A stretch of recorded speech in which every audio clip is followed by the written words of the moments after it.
From a second, he took his first breath. This kid was royalty, his dad, the first awakened, the guy who literally invented wielding divine power. Min Jae-hyun was born with stats off the charts, a 97% magic compatibility score, but he threw it all away to walk the martial path instead. Back then, mages were treated like total outcasts. Big mistake now. As a washed-up brawler, all he could do was watch those same mages flex on primetime TV. Everyone knows your stats cap out at age 20. Game over, no respects. His only gig now acting as a meat shield for raid teams. Any ego he had as a martial fighter got stomped out years ago. The only thing keeping him going was the lottery ticket chance of snagging dungeon loot. Sure, you might die in a heartbeat, but for D-listers, it's the only way to eat. Suddenly, the guard barked out orders, shattering his thoughts. 30 minutes to drop. Lock him before every run. Jae-hyun had a ritual. He'd pull out his phone and stare at an old pic of him and his mom. Once you step inside that gate, tomorrow isn't promised, but honestly, this run looked like a cakewalk. Just brainless zombies with zero skills. All Jae-hyun had to do was turtle up behind a shield, while the DPS mages nuked everything. With flashy spells, the mobs were getting deleted. This was the Meteor Guild. New money, big hype. Looking at the smooth run, Jae-hyun figured he'd actually survive this one. With only the boss left, he took a breather to check his loot inventory. That's when the interface bugged out hard. A splitting headache hit him right before the unthinkable happened. The ACR system, the bedrock of human survival, crashed completely through the haze. A voice whispered, "Follow the light." Red warning windows popped up everywhere. System compromised by an unknown entity. Jae-hyun couldn't shake the creepy feeling that the thing hacking the system was the same voice inside his head. He spun around to see glowing motes of light drifting from thin air weirdly. The rest of the squad didn't seem to notice a thing. It was like a personal hood just for him. Jae-hyun decided to trust it. He tried rebooting the Acer interface while he followed the trail, but got nothing. Dead air.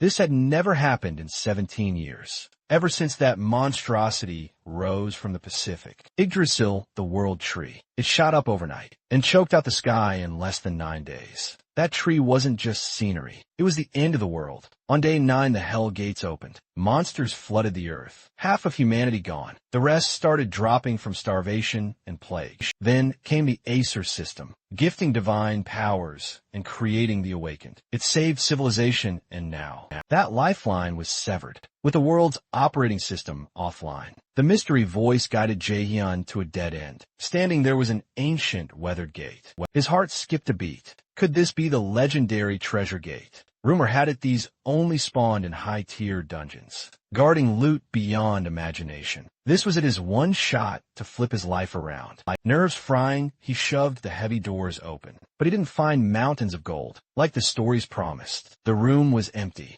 except for a single lonely orb floating in the center. But Jaehyun wasn't walking away empty-handed. He snatched the orb without hesitation. Instantly, the Acer system rebooted online. The item description floored him. Mythical grade, Odin's Lost Eye. It didn't just break magic constructs. It could copy any skill in existence. A literal cheat code. Even the best gear on the market was only S rank. This thing was a retirement fund. He considered keeping it, sure. But what's the point? He's over 20. His growth is hard capped. Using it would be a waste. Decision made: cash out and leave. He rejoined the group, burying his bitterness under a mask. He had to play it cool if they knew what he was holding. They'd kill him for it, luckily. His poker face held up now. He just needed to make sure no one got suspicious about his little disappearance. But right before the boss fight, chaos erupted. Boulders smashed through the cavern ceiling, crushing the team formation. Immediately, a toxic purple fog flooded the chamber.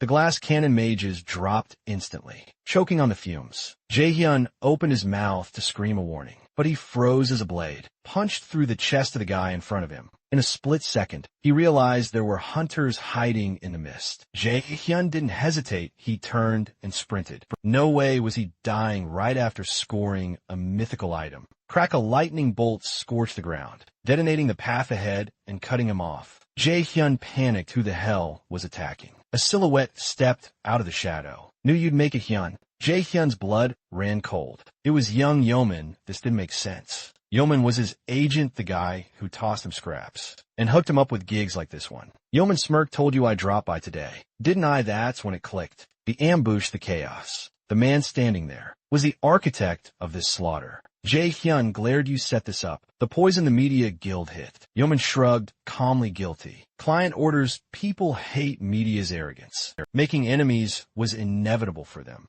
Knowing he was outclassed, Jae-hyun backed off. Fine, Yeoman. I saw nothing. He turned to leave. But another lightning whip cracked the air. Yeoman's grin twisted into something ugly. Hyun, you really think the guild was the only target? The realization hit like a truck. His agent was an assassin sent for him. An 8D rank tank doesn't beat in a rank mage ever. If Jae-hyun had blinked, he'd be ash. But Yeoman wasn't playing around. 3 more bolts shrieked toward him. Adrenaline spiked. Jae-hyun barely danced past the strikes. Who wants him dead this bad? Then a chilling face flashed in his mind. His voice dropped to a growl. Was it my father at those words? Yeoman froze. He completely ghosted Min Jae-hyun, who was standing right there. Weapon ready. Young Hyun's body spasmed violently before he threw his head back in a manic, wheezing laugh. Your gut instincts. They're terrifyingly sharp, Hyun. Honestly, that's exactly why I adore you. That twisted cackle instantly flashed an image of his mother's photo into Min Jae-hyun's mind. His voice dropped an octave, heavy with dread. One final question. 5 winters ago, did he hand you this exact same dirty work? Young Human looked genuinely floored. I can't believe you connected those dots too.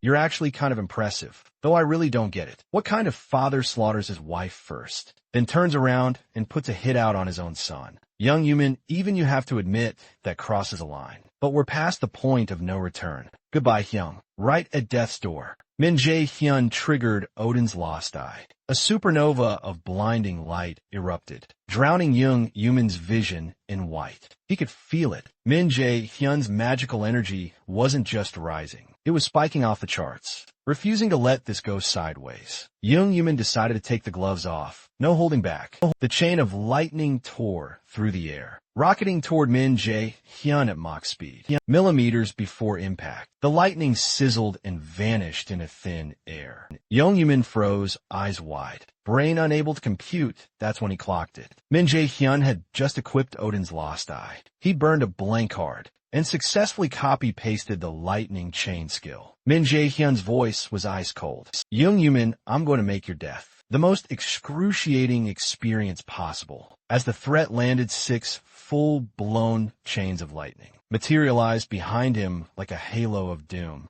Young Human stared, paralyzed. That was his signature move, a skill he'd grinded years to master. Now effortlessly hijacked and controlled by AD rank martial type awakener. It didn't make sense in a head-to-head clash. Min Jae-hyun was absolutely bodying Young Human. And a rank magic type, every single bolt Young Human fired was dismantled in real time by Min Jae-hyun's absolute calculation. But Young Human, he was a sitting duck. He couldn't dodge the relentless barrage of lightning Min Jae-hyun was unleashing. His only play was spamming magical barriers just to stay alive. That's when Min Jae-hyun triggered absolute calculation. Again, snap. The magic shield shattered. Young Human was defenseless, eating the raw voltage of the lightning chains. After putting Jong Human in the ground, and Jae-hyun collapsed, the tank was empty. Stamina gone, mana depleted. That mythical grade item he just snagged looked like it was going to be a loot drop. That rotted right next to his corpse. But then right at the buzzer, a brand new operating system finished installing. A chance to rewind the clock. With 0 options left, Min Jae-hyun accepted the system's execution command. The Nornir system officially went online. As the world faded to black, Min Jae-hyun thought he saw seraphic figures, angels. Their voices chanted in an ancient alien tongue. Slowly they extended their hands. Without a second thought, Min Jae-hyun reached into the void and grabbed an angel's hand. Ping the Nornir system notified him. He was now public enemy number 1 of the Acer race. Bonus rewards 2 passive skills, Divine Gaze and Absolute Eye. When Min Jae-hyun's eyes snapped open, he was back in a room that screamed nostalgia. He bolted upright, heart hammering, scanning the area, and then he froze. There was the photo of him and his mom on the desk. For a split second, he wondered if this was the afterlife or just a dream. But honestly, even if this was a hallucination fired by a dying brain. He'd stay here forever because here, his mother, who was long gone in reality, was still breathing, checking his status. His physical condition was nerfed, sitting at only 20%. First quest from the Narinyo system, grind stamina. Back up to 80% reward. A blank card, but right now. Min Jae-hyun had to figure out exactly when in the timeline he was. He grabbed the calendar and a grin split his face. He was back, the day before college applications were due.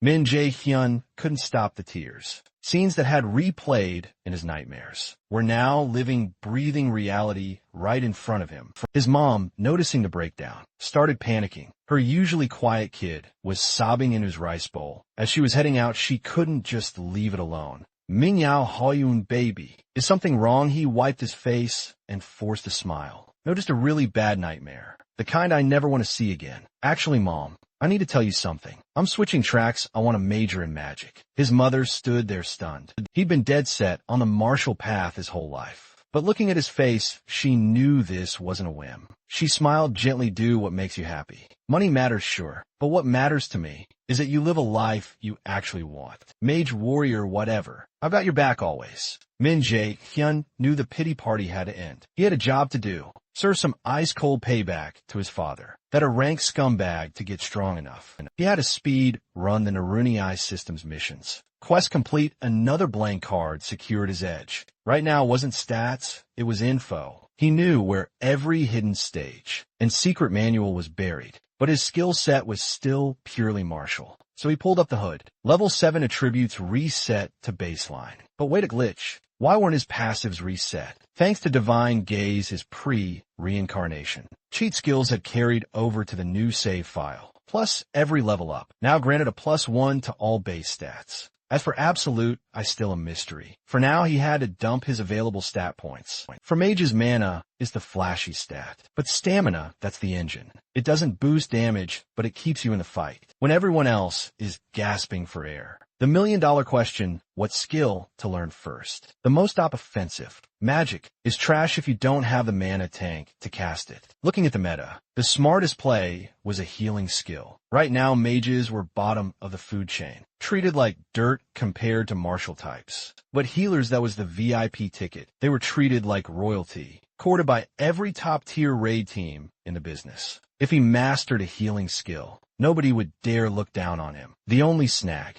where the hell does he find a healer to copy? This early in the game, Buzz's phone lit up. Who's calling at this hour? He checked the ID and froze. It was his day one, homie Kim Yoo-jung. They grew up together, hit Miran Academy together, chased the Raider dream together. And in the original timeline, she had bled out in his arms. But this is New Game Plus. He could save her. She was calling to ask him to tag along, to see the Saintess. Perfect timing. The Saintess was the GOAT of healers, her signature move. Sacrifice was legendary. If he could copy that, he wouldn't need to hunt down any other healers. Min Jae-hyun said a quick goodbye to his mom and headed out. Meanwhile, Yoo-sung-un was chilling in the back of a Rolls-Royce, heading to the venue. Her manager, Park Sung-jae, was in her ear, begging her to chill with the public cameos. After all, the skill sacrifice wasn't just consuming mana. It was incinerating you, so Yon's actual lifespan. Every public appearance was a gamble with death. If she didn't find a substitute user for sacrifice fast, she was going to burn out completely. The auditorium was packed, buzzing with anticipation, until the woman of the hour stepped onto the stage. Greetings, I am Yoo So-hyun.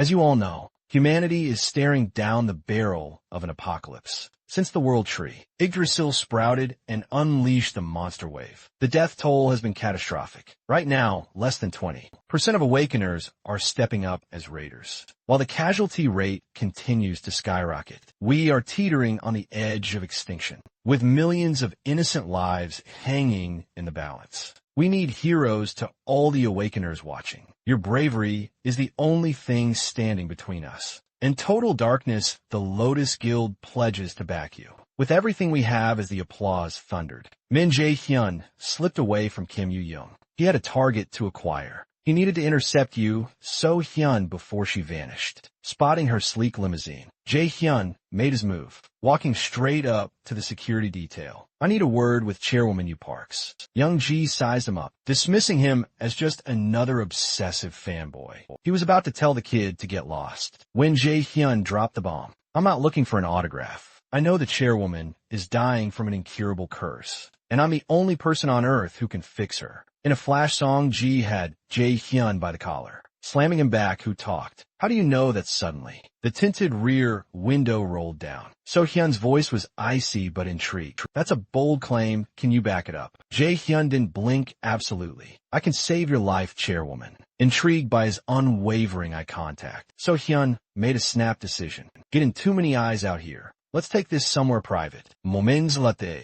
They were seated in a soundproof conference room. At Lotus HQ, SEO Hyun cut to the chase. Who leaked my medical records? Jae Hyun leaned back. Trade secret. I could tell you, but then I'd have to walk away without treating you. SEO Hyun let out a sharp laugh. Smart kid. Okay, fine. Let's hear your plan. How exactly do you save a dying woman? Jae Hyun stated plainly. I'm going to copy your sacrifice skill. The room went dead silent. Then Sung Ji exploded. Are you insane? Do you even understand the mechanics of that skill? Sacrifice is a bloodline exclusive ability, ranked beyond S tier. It's genetically impossible to copy. Jae Hyun didn't flinch. Calm down. I wouldn't be wasting your time if I wasn't sure. So Hyun stared him down, analyzing every micro-expression. You really think you can wield my power? Prove it. Without warning, she flared her aura, activating sacrifice right then and there. Jae Hyun instantly triggered his blank heart ability. Since he needed demo, watch this.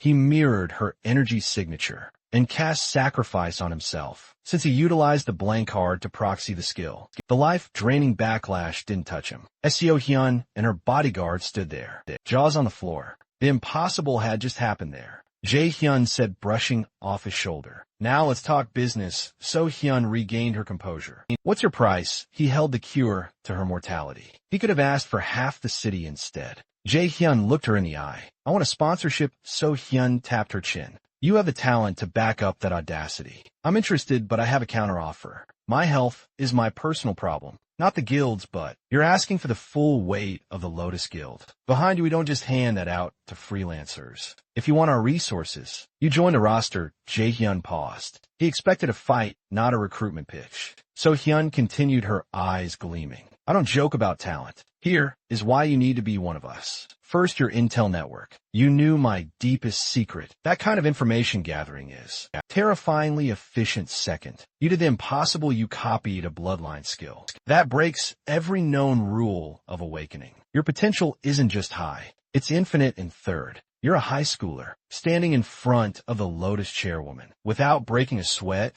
That kind of mental fortitude. You can't teach that, so are you in? Jae Hyun's mind raced back to his previous timeline. The Lotus Guild was a titan that crumbled overnight because its leader died prematurely. But if he saved her, the guild would remain a powerhouse. And as a member, he'd have access to elite gear and dungeons. It was a no-brainer, but there was a technicality. I'm still a minor, he pointed out. Isn't a guild contract illegal for a student? So he unsmirked. Ever heard of the right of first negotiation? We can lock you in early. Give me your address. I'll send the paperwork. Read it over. Jae Hyun stood up, rolling his shoulders. Deal. Now let's fix you. He moved behind her chair. Song Ji watched, his heart hammering against his ribs. They had seen the world's best doctors, healers, and shamans. All had failed. Now everything hinged on this kid. Suddenly, a warm light enveloped So Hyun, and color rushed back in her pale cheeks. Song Ji immediately bowed at a 90-degree angle. I apologize for my disrespect earlier. Thank you for saving her. Jae Hyun waved a hand. Don't sweat it, I would have tackled me too.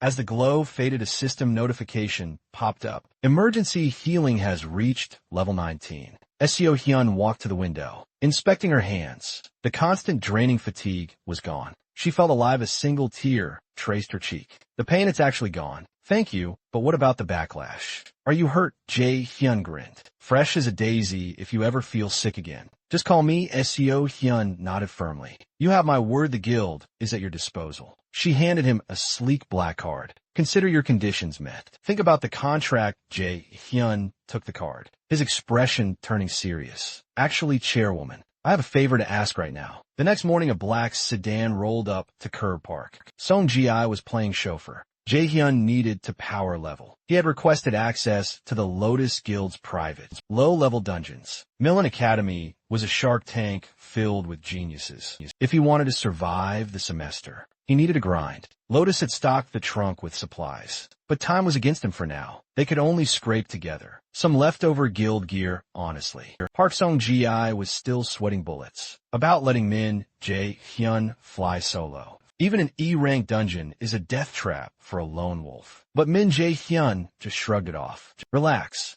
I'm just grinding some levels with zero other options. Park Sung-ji-I pulled up his interface. He materialized a teleport stone. His face grim. Take this. It's your escape ticket. Crush it, and you warp back to the entrance instantly. If things go south, don't hesitate. Please take it. Consider my apology for yesterday's mess, and well, a thank you for saving the chairwoman. Put like that, Min Jae-hyun couldn't exactly say no. He took the stone, stepping up to the gate. He felt mana surging out like an open vein. Just by the vibe, yeah. Definitely E-rank a dungeon this week. A total walk in the park behind him. Park Song-ji shouted one last warning. Remember, if it gets dangerous, use the stone. But the second Min Jae-hyun crossed the threshold, the atmosphere shifted. The mana in the air wasn't just flowing. It was screaming suddenly. Spectral claws materialized from mist, locking him in place. Before his brain could even process the ambush, a system alert blared. Interference from the Nibelheim system detected. User is being forcibly relocated. Blink, and Min Jae-hyun was dropped straight into Helheim, the realm of the dead. Meanwhile, back at the Lotus Guild HQ, Yusun was pacing. The idea of Min Jae-hyun soloing a dungeon was eating at her. An E-rank is suicide for a pre-raider, and the kid hadn't even fully developed yet. Still remembering the power he flashed earlier gave her a little hope just then. Her secretary Park Hannah walked in, handing over a file. Here is everything on Min Jae-hyun. Yusun flipped open the dossier, scanning the lines. Suddenly, she froze. A guy wielding magic, that terrifying listed martial arts as his major. She stared at the paper, mind racing. Was this a typo? Because Min Jae-hyun's magic aptitude score sat at a staggering 97%. She grabbed her phone, dialing Park Song-ji immediately. If Min Jae-hyun makes it out alive, send him to me now. I need to see exactly what this kid is made of. Back in the nightmare, thanks to the Nibelheim system glitch, Min Jae-hyun stood in the dead center of Helheim. One look around told him the bad news. This definitely wasn't an E-rank dungeon anymore. As he scanned the gloom, a figure cloaked in shadow raised a bow from the fog snap. A void-tipped arrow shrieked toward his face. Instinct took over. He twisted his neck, the shaft barely missing his skin. He whipped around toward the source. The archer in black was already calm, cool, and collected. Drawing a second arrow, the bow rose again, deadlocked on Min Jae-hyun's heart. Before the string could snap, Min Jae-hyun popped sacrifice, forcefully healing his wounds. Boom! A rotting hand burst from the earth, grabbing him simultaneously. A ghost manifested right behind him, silent as the grave in a split second. 3 distinct breeds of monsters had him boxed in. And right on cue, the black-robed archer let the arrow fly. This time Min Jae-hyun didn't dodge. He calmly drew his blade, but let's be real. Clearing this mob wasn't going to be a walk in the park. Sacrifice hits undead like a truck, but it drains mana like crazy. If bigger baddies show up later, he's toast. He had to pivot. Time to rely on a muscle memory from his past life. As a martial artist, his mage skills were still rookie tier. So, these creeps were just going to be live combat dummies. Maybe it was the level gap,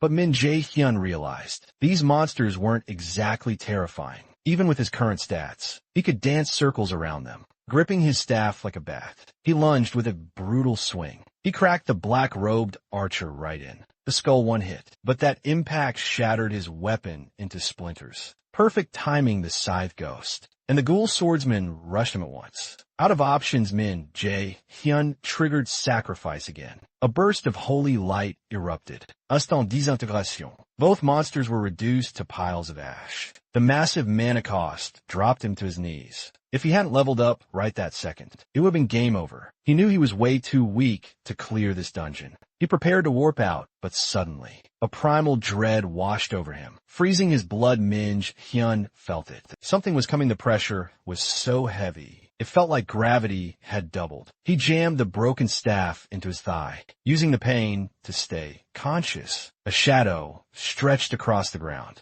Min Jae-hyun spun around, and there it was. The boss Demon King. Nightshade system alert level disparity is catastrophic. Critical danger mode engaged. Evacuate immediately. Min Jae-hyun knew the math. Fighting this thing head-on was suicide. He ripped the teleport stone from his inventory. But the second it materialized, the Demon King's aura slammed into him, pinning him like an insect. Nightshade attacked. Min Jae-hyun was launched backward, body broken, HP, plummeting into the red zone against absolute power. He didn't even have a split second to crush the stone. He closed his eyes, waiting for the end. But when he opened them, the world had paused. Time itself was frozen. A voice echoed from nowhere. No, you can't die yet. A woman stepped out of the void. She spoke casually. I brought this kid here myself. He's a VIP destined to be a rebel. Min Jae-hyun stared, mind reeling. Who was she? She looked him up and down, like she was inspecting produce. So this is the guy who took out the others. Just a total noob, average bones. Nothing special, decent mana tank, sure. But fighting gods, please. He's not even close. She couldn't wrap her head around why Loki would bet on a kid like this.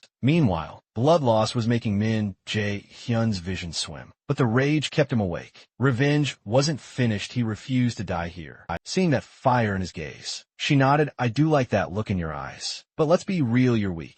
And the clock is ticking. You need to level up fast. If you're not ready before hell descends again, I'll delete you myself. You're important to the plan. So I'm giving you one shot. Don't waste it. Get stronger. Then come back and crush the Demon King. Nightshade. Pull that off, and I've got a sweet reward waiting for you.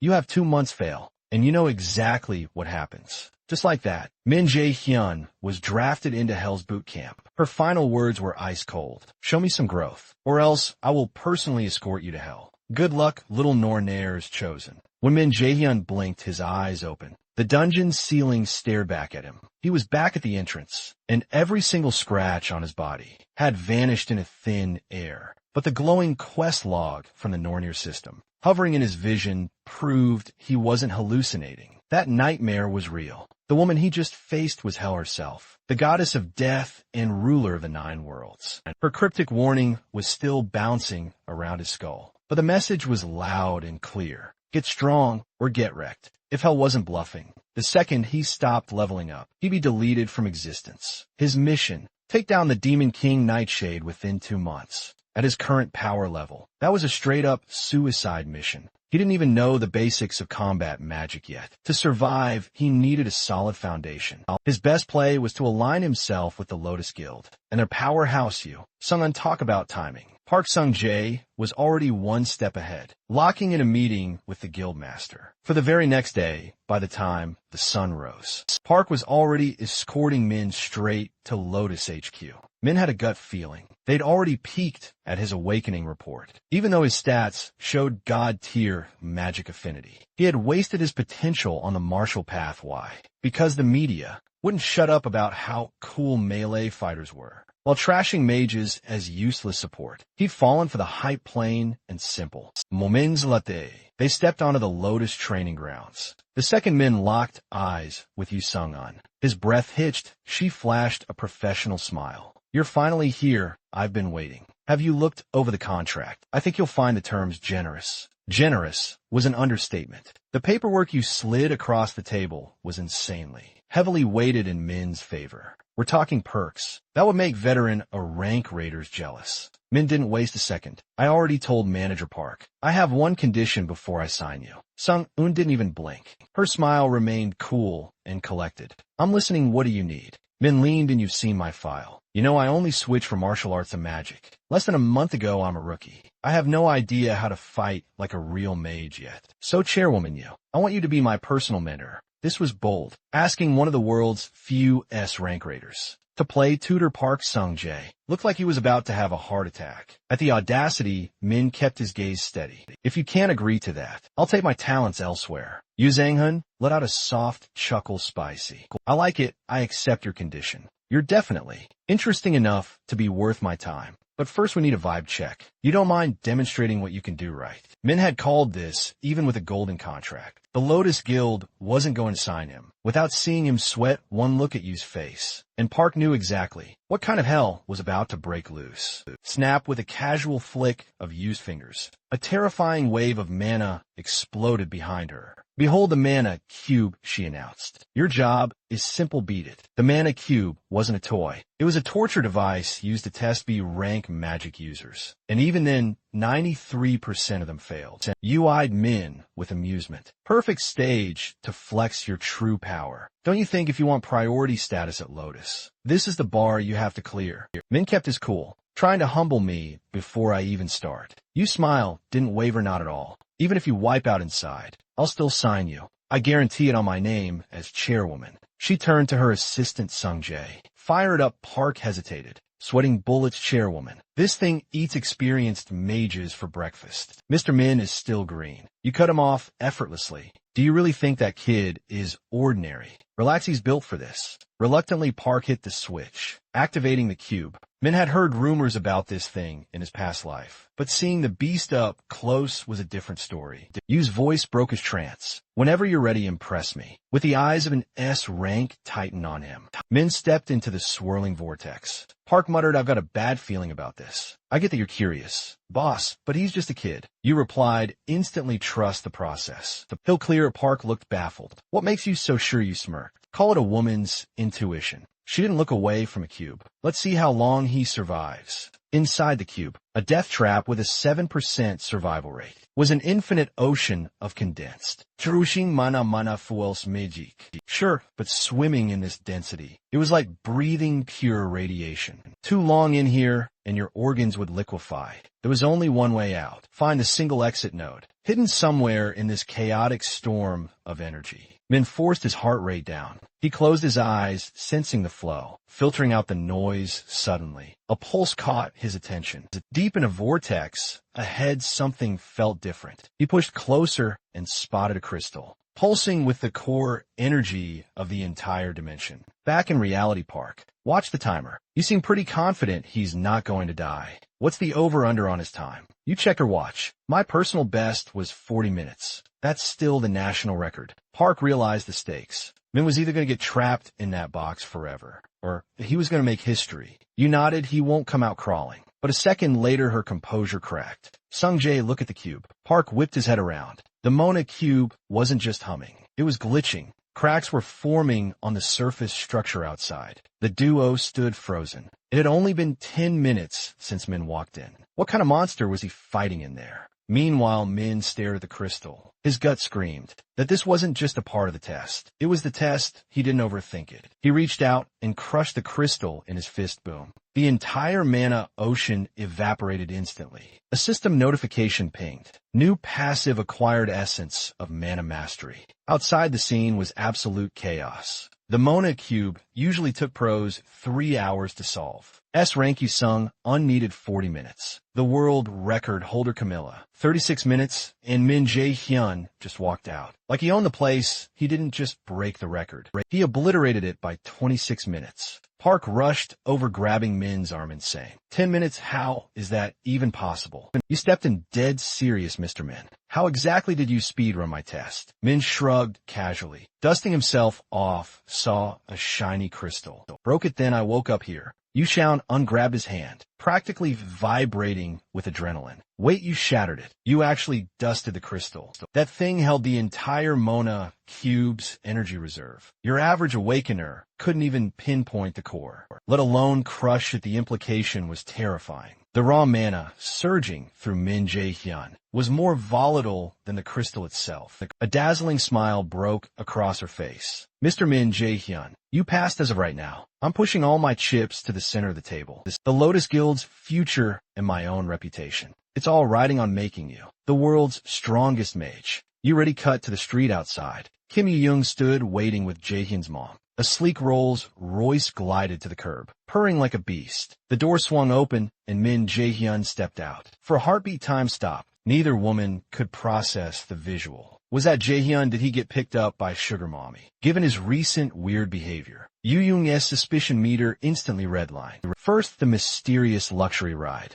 Now, ditching his martial arts training. After years of grinding, Jae-hyun claimed he wasn't suited for combat anymore. But Yu-jung knew him better than anyone. She wasn't buying it. He'd chosen the martial path, specifically to protect his mother from suffering. You don't just walk away from that. Jae-hyun cut through her spiraling thoughts enough. Drop it. Why are you at my place anyway? Parents on another business trip. Bingo, she replied. That's why I'm crashing with you. Mom said I could stay the night before they fly out. Standard procedure for a certified rich kid. Her parents were global arms dealers for magical gear, constantly jet setting. That left Yu-jung in a massive empty house. Since Jae-hyun's mom and her parents were tight, his place was basically her second home. Jae-hyun saw an opening. Since you're crashing here, make yourself useful. Teach me some basic magic theory. Yu-jung scoffed. Excuse me, you want private tutoring for free? Jae-hyun encountered smoothly. Name your price. I'll see if I can afford it. She paused, tapping her chin. Actually, I got nothing right now. How about an I owe you one? Wish anything I want, and you have to make it happen. Fine, Jae-hyun agreed. But there's a 1-year expiration date. Use it or lose it. Yu-jung pouted. Cheapskate. But deal. Jae-hyun relaxed. He knew her attention span. Give it a year, and she'd forget this conversation ever happened. Seeing the smug smirk on his face, Yu-jung snatched a pillow and launched it at his head. Old Jae-hyun would have dodged or returned fire. But after the hell he'd survived, this simple domestic moment felt grounded, precious. Meanwhile, a high-level raider stood amidst the slaughter. Monster carcasses were stacked like cordwood. This was Min Sung-woo, Jae-hyun's father. A teammate walked up, all struck. We cleared that boss like it was nothing. Thanks to you, smoothest run in years. Listen, if you join the Scarlet Guild, we be unstoppable. We'd give you the VIP treatment. Name your terms. Suddenly, the air turned heavy. A suffocating pressure radiated from Min Sung-woo. He turned slowly, eyes dead and void. The recruiter froze, bound by invisible, crushing chain. Sung-woo's voice was ice filthy, shameless, reeking of greed. I suppose that is human nature. Or perhaps not just human. Sung-woo vanished into thin air. The recruiter blinked. Memories of the encounter wiped clean. Cut to Lotus Guild HQ day 1. Yoon Se-in wasn't wasting time on theory. She wanted to test his combat instincts. The method: full contact sparring against her.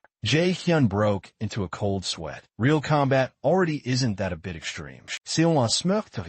Coming from the guy whose speed ran the cube. In 10 minutes, less talking, more fighting. Come at me. Jae-hyun fell silent, dropping into a stance. Se-in recognized it immediately. Textbook martial artist. He lunged, throwing a heavy straight punch. Thwack. She caught it one-handed, zero effort. Jae-hyun froze. He expected resistance, not a brick wall. He forgot who he was dealing with. She wasn't just a guild master. He scrambled back, creating distance. Se-in sighed. You're missing the point. You aren't a brawler anymore. What's the fundamental difference between a martial artist and a mage? Jae-hyun answered. Martial artists fight in the pocket. Mages fight from the perimeter. Exactly. She nodded. Mages kite. We weaken enemies from a distance. Control the battlefield. It's the meta for a reason. But you're trying to face tank with a mage's defense stats. That's a suicide run. You lack mage intuition. So her eyes glinted. I'm going on the offensive. Don't worry, I'm healer. I can fix whatever I break.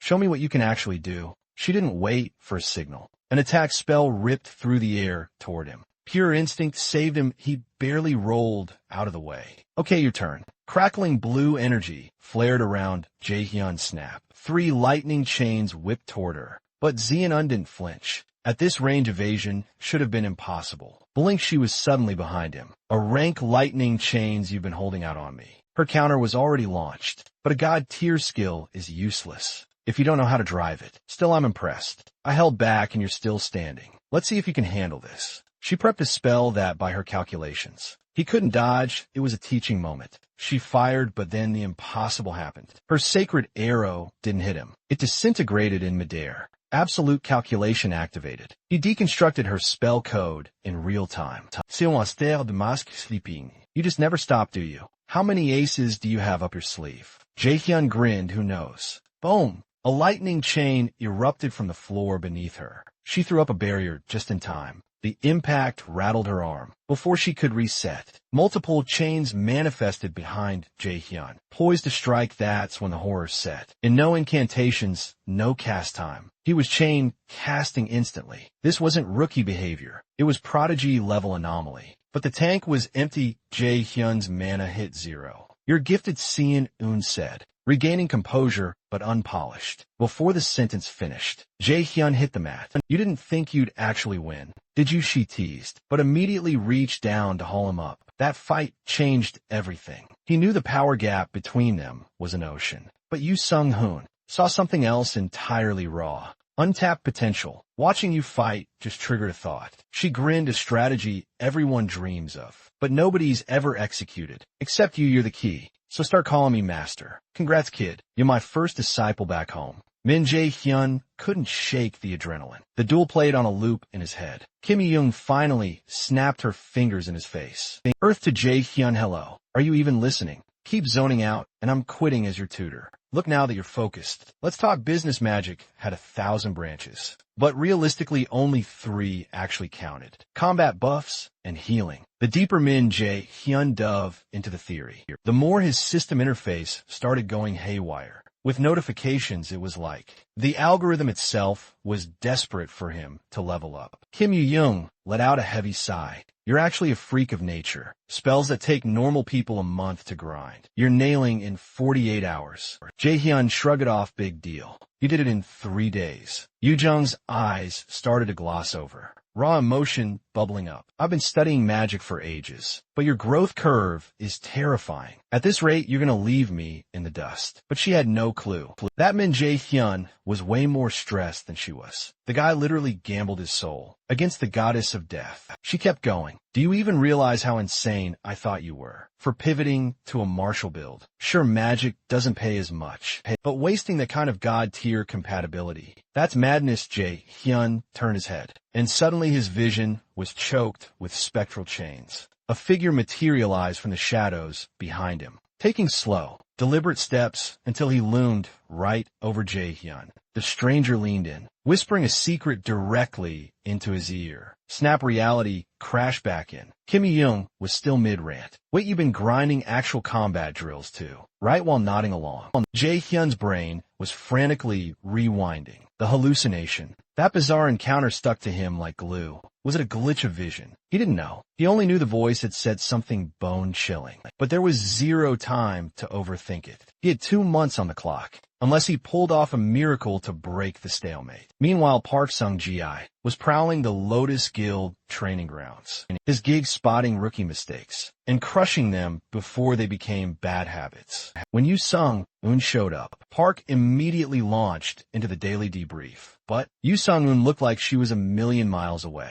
You've got Min Jae-hyun on the brain, don't you? Yoo Sung-un cracked a small smile. Sharp as ever, can't hide anything from you. Park pressed on. If my memory serves, that technique you're planning to hand over to the kid, it's a graveyard for raiders. Countless have tried, 0 have succeeded. Yoo Sung-un kept her cool. You've seen the kid's stats with your own eyes, right? If magic types ever get a new S-rank icon, it's going to be him, and when he ascends, he's going to rewrite the entire meta for mages. Cut to Min Jae-hyun looking grim. Trying to craft a pill, he had the recipe memorized. He followed the steps to the letter, but the result straight up poison. The harsh reality was that this pill wasn't supposed to exist for another 5 years. The genius alchemist destined to invent it, Lee Jae-sang, a guy who'd eventually save humanity by boosting mania caps, had released the formula open source just to help hunters globally. With no other options, Jae-hyun decided to track down the present-day Lee Jae-sang. Maybe, just maybe, his future knowledge, plus Lee's talent, could speed run the pill's creation.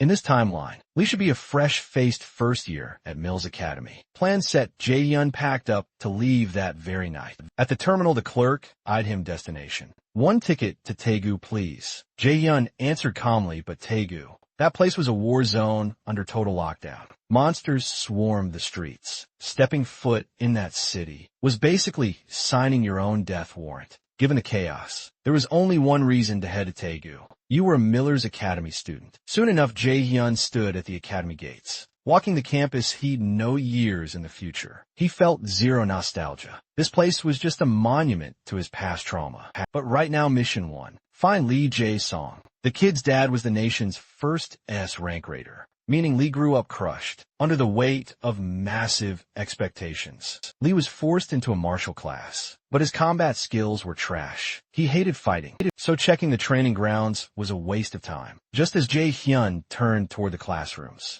a ruckus exploded nearby, eavesdropping on the gossip. He realized some stuttering kid was getting hazed. Old memories clawed at him. Jae-hyun decided he wasn't going to let this slide. He shoved his way through the circle of onlookers. Like a battering ram, he threw the classroom door open, just as a body slammed into him. The stuttering boy scrambled to apologize, terrified. A blonde punk in the back sneered, "Who's the random? You want a piece of our stuttering pet?" The victim, it was Lee Jae-sang. Jae-hyun didn't think, he just asked you. Good Hyung. Lee froze, totally baffled by the stranger's kindness. The blonde kid cackled. Since when did stutters have a baby brother? You guys look nothing alike. He never mentioned family. I assumed monsters ate them all years ago. We're busy here, he spat, reaching out to shove Jae-hyun. Beat it unless you want to see something. Not smack. Jae-hyun swatted the hand away. He turned his back on the bully, focusing on Lee. Go to the infirmary now. Ignored and humiliated, the blonde kid snapped, grabbing Jae-hyun's collar.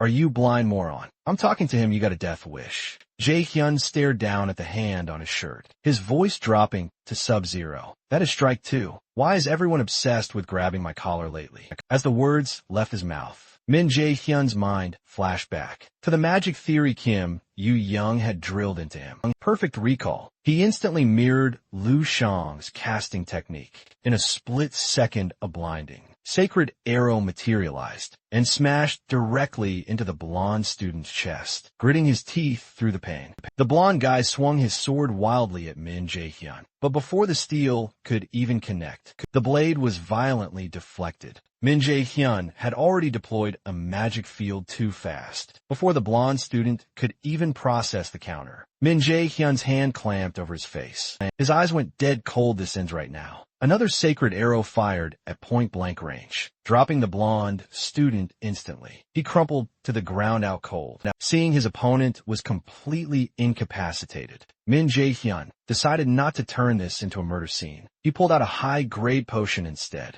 The moment Lee Jae-sang saw the vial, panic washed over him as Min Jae-hyun dumped the liquid onto the unconscious student's face. The bruises vanished in seconds, visible healing. Min Jae-hyun turned his gaze to Lee Jae-sang. Let's get him to the infirmary. But despite his words, Min Jae-hyun was definitely not. Walking toward the nurse's office, he stopped in a dead-end alleyway. Secluded, quiet. Nobody comes here, no matter what we discuss. Not a soul will hear us. Lee Jae-sang's heart hammered. He automatically assumed Min Jae-hyun was a hitman, sent by his father, even though Min Jae-hyun had denied knowing his dad. The terror in Lee Jae-sang's eyes screamed total disbelief. He finally worked up the nerve to ask, "Why did you track me down?" Min Jae-hyun kept it cool. "I have a request. I need you to cook up a specific drug for me." Lee Jae-sang waved his hands frantically. "No way, I don't make that kind of stuff." Min Jae, who impressed him, "You're an alchemy genius, aren't you? You're the one moving this product on the black market, right?" Lee Jae-sang froze. Black market deals were supposed to be 100% anonymous. Yet this stranger had doxed him effortlessly. Lee Jae-song's mind was spiraling. Who is this guy? How did he find me? Min Jae-hyun doubled down. You brewed this potion, didn't you? Lee Jae-song started stuttering, losing his cool eye. I have no idea what you mean. Internally, he was regretting the day he ever listed that potion for sale. He thought it was the perfect crime. Now it was leverage, hanging over his neck like a guillotine. Defeated, he whispered, "Please don't rat me out." Min Jae-hyun replied with zero malice. "I'm not here to blackmail you." He tossed the potion back to Lee Jae-sang. "I just need a truly elite alchemist to help me create the formula I need." Looking into Min Jae-hyun's earnest eyes, Lee Jae-sang realized this wasn't a trap. After a tense silence, he asked, "Who are you really?" Min Jae-hyun gave it to him straight. "I'm a freshman at Milo's Academy. The name is Min Jae-hyun." Lee Jae-sang processed this for a second before nodding. "All right, tell me what you need." Moments latte. They were standing in Lee Jae-sang's private workshop. He asked, "So what exactly are we making?" Min Jae-hyun didn't flinch. A pill that permanently expands mana capacity. Lee Jae-sang was floored. Permanent expansion. That's physically impossible, but a split second later, his brain shifted into hyperdrive, analyzing the theoretical compound. Min Jae-hyun clocked the shift immediately. The stutter vanished with just a prompt. Lee Ji-sung was already mentally assembling the core ingredients. A true prodigy, but then Lee Jae-sang snapped out of it and slumped his shoulders. A drug that powerful, you need a master. Nami Min Jae-hyun shut that down instantly. I'm only asking you, I'll bankroll the entire operation. He knew the truth, even with the recipe. 99% of alchemists would botch it. Lee Jae-sang had a gift that no one else could touch. But the guy had zero confidence. I get it, but I can't promise it'll work. Min Jae-hyun replied instantly. That's fine, failure is part of the process. Lee Jae-sang looked confused. But if I fail, you lose everything. Min Jae-hyun shrugged calmly. I'm betting on your talent. Every investment has risks, right? Hearing that, Lee Jae-sang felt tears welling up. It was the first time in his life someone had bet on him completely. Since birth, he had been invisible, living in the giant shadow of his father and brothers. He wasn't a fighter, he wasn't a warrior. Because of that, he never got his father's respect. That's why Min Jae-hyun's faith hit him so hard. As the days turned into weeks, Jae-hyun's body finally synced with the mage's combat rhythm, getting stomped by Yusunin.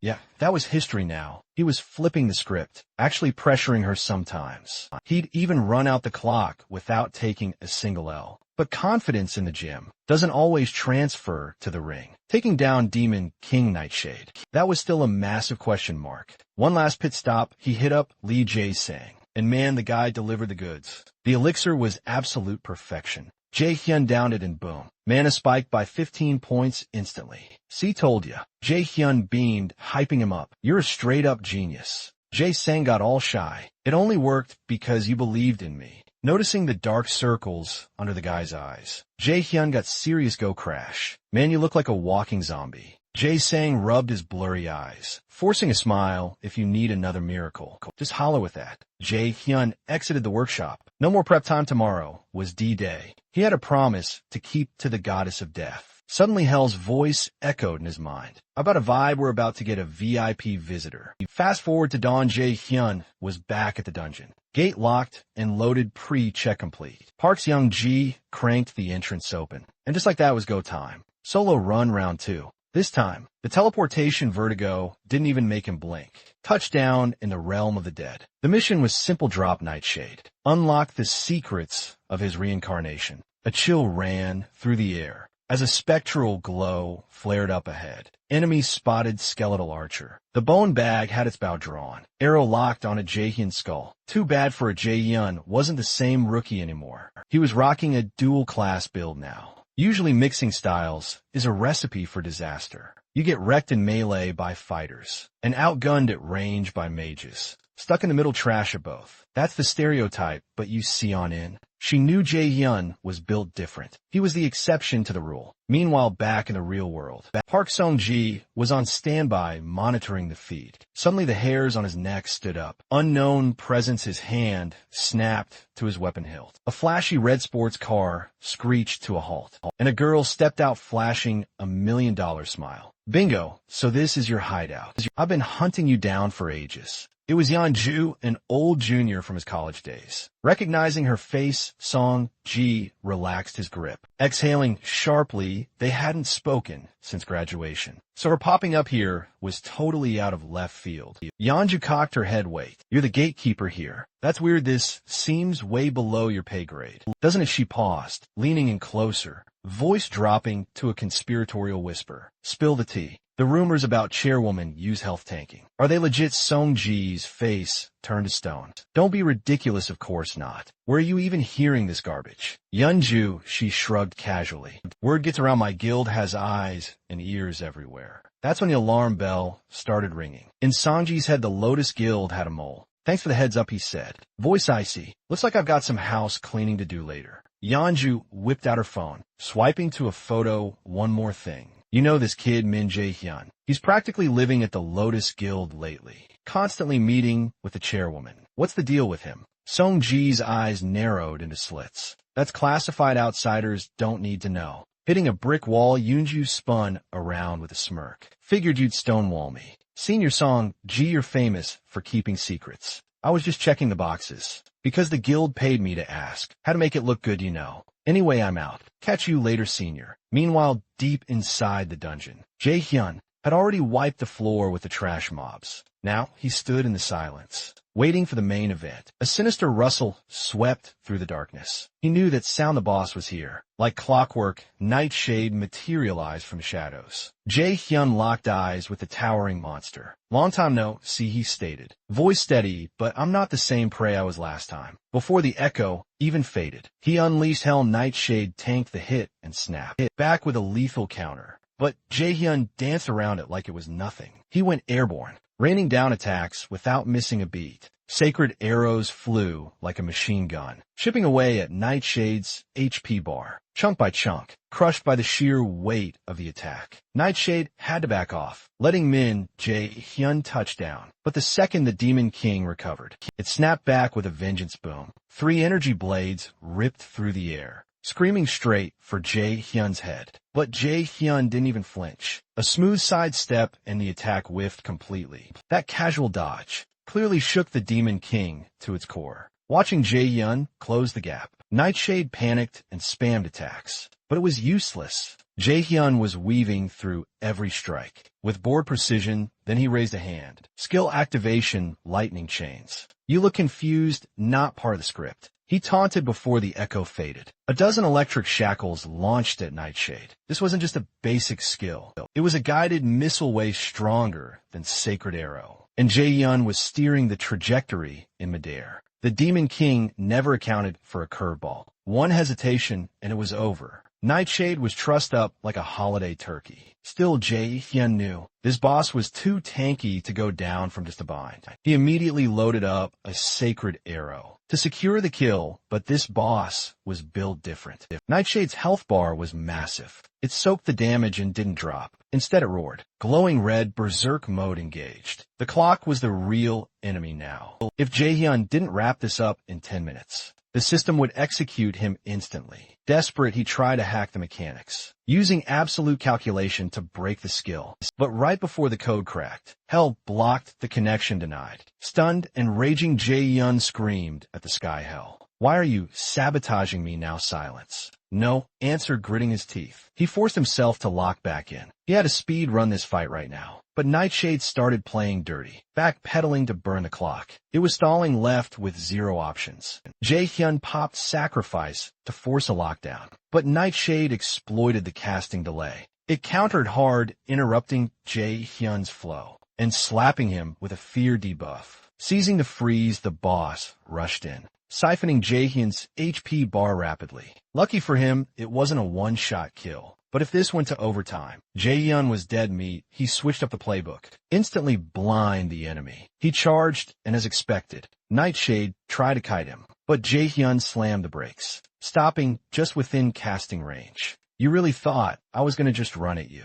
The taunt hung in the air as a blinding flashbang erupted. Through the whiteout, lightning chains snaked in. Hitting dead center, Jae-hyun dashed in to finish it. The Demon King tried to spawn trash mobs for a meat shield, but Jae-hyun had Sacrifice already running. The system flagged the target as undead, morphing the skill into the ultimate nuke, Judgment of Light. With exactly 3 seconds on the clock, Min Jae-hyun obliterated the Demon King victory. A new title popped up, the first to pass the trial. Right then, Hell's voice echoed. Loki was right about you, come child. Welcome to my divine temple. In a blink, he was teleported to the massive gates. But the vibe shifted instantly. A heavy killing intent locked onto him. A massive beast lunged from the shadows. Just before Jae-hyun got chomped, a voice commanded Garmheal, bring the guest inside. The beast froze, killing intent vanishing instantly. It turned, guiding Jae-hyun into the Temple of Death. Stepping into the gloom, Jae-hyun called out Hell. We need to talk, she manifested,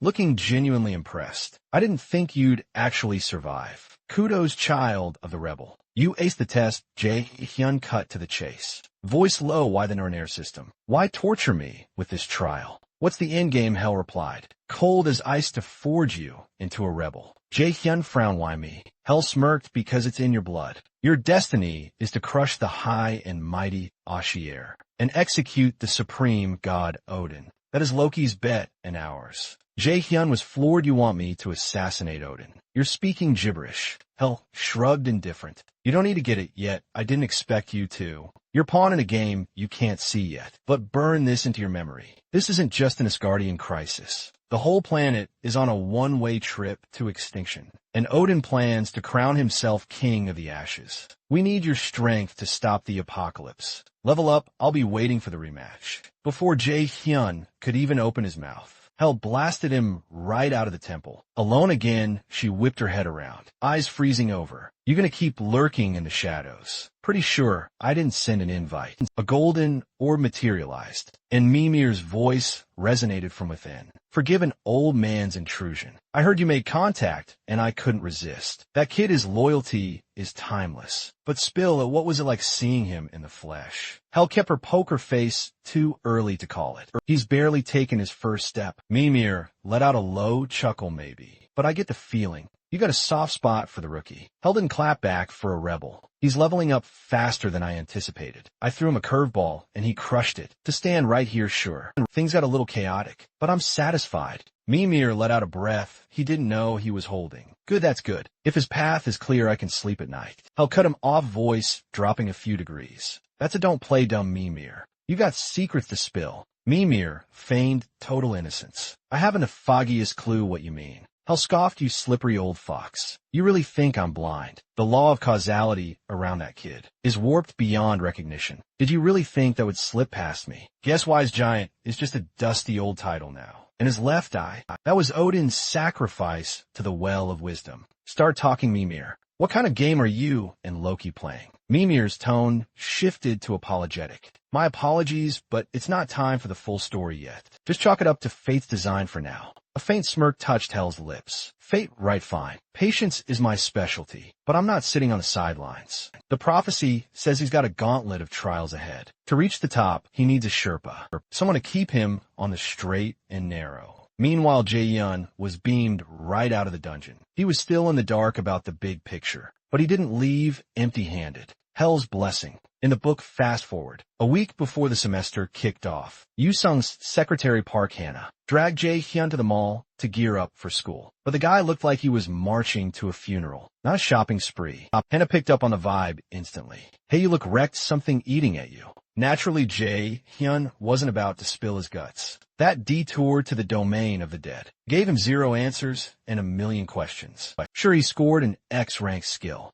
but the price tag, taking out Odin himself. Heavy stuff lost in the sauce. Jae-hyun trailed behind Hannah like a zombie, until she was already talking shop with a clerk. She'd picked out a magic dagger for him. When Jae-hyun saw the price, 300 million, he nearly choked. Cold Sweat City. He never imagined a consumable could cost a fortune. Hannah didn't blink. Look, Milla's Academy hands out starter packs, but they're trashed here. You want to survive. You bring your own heat then. She whipped out a scroll-length shopping list from Uzone and went into full gear-up mode. Jae-hyun stared at the wall of tech, scalp tingling, back drenched. Hannah had been clear, but Jae-hyun figured they'd grab a couple of potions. And Dip, he figured this was a quick run for artifacts. Not an all-day event. Reality hit him like a truck. Hannah wasn't done all right. Armor's next. Jae-hyun shut that down fast. He'd already looted a 6 set from the domain of the dead. For a guy his level, that gear was overkill. Plus it came with a built-in stealth skill. Hannah caught him mumbling and assumed he was hunting for a stealth card. That was the holy grail for raiders. But you don't just find those at the mall. Jae-hyun waved her off frantically. Well, no, just thinking out loud, don't sweat it. Nobody actually learned stealth right. Unless and Jesus blessed you with a dungeon drop. Getting a stealth card was a pipe dream. Hannah nodded solemnly. True facts. The only person in the entire country running stealth is my brother. Jae-hyun's curiosity instantly spiked. Who exactly was this guy, Park? Hannah dropped the ball. My brother is Park Sung-jae. Wait, seriously? Jae-hyun was floored. He never pictured Hannah as Sung-ji's sibling. Their vibes were on totally different planets. Suddenly, a ping hit Jae-hyun's radar. A blinding flash ripped across his vision again. Zero hesitation, Jae-hyun bolted toward the glow, sniffing out some legendary loot waiting to be claimed. Smash, cut to the dojo, and Hoyin is deep in the trenches. Violent sword blast scream toward his opponent. The white-haired fighter looks like an infinite stamina machine. Every strike packing pure, unadulterated aggression. But when the dust settled on the sparring match, Hoyin was the last man standing. His opponent was tough, sure, but the skill gap, it wasn't even close. Word on the street calls him the next S-rank powerhouse. And honestly, the hype is real. But his father just glared. Good job, don't get a big head. Winning was the bare minimum. Ho-young bowed his head, understood father. The old man checked his watch. Show's over, shower up. We're hitting the mall. He had no clue. That, Hein was absolutely done with this robotic existence. He was burned out, fried. At this point, he was just a pawn on his dad's chessboard, trapped with no exit strategy. He just took it. This wasn't the raider life he signed up for. Meanwhile, Jae-hyun reached the treasure. Dropped the loot right in front of him, Miss Stilltine. Yeah, the legendary god slayer that took out Odin's son. Balder, we're talking about an artifact, buzzing with infinite mana, a weapon that levels up with its user. Jae-hyun started sweating. Was the system trolling him again? He was so lost in the stat screen. He didn't even see and Hoyan ghosting past him. Hoyan was dragging his feet through the gear shop. With his dad, he sighed. Do we really need to buy all this junk? His dad didn't blink, it's for you.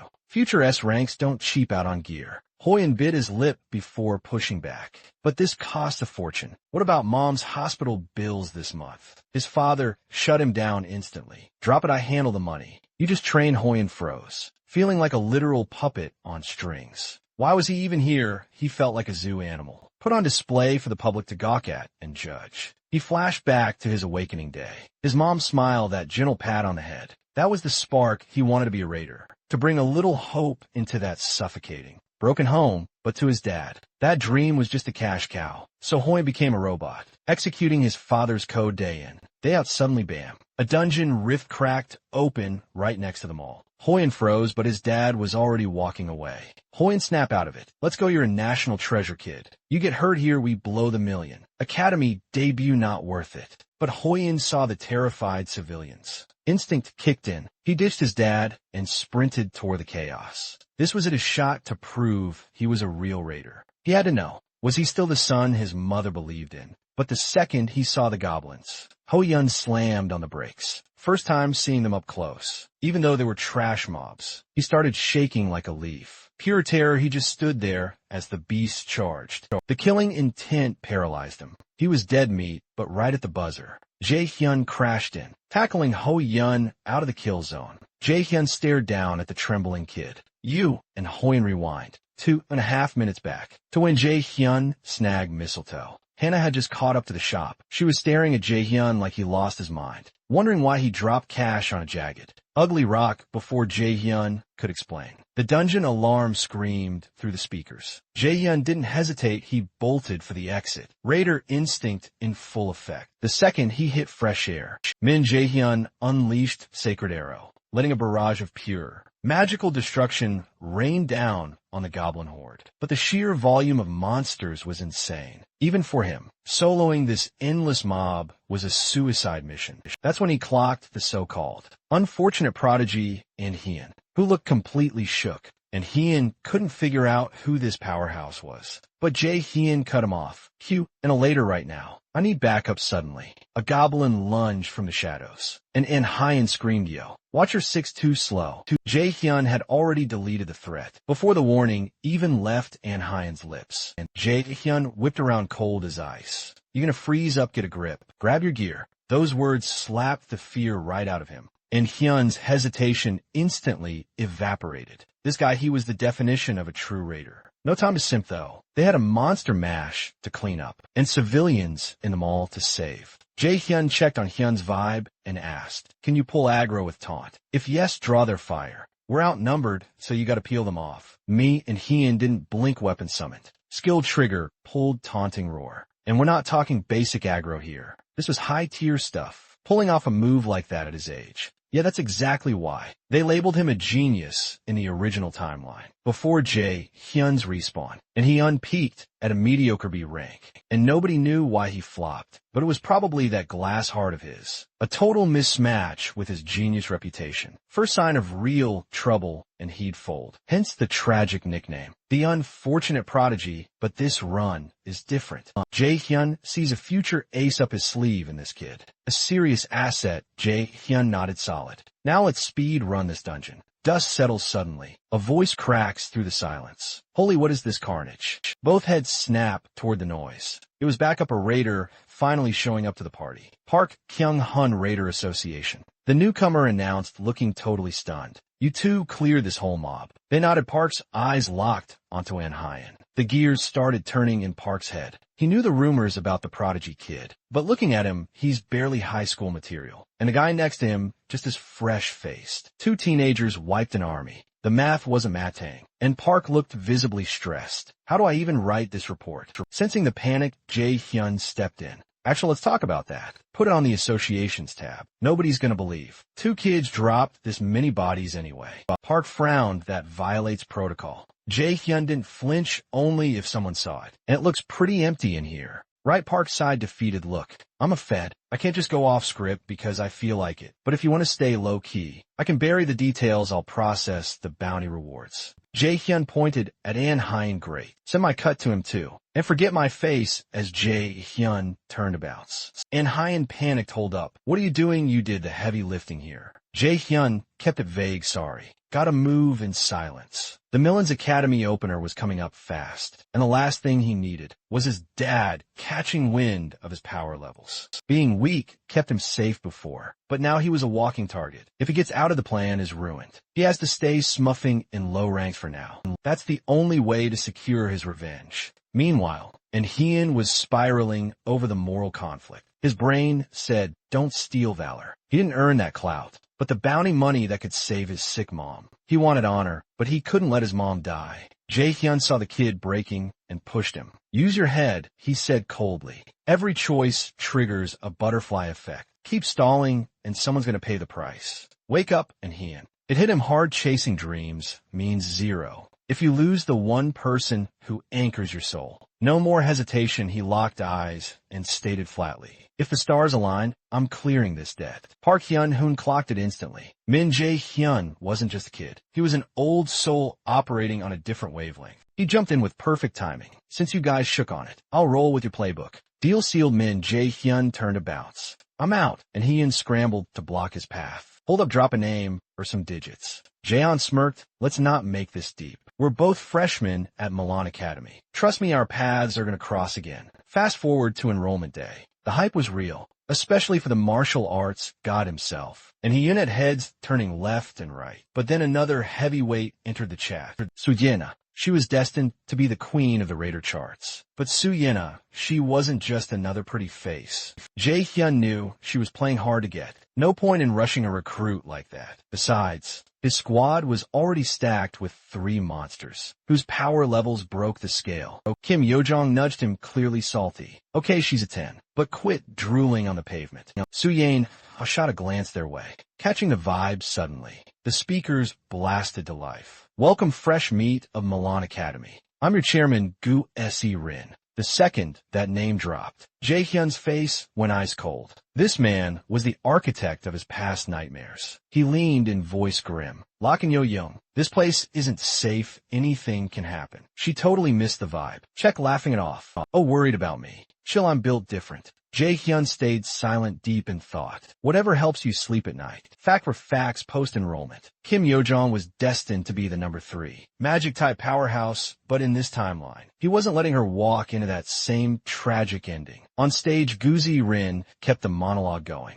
Listen up, students. We're kicking this off with a bang. A subspace hunting game, seniors versus rookies. Welcome to the freshman hunt. Suddenly, the floor glowed. A magic circle erupted under Yojong's feet, catching her off guard, instincts flaring. Jae-hyun lunged and clamped his hand around her wrist. Just as reality warped, smash cut to the Lotus Guild. Park Sung-jae checked his watch. Jae-hyun starts his academy arc today, right? Yu-sung in gasped wait today. I forgot to send the good luck text. He's probably ghosting his phone by now. Park Sung-jae stayed cool. I figured the chairman would pull a stunt, so I hit him up yesterday. Yu Zeongin's eyes lit up. No way did he reply. Spill the tea. Sung-jae flashed his screen. One line, don't sweat it. Meanwhile, Jae-hyun and Yu-young touched down in the subspace. But they weren't solo. Standing there was the S-tier magic legend herself. Soo-yeon, the girl who rewrote the meta. Cut to the control room. Gu Se-rin watched the monitors like a hawk. Flanked by staff instructor Kim, piped up. This batch is absolutely cracked, and Hae-yoon is already global news.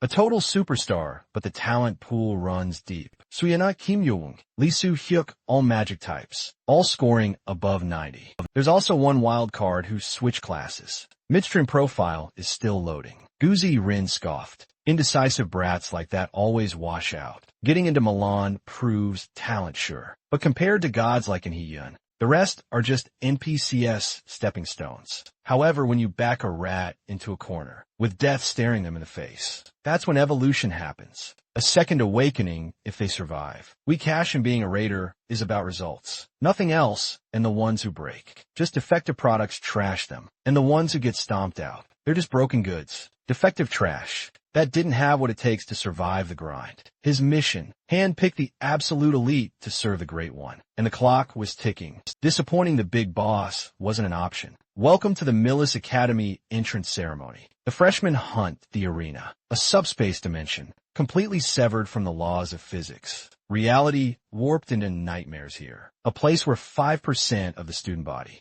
got wiped out annually. This brutality served one single purpose, pushing these kids to their absolute breaking points. That's exactly why Min Jae-hyun stayed on high alert. Zero margin for error, especially with a mage class. Monster like Soo-yeon nearby. Suddenly Gu Jae-in's hologram flickered into existence. Listen up, here are the rules for the freshman hunt. You are restricted to see rank skills or lower. Rip off a rival's name tag. Use score points seniors tagging a freshman. That's a cool 10,000. But if a rookie takes down a senior, that's a massive 100,000 point bounty. Spend those points on academy gear upgrades. You name it, don't worry about dying. We nerf skill damage to keep you alive. Now go get them. Jae-hyun caught the catch immediately. Gu Jae didn't say a word about innate skills or raw talent. The game was rigged to weed out the trash instantly and spotlight the real prodigies from day one. Jae-hyun turned to Kim Yoon. We're stuck here for 3 days. Securing a shelter is priority number one. This dimension was a minefield of traps. Surviving 72 hours meant finding a safe zone was non-negotiable. Kim Yoon whispered, what about her? She looks like a mage class too. Wouldn't we be safer teaming up? Safety in numbers, right? Jae-hyun calculated the odds. Siana was a powerhouse, but she was a ticking time bomb. In the future, she'd be infamous for going completely berserk and taking everyone down with her. He hesitated. We can't just rush into this. She's a flight risk. Look at those eyes. She doesn't trust us one bit. Kim Yoon shook her head. I don't get that vibe at all. Honestly, she reminds me of you when you were little. Kim Yoon didn't wait. She marched right up to Soo-yeon. Hey, wanna squat up? We're mages too. This whole game is stacked against us. Freshmen, we stand a better chance together. Siana glanced up, her voice ice cold. Teaming up might not be our biggest problem right now. Boom, a gust of wind slammed into them. 2 silhouettes emerged from the dust. 3 rookies already manned. Points are practically falling into our laps this year. The ambushes were seniors. Shin Jun-song and Guan Xiao-lu from Millis Academy. Guan Xiao-lu frowned. Wait. Y3, I only tracked 2 signals. She realized with a start. She couldn't sense Jae-hyun at all. Kim Yoon panicked. Those are martial class seniors. We need to run now. Jae-hyun stood his ground. No, running we in this here. Thanks to his past life. He knew exactly what Guan Xiao-lu could do. Her tracking range was 300 kilometers. If they didn't neutralize her now, she'd call in backup and it would be game over. Shin Jun-song grinned like a maniac. 3 points, I'm going all out. He launched himself at the trio swoosh. Jae-hyun sighed, stepped the attack like he was bored. He spoke calmly. Been a while since someone had the guts to swing a blade at me. Shin Jun-song saw red and slashed again. I know every rookie worth a damn. You're just a mage. But before he could blink, clang. Jae-hyun caught the blade with his bare hand. His voice dropped an octave. You're stupid. Impressive you've lived this long being that dumb. Crack, he shattered the steel like a twig. Soo-yeon froze, eyes wide. Jae-hyun didn't flinch. I'll give you 3 seconds. Drop the tag, and you walk. Shin Jun-song was paralyzed with fear. His brain short-circuiting. Time's up, Jae-hyun's side. I gave you an out, you blew it. One punch, that's all it took to flatten Shin Jun-song. Kwon Xiao-lu stared in disbelief. She never imagined her partner would get folded that fast. Back in the control room, Kim Suk-ji watched the screen. Finally, a rookie snags a name tag. The moment he speaks, the POS system blasts the update. Contestant Min Jae-hyun just banked 100,000 points. Instructor Joje Seo Frisis. Totally stunned. She snaps her head toward instructor Park Hae-jun, voice dropping to a harsh whisper. Is the system glitching? Why wasn't this tracked? Park Hae-jun scrambles to check the logs. Instructor Yo diagnostic is clean. No bugs here meanwhile. A sinister grin creeps on Gu Jaren's face. Min Jae-hyun, she is definitely watching him now. Back in the digital arena, Kwon Xiao-luan is losing her mind. I've never even heard your name. Who the hell are you? Min Jae-hyun completely goes her. Turning straight to Kim Yoo-jong. Party invite sent, accepted. Let's wrap this up. Kim Yoo-jong is reeling. Since when did Min Jae-hyun become this op? Soo-yeon stays quiet, simply unsheathing her blade. Even without the monster rookie, there is no escape. Kwon Xiao-luan realizes she's trapped in a 1 versus 3 nightmare. Desperate, she decides to nuke one target and vanish in the smoke. She aims for the mage, but Kim Yoo-jong effortlessly weaves past the attack. If Kim were just some random scrub, that would have worked. Too bad she's elite. Dodging the strike, Kim instantly slaps a bind spell on Kwon. The senior slips the crowd control, whipping throwing knives in a lethal arc. Clan Kim throws up a magic barrier just in time. Deflecting the steal, Min Jae-hyun knows the score. Kim can't solo a high-ranking senior head-on. He steps in to assist, but catches the sound of Suyina whispering. She's casting her ultimate, sort of Alfheim in a blink. Kwon Xiaolin gets absolutely deleted by Su-yan's strike. As she falls, the horrifying truth hits her. These aren't freshmen, they're monsters. Dust settles, Su-yin glances at Kim Yoo-jong. Voice flat, did I steal your kill? Kim waves her hands frantically. No way, you totally saved my bacon. Su-yin presses on, so that alliance offer. Is it still valid after witnessing that display? Min Jae-hyun has to reevaluate Su-yin. She isn't the unstable psycho the tabloids painted her as. She's just tactical and introverted squad formed. The trio makes a beeline for the nearest safe zone, the Nightmare Forest Refuge. Outside, a pack of seniors is hunting for rookie tracks. One spots the trail immediately. Got prints here. Looks like they camped inside the shelter. Hold fire, regroup on me. They figure, no rookie squad can hide in a bunker forever. The plan camped the entrance and ambush the prey the second they step out. Joke's on the Min Jae-hyun's crew is already watching Zap. A sudden attack drops a senior instantly. It's not just an attack. It is a massive slap in the face to the upperclassmen, spotting a lingering Mona trail. The seniors lock on a Kim Yoo-jong hiding nearby. The mob charges, completely blind to the fact that they just walked into Min Jae-hyun's kill box. Kim glances back smirking. Whole squad, and you still can't catch me embarrassing. The lead senior roars, get back here. You brat freeze. They have no clue Kim Yoo-jong is laughing at their single-cell brain power. Min Jae-hyun had scripted this entire scenario. Sure, the shelter is safe, but turtling there doesn't pay the bills. They need supplies and, more importantly, points. The objective shifted its time to farm the seniors. Kim activates Wind Step, picking up the pace. She's guiding them straight into a dense patch of paralyzing spore mushrooms. Checkmate. Min Jae-hyun had already grilled Lee Jae-sang about how to counter these specific environmental hazards. Jae-song had paused before answering. No total immunity exists yet, but osmanthus sap neutralizes the toxin. Min had replied instantly. If it clears the status effect, that's good enough, thanks bro. So, the team had harvested osmanthus sap before the fight. This exam is rigged for melee builds, putting mages like Kim at a massive disadvantage. Unless you play 4D chess like Min Jae-hyun, with zero offensive innate skills. Jae-hyun knew a head-on clash was suicide, so he cooked up a strategy that was straight-up diabolical. We flipped the script with basics. Jae-hyun announced, and I raised an eyebrow. With swap that useless spell, that just trades places with a teammate. How does playing musical chairs help us win?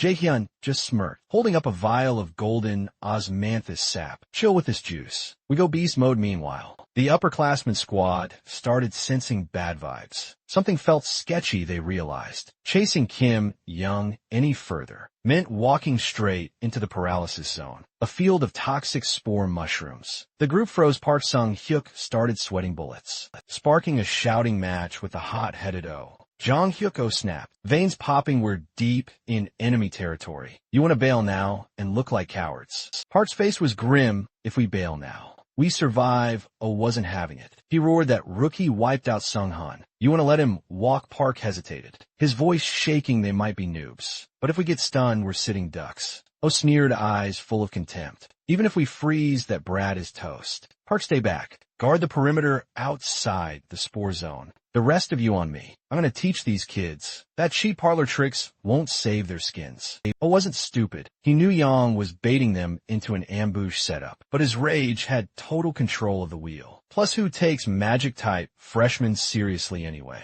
Finally closing the gap. Oh cornered Kim Young and snarled like a predator. End of the line, brat. Nowhere to run. You really got a kick out of playing tag. Ha-Young grinned, totally unbothered. Come get some then. Or are you chicken? You were talking real big a second ago. Why stop now? That did it. The seniors lost it and charged forward. Blind with fury, boom. Young stomped, detonating the spore mushrooms. Right under her feet, a massive cloud erupted. The toxic dust blanketed everything within a 50-meter radius, locking every living thing in a 2-hour paralysis coma. From a distance, Jae-hyun caught the flash of the explosion. He glanced into Showtime. Back in the toxic fog, Oh Jong-hyuk was shook. He never thought she'd actually nuke herself. With the spores, it was a kamikaze move. Or so he thought. Young's eyes lit up switch. Tagging out, she triggered her active skill swap. In a literal blink, Jae-hyun materialized in the air, driving his heel straight into O's face crunch. Sub-seniors, he deadpanned.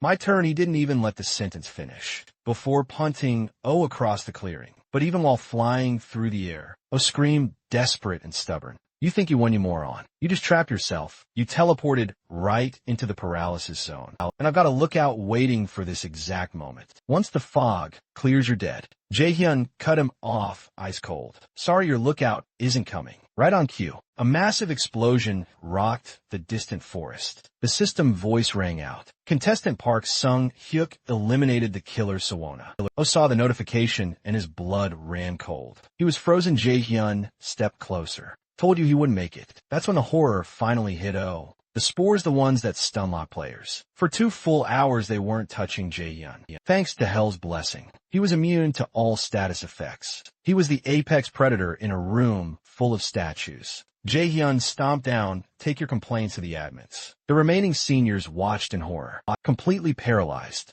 as their leader was deleted from the match. Jae-hyun turned his dead eyes to the trio. 3 left meanwhile. In the control room, the kill feed was going berserk. The instructors were floored. Jae-hyun's squad had just rocketed to the #1 spot on the leaderboard back in the safety zone. Kim Young chugged the osmanthus sap, instantly curing her paralysis. With the enemy wiped out, the girls moved to link up with Jae-hyun. Jae-hyun is weirdly good at high-level swap tactics. Ina noted that wasn't in the textbook. Young chuckled. He only switched to magic 3 months ago. I literally taught him the basics myself. Ina's jaw dropped. Wait, was he a martial arts major? Young nodded yep. Until just a few months ago. Back in the day, this guy was a hardcore melee main. Zero respect from magic users. So how the heck did he know that? Osmanthus sap is the ultimate cure for paralysis. Where does a brawler pick up alchemy hacks like that? It didn't take long for the trio to regroup. At the rendezvous point, Min Jae-hyun scanned his teammates. The paralysis debuff is gone, right? You two don't even look winded. Kim Yoo-young grinned, flashing a thumbs up. Duh. I just sprinted for a bit and popped 1 spell as game.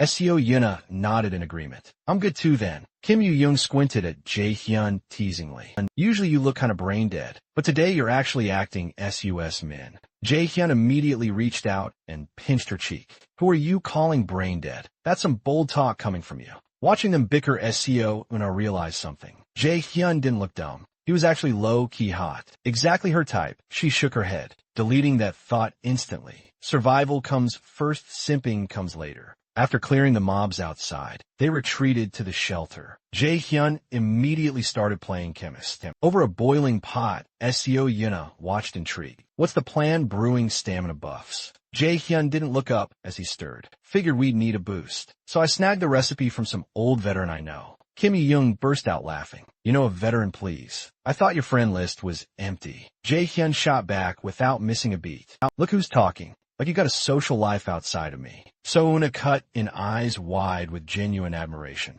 Seriously though, Jae-hyun, you're insane. You don't vibe like a freshman at all. You carry yourself like someone with 10 years of combat experience. Kim Yoo-jong stood up, dusting herself off. All right, enough yapping. If we're raiding tomorrow, we need to fuel up the problem. Neither Jae-hyun nor Yoo-jong could cook to save their lives. That's when SCO Una stepped up. I can handle the food. Let me take over. I live with my grandma, so I'm basically the head chef at home. As she spoke, Una tied her hair back, locking in for some culinary magic. Jae-hyun didn't know much about her personal life. Just the grandma detail, it screamed tragic backstory. Parents likely out of the picture. In no time, Yuna whipped up a feast. One bite, and the squad was absolutely mind blown by the flavor. Jae-hyun admitted, I never thought we'd eat like kings in a dump like this. Yoo-jang was so hyped. She tackled Yuna into a massive bear hug, surrounded by friends and good food. Yuna felt a warmth she hadn't experienced in years. Meanwhile, in the central control room, the survival game meant for melee fighters had gone completely off script. Topping the leaderboards was Min Jae-hyun,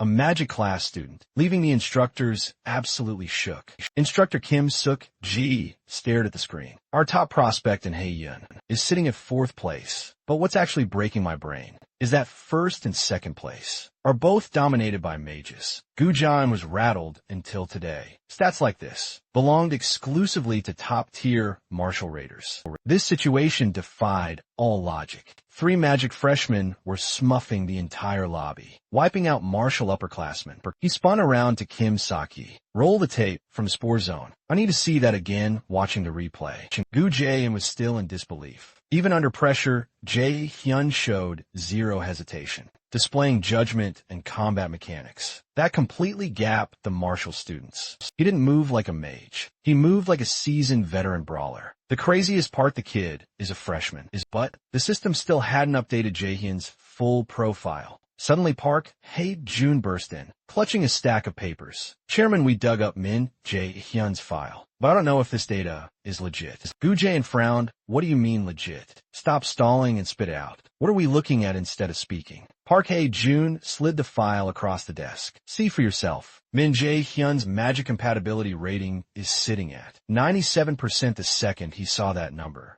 Gu Jin's eyes nearly popped out of his skull. A wave of excitement surged through him. This was the jackpot. I need to verify this myself. Gu Jin murmured, a grin forming. I need to see if this monster is the real deal. Instructor Kim Sok-ji asked nervously. Wait, are you planning to intervene in the exam personally? Gu Jin nodded sharply, absolutely. I can't wait to meet this kid. Let's design a little boss battle for him. Shall we? Meanwhile, Min Jae-hyun's squad was absolutely cooking, with a score of 1 point. 1 million points, basically locking down the throne. They owned the freshman leaderboard, especially since the upperclassmen had already bailed on the Nightmare Forest. But they couldn't just camp out in their shelter forever. If they wanted to run up the score, the grind had to continue. Kim Young stretched out, looking totally unbothered. Guess we don't have a choice. Gear up, guys, then. So Ina dropped the bomb on them. The all-time freshman record is 1 point. 1.4 million points. We're not just going to win.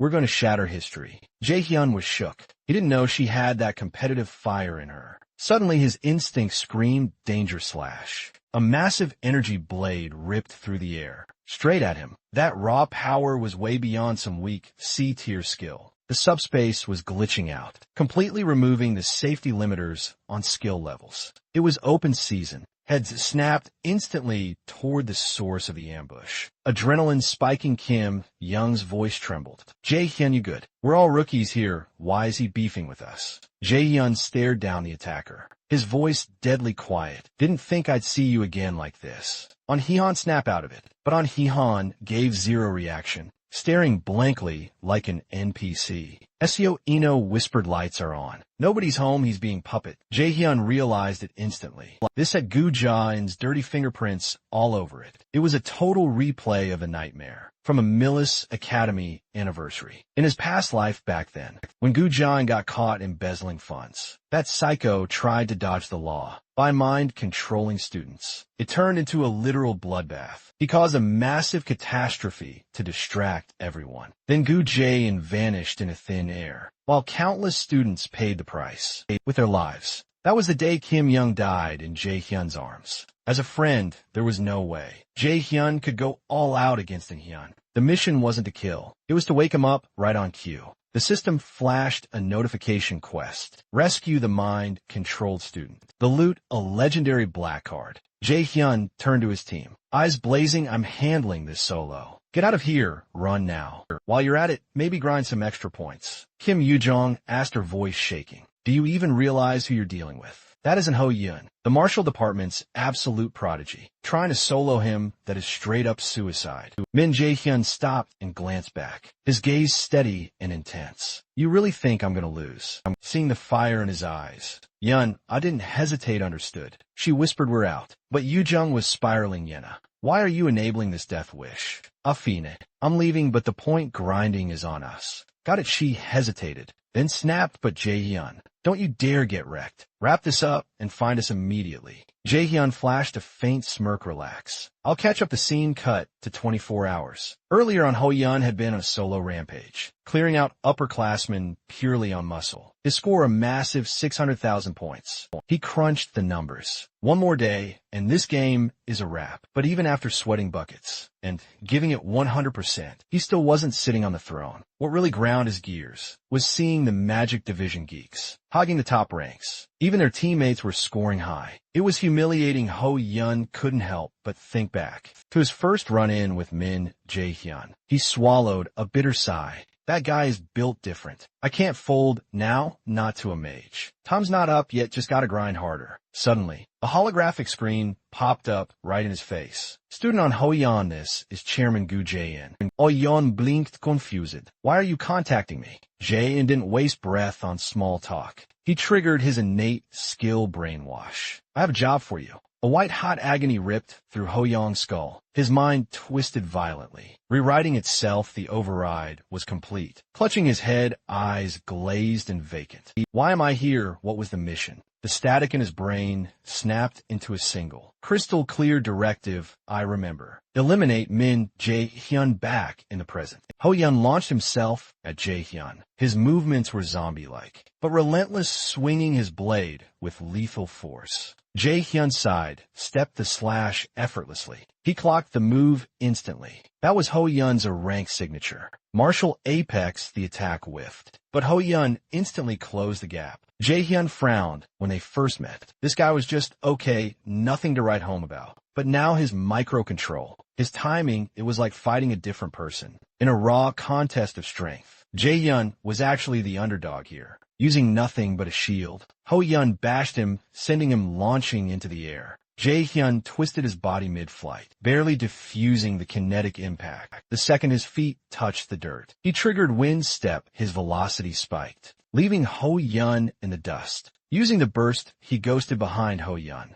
In a heartbeat, electricity crackled in his hand. He prepared to end this farce with lightning chains. But Ho Yun defied physics. Retreating the split second, Jae-hyun struck. Before his eyes could even track Jae-hyun's position, his body moved on pure autopilot. That is the terrifying reflex of a born combat genius. Jae-hyun realized this wasn't going to be a walk in the park. Technically, absolute calculation could break the mind control. But the issue was Gu. Jae-in was definitely spectating from the control room, probably wearing that smug, punchable grin right then. And Ho Yun managed to wake up the beast inside Jae-hyun. It wasn't just about winning anymore. He wanted Jae-in to feel it. Stalking forward, he closed in on Ho Yun. Meanwhile, in the control room, Young E-Sol watched the feed. Jaw on the floor, am I seeing things? A mage type throwing hands in close quarters. Against a martial type, and he's actually winning. And not just any opponent. It was on Hoyun, the melee prodigy.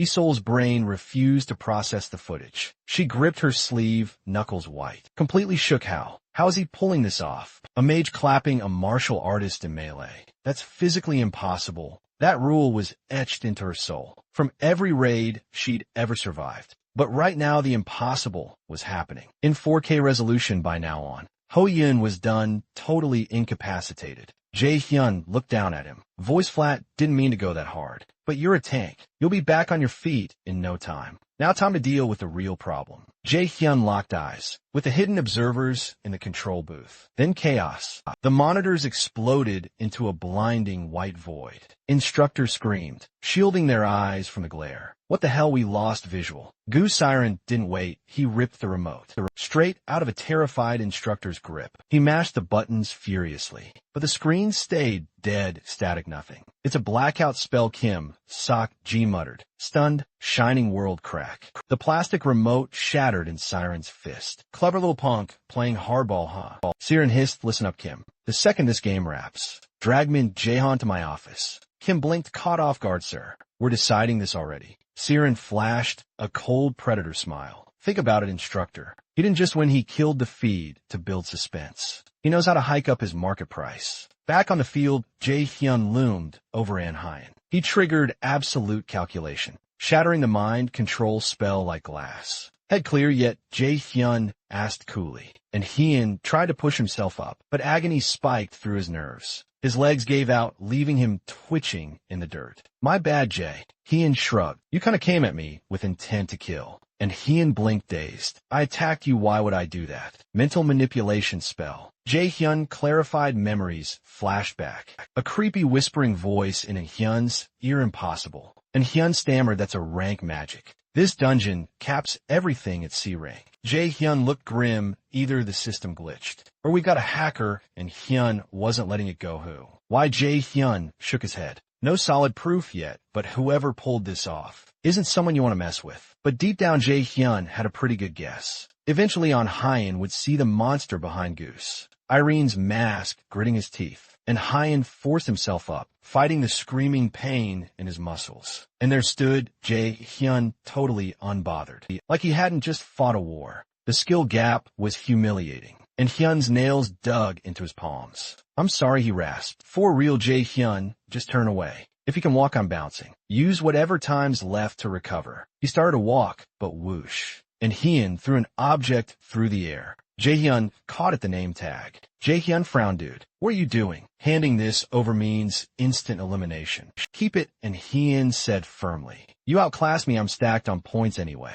I lost the duel, that trophy is yours. But don't get comfy next time. I'm taking that back, and I won't hold back. Jae-hyun stared at the tag. 10,000 points, peanuts, really. But the meaning, priceless. He used to kill, for validation from the martial arts elites. He used to be the weakling looking up. Now, he just dominated a martial genius. And earned his respect, the envy was gone. Replaced by pure victory for Jae-hyun. This was the biggest high since he reincarnated. He finally felt it. He wasn't that broken victim anymore. He'd leveled up mentally and physically. Soon the buzzer sounded, the freshman hunt was over. Jae-hyun obliterated the record. 1,530,000 points. Jong-hyun side-eyed him, scoffing at his poker face. Dude, you just made history. Crack a smile, maybe. I mean, seriously. Suina, on the other hand, was fuming. Ugh, one more hour, and we would have cracked 1.6 million. Jae-hyun looked at them like they were crazy. Why stress over the high score? Ina giggled, shifting gears. Whatever the payout from this is going to be sweet.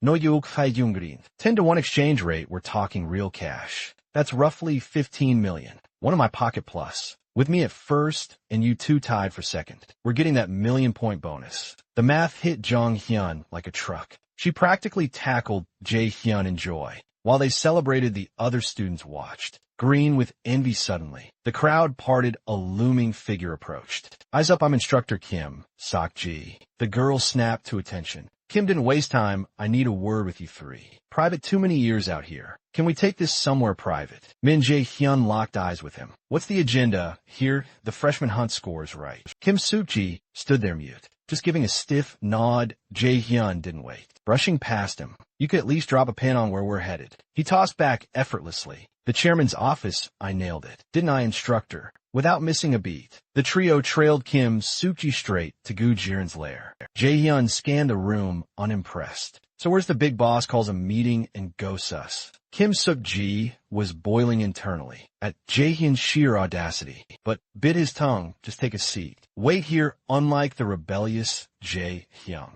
Young Yu-young and Soo-hin sat down like model students. Right on cue, Gu Jin breezed in. Apologies for the delay. The girls shot up instantly high. I'm Jong Yu-young, Magic Division freshman. I'm Suina Gu Jiren fleshed a praktice smile. I know exactly who you are. But Jae-hyun cut through the pleasantries. You took your sweet time. I was about to pass out. The girls froze, completely shook. And even Kim Suk-ji looked like he'd seen a ghost. The room went dead silent. Gu Jiren choked back his rage, forcing a gentle expression. He smoothed it over my bad. I needed a prep so we could talk business. Jae-hyun ignored the vibe check and fired back. Now we should be sorry. We've been grinding for 3 days in a subspace. 0 showers and rushed straight here. Gohan pivoted quickly. That was a massive oversight on my end. After a few verbal jabs, Jae-hyun clocked it immediately. Jiren was folding, desperate to hook this level of talent. The chairman kept his cool.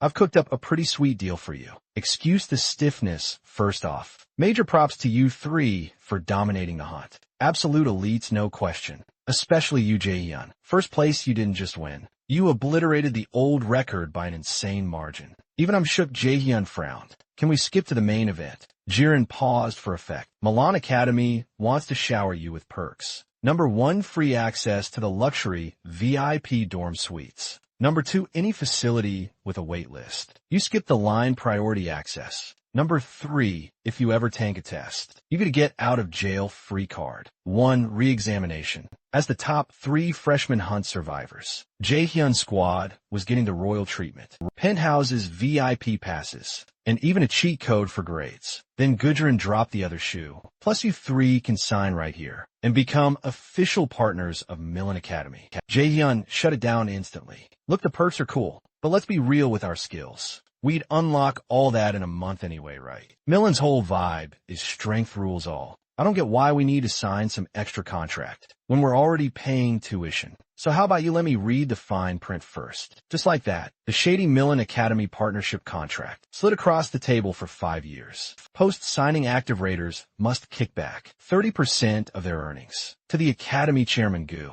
This isn't a perk, this is a trap. Plain and simple. Gu Jin inside, acting helpless if that's your take. My hands are tied, it's not mandatory. Totally up to you guys. After hearing Jae-hyun break it down, Yu Young and in a locked eyes, they immediately decided to hard pass on the signature. Gu Jiren dipped his head. Bummer. Truly a bummer. This is my best offer. Maybe you need to rethink it. I'll give you one last shot. Jae-hyun, you still turning me down. Jiren had zero clue that Jae-hyun was actually baiting him, waiting for the brainwashing attempt. Shielded by Hell's blessing, Jae-hyun was immune to mind control. I made myself crystal clear. I'm not signing that trash. If we're done here, we're bouncing. 3 days of combat followed by an office meeting. We need real sleep, not this. And with that, the trio breezed past instructor Kim Suk-ji, leaving the tension thick in the air. Cold sweat was practically soaking through Kim Suk-ji's shirt. The silence in the office was suffocating, leaving just him and Chairman Gu Ziren. Alone in the room, Gu Ziren's face went pitch black. Radiating pure menace instructor Kim.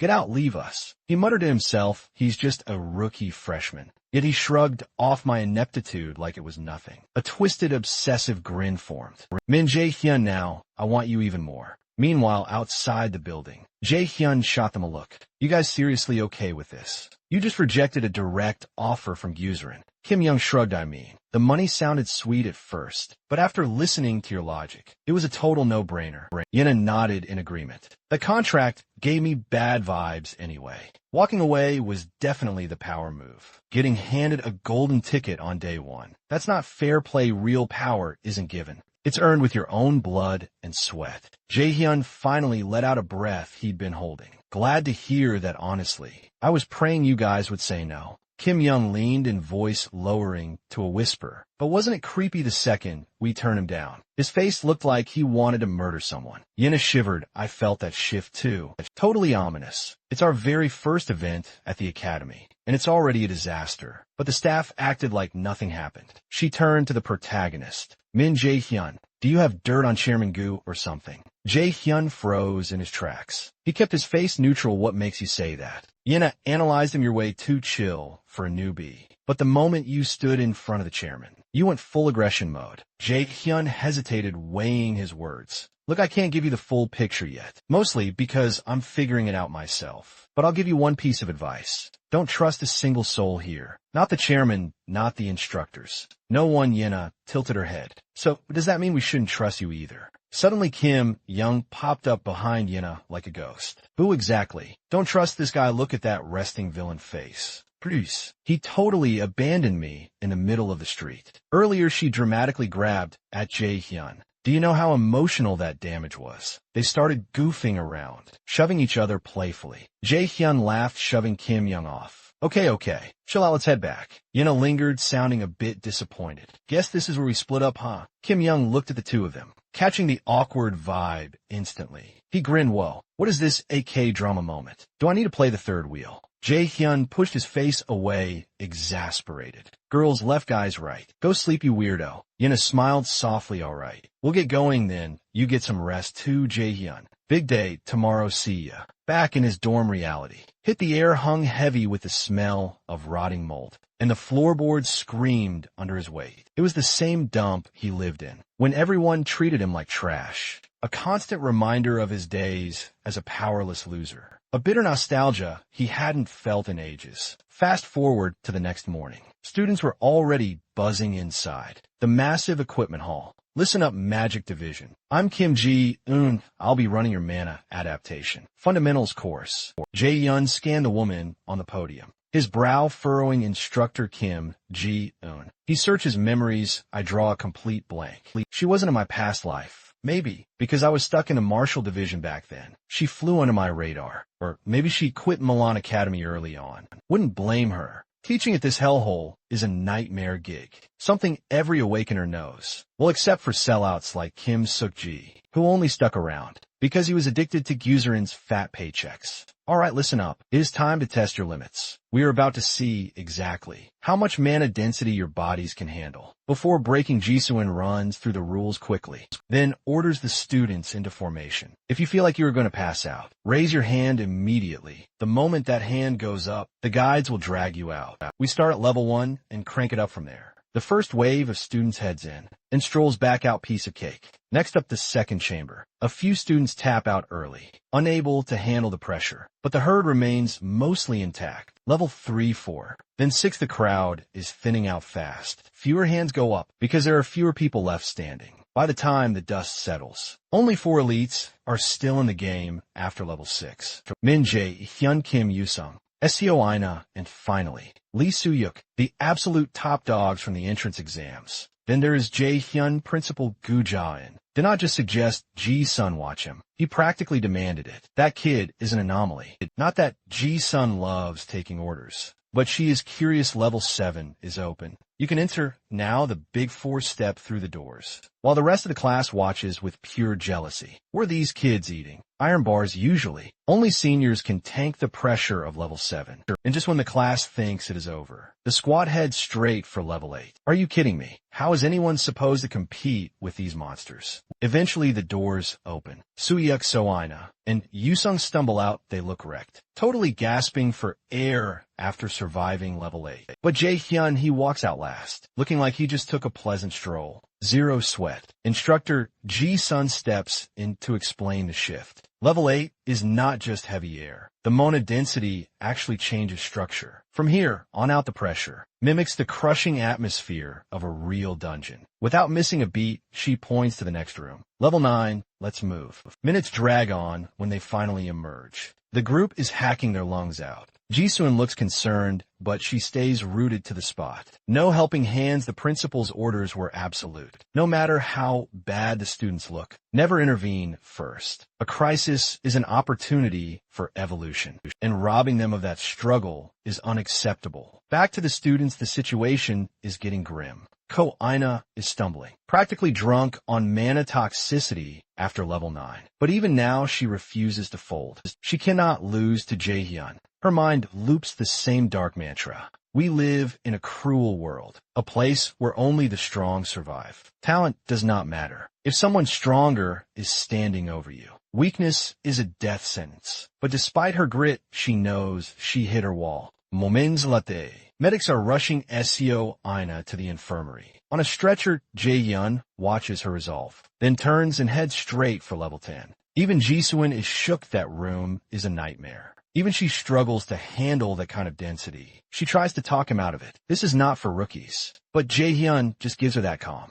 unbothered look. Fine, I am coming with you. Jisoo decides to enter level 10 as a safety net. But once inside, reality hits her. Something is wrong. The kid isn't struggling. He is not even flinching, let alone fighting for breath. Hours later, the session wraps up. Jason addresses the survivors, praising their grit, but all eyes are on Min Jae-hyun. The kid cleared a level 10 Mona room. You have to understand that is B rank raider territory. I expect the rest of you to work hard and catch up to him honestly. Is she praising him or just roasting the rest of the class? After dismissal, Jaehyun checks on the squad. After 2 hours of rest, the girls are back on their feet. Yoosung is already acting arrogant again, which means she is perfectly fine. So Aina is battered, but not broken. Jaehyun used to think Aina was just competitive. He was wrong. It is deeper than that. If she keeps going down this path, she's going to spiral out of control. But Jaehyun is not going to let that happen. He plans to rewrite the script for her, just like he will for Song, Unahun, Jae-sung, and Ho-jun,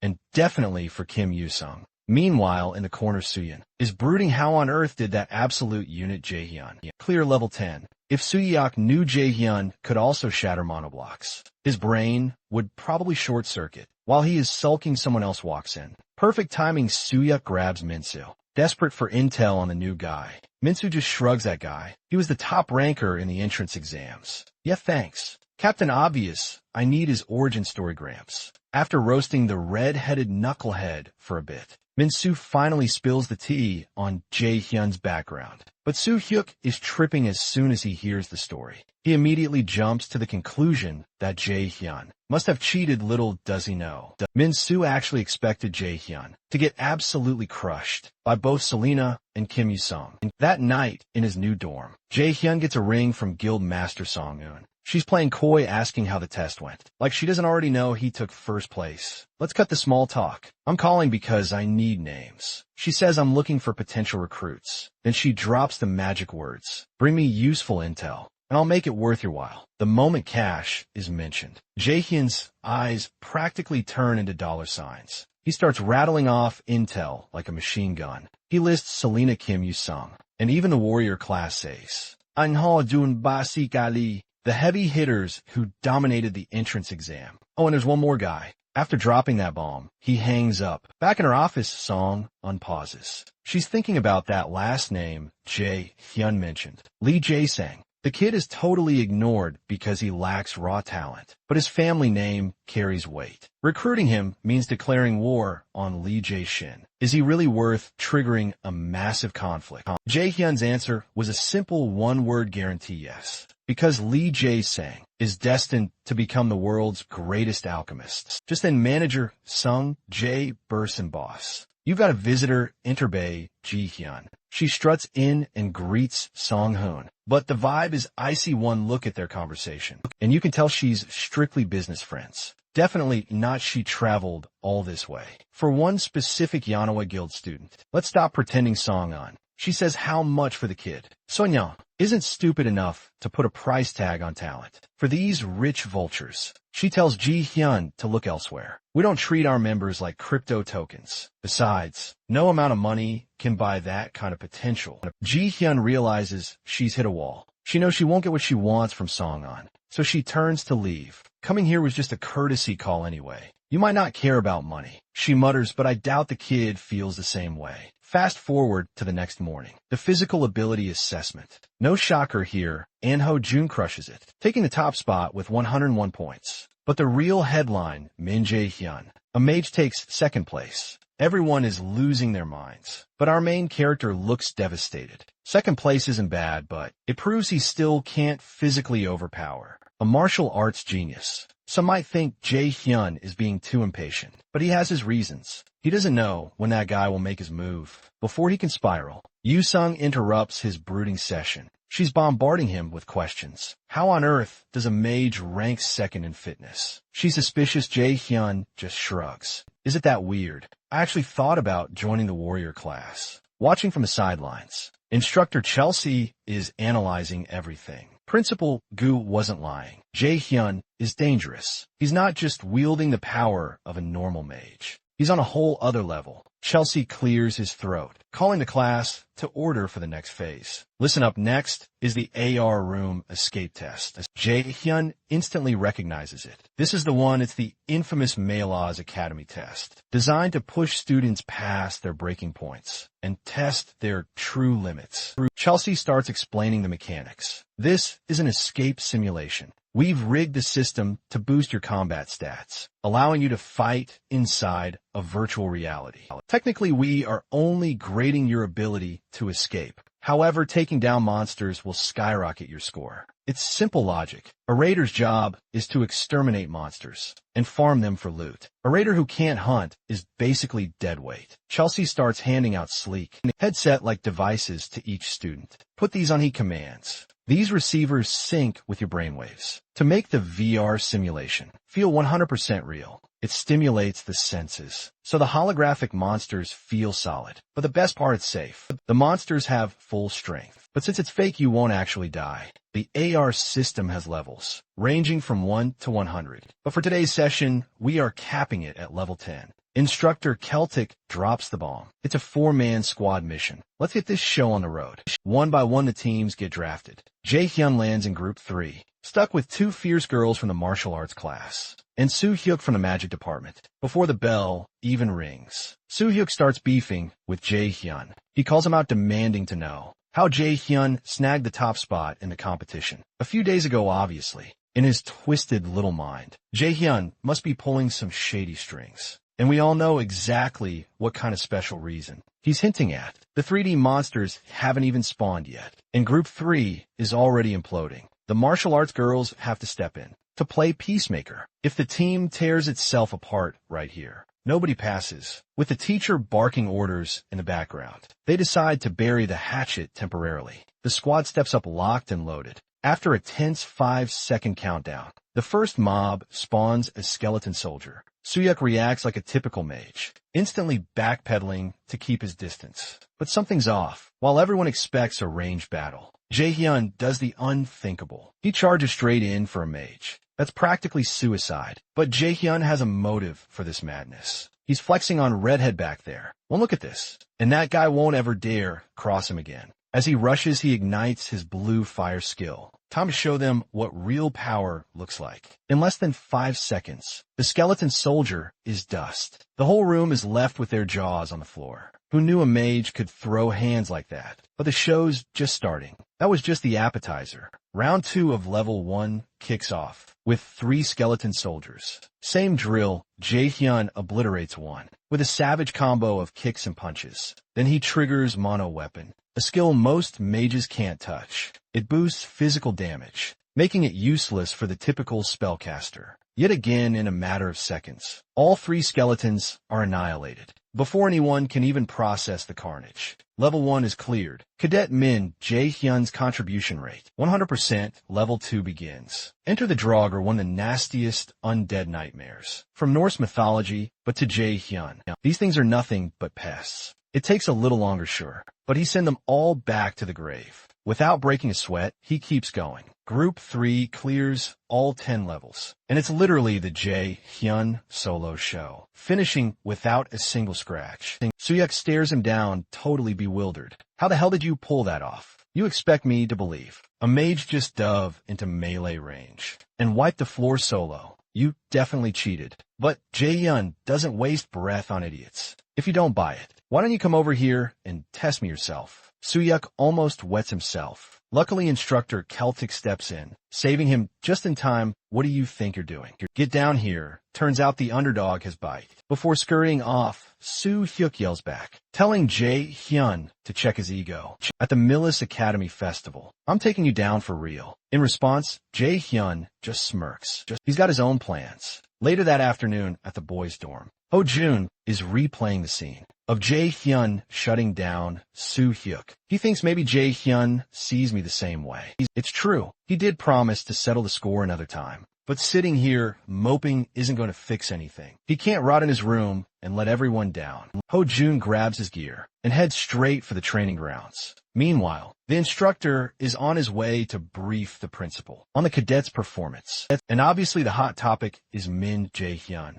as he enters Guja and greets him with immediate praise. Now give me the rundown on the physical exam. According to Celtic, only 3 students aced the test with a perfect score. The list includes Ho-jun and, of course, Min Jae-hyun. In fact, Jae-hyun's stats shattered the ceiling. As the report continues, the principal just flashes a wide, predatory grin. You can tell he's cooking up something shady. Back with Jae-hyun, it's the daily grind. As always, he's locked in the AR training room. With his current stats, he's soloing all the way to level 27. But that's his hard cap. Clearing this level means he's strong enough to go toe-to-toe with 6 subjugators at once. Ranks see if his gut instinct is right. The next test is a simulation. But in his past life, this wasn't just practice. It was a dungeon breakdown. We're talking the Manhwa's Academy incident. A total nightmare that cost the lives of hundreds of students. His own squad included, but this time around, Jae-hyun is hell-bent on flipping the script. The next day, class wraps up, and Selena and Ju-sung rush over, stressing out about the practical exam. A simulated dungeon run is enough to make anyone sweat. To calm the vibes,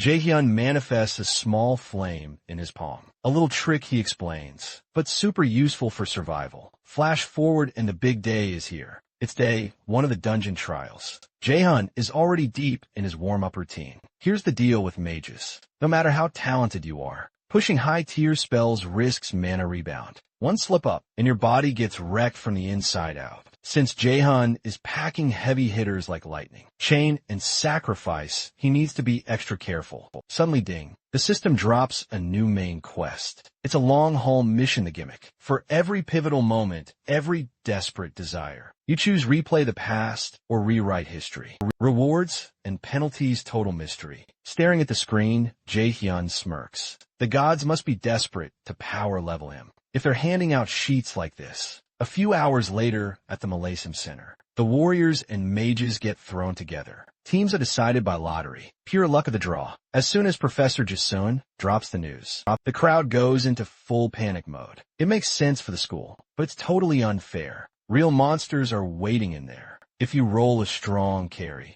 it's an easy if not. Your team is in for a torture session. Up on the podium, Professor Jisun waves for silence. She claims the monsters are balanced for student levels, meant for scoring purposes only. Yeah, right. Jae-hyun isn't buying it. Jisun might be trustworthy, but Principal Gyuzane is a total scammer. Sure, most of the mobs are trashed here, but Jae-hyun remembers boss-level threats hiding in the mix. Plus, this is exactly when Gyuzane exposes a weakness. Jae-hyun's golden opportunity. Time to draw names. The professor calls them up one by one. And would you look at that? Jae-hyun bags. So I know this setup is definitely rigged. As for the other teammates, it's Kim Jina and Sung-gu from the warrior class. Jae-hyun freezes memories, hitting him like a truck. These two, they sacrificed themselves to block a ranked D boss, so he could run. Now the system's choice makes perfect sense. The squad does their intros, getting a vibe check before heading in.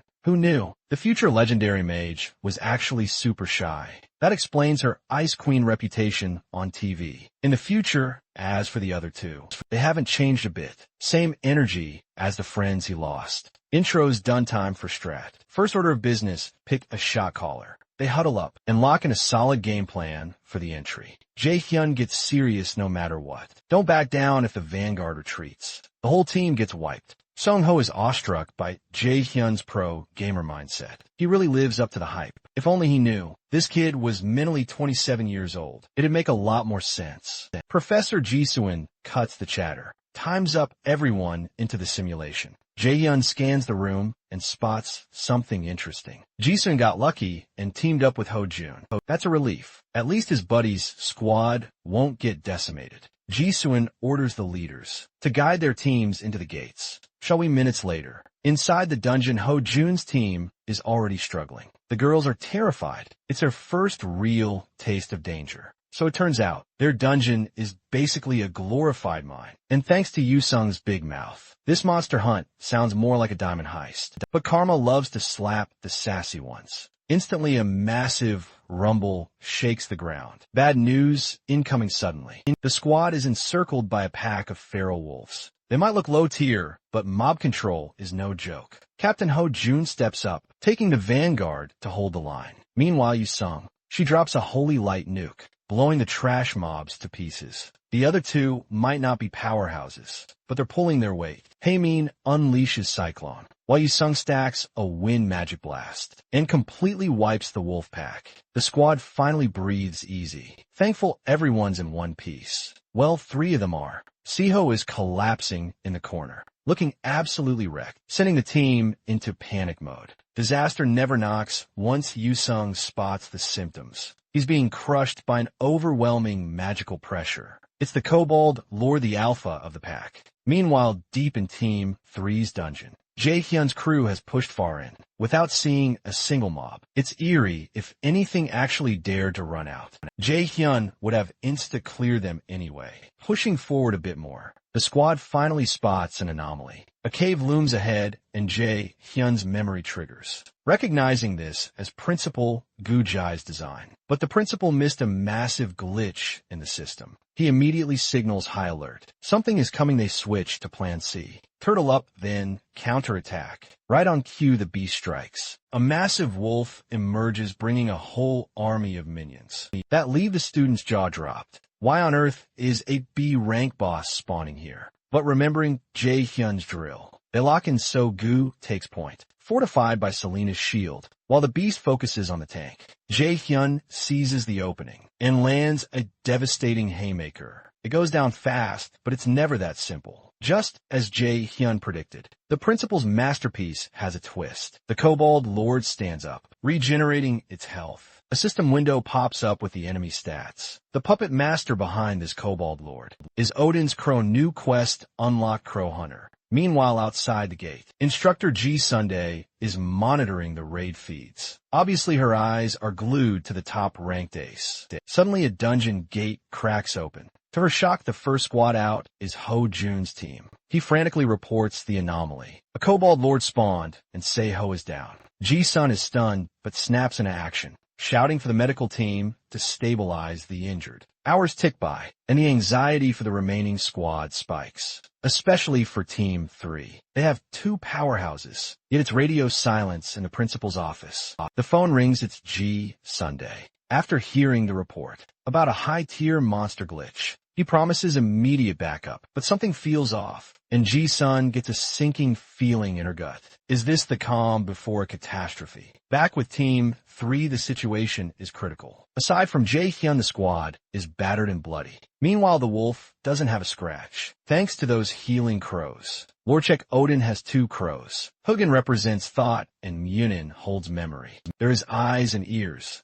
gathering intel to help Odin rule Asgard. This means the wolf is an agent of a god. The Mona density Jaehyun senses is solid B rank. If he were solo, tactically retreating would be the only smart play. But he's not alone. This is his second chance. His shot at redemption for past failures. Fueled by the power of friendship buff, Jaehyun orders the squad to evacuate, while he holds the aggro naturally. The team refuses to leave him behind. They think he's crazy to solo this thing. But one brutal strike from the beast slaps them with reality. Staying here just makes them dead weight. For the captain, as they scream his name, the Kobold Lord swings a massive mace straight at Jaehyun's head. Like hell, she's going to let you have all the fun. SEO Aina isn't going anywhere. She knows she's the support Jaehyun needs right now. So that's settled without wasting a second. Our MC whips around and orders the other 2 to scramble. Get out and update the instructor on this mess. as her footsteps fade into the distance. The stage is set for a 2 versus 1 showdown.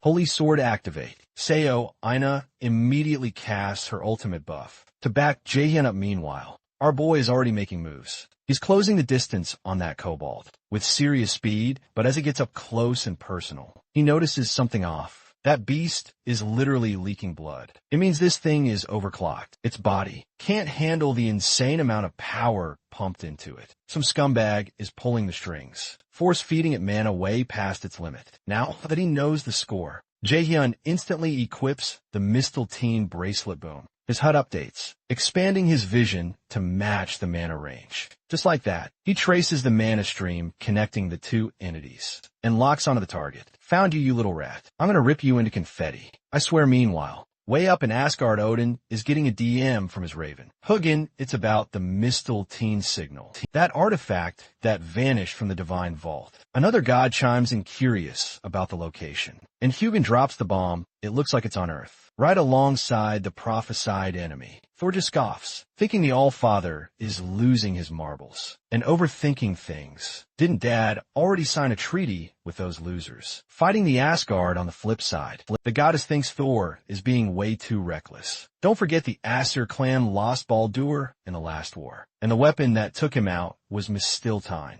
Odin cuts the chatter and orders Hugin to spy on this arch-rival. Find out if he's made contact with the resistance against the Aesir yet. And here's the kicker. Jaehyun's dad is currently the avatar for this enemy. Alright fam, back to Earth. Inside the Miller's Academy principal's office, Gu-jan is plotting with instructor Solji. Looks like everything is going according to script. Nobody suspects a thing so far, which is exactly what they wanted. Because all of this, it's Odin's game. Meanwhile, back in the dungeon, the fight is getting absolutely intense. But honestly, that's just between the Kobold Lord and Jaehyun Seo. Aina is running on fumes, and her mana is starting to backlash. Jaehyun realizes that even if they clap this boss, she's gonna die from the side effects. If that's the case, there's only one play left. Thinking fast, Jaehyun unleashes a storm of lightning chains and goes on the offensive. At the same time, he pushes straight toward the wolf. Protected by INA's final mana barriers, a random thought crosses his mind. Someone once told him nothing hurts more than dying because you didn't trust your teammates.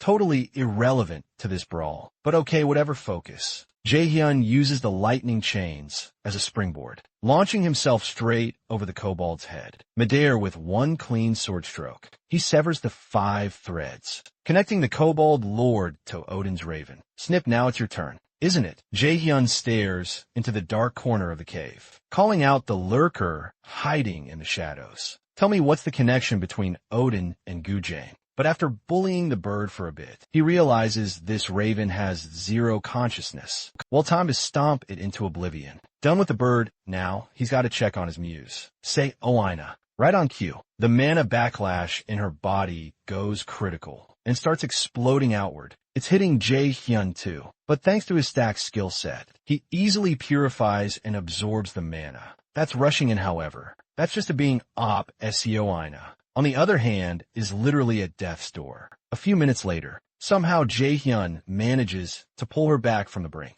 She wakes up even crazier. Her HP and mana are fully topped off. Of course, equivalent exchange. If she's good, he's cooked. Looking at him, you can tell he just drained his tank to save her. Anyway, more importantly, the Kobold boss is Dust Plus. I've got something to tell you. Meanwhile, outside the dungeon, the other two form Jae-hyun's group just finished their report, and the one freaking out the most, Yusung, obviously. He talks trash about Jae-hyun constantly, but that's his best bro, plus SEO Ina is in there. Everyone assumed those two were done for, but suddenly, to everyone's shock, the dynamic duo walks out completely in one piece. You guys arguing over us. Jae-hyun scratches his head like a dork, while instructor Jisun can't believe her eyes. Even the patrol squad was convinced they were history. A monster of that caliber had to be at least AB rank. Boss Q Yu-sung having a total meltdown. Snot and tears everywhere. Hugging them, I almost lost my favorite stress ball. As for Kim Jina and Songgu,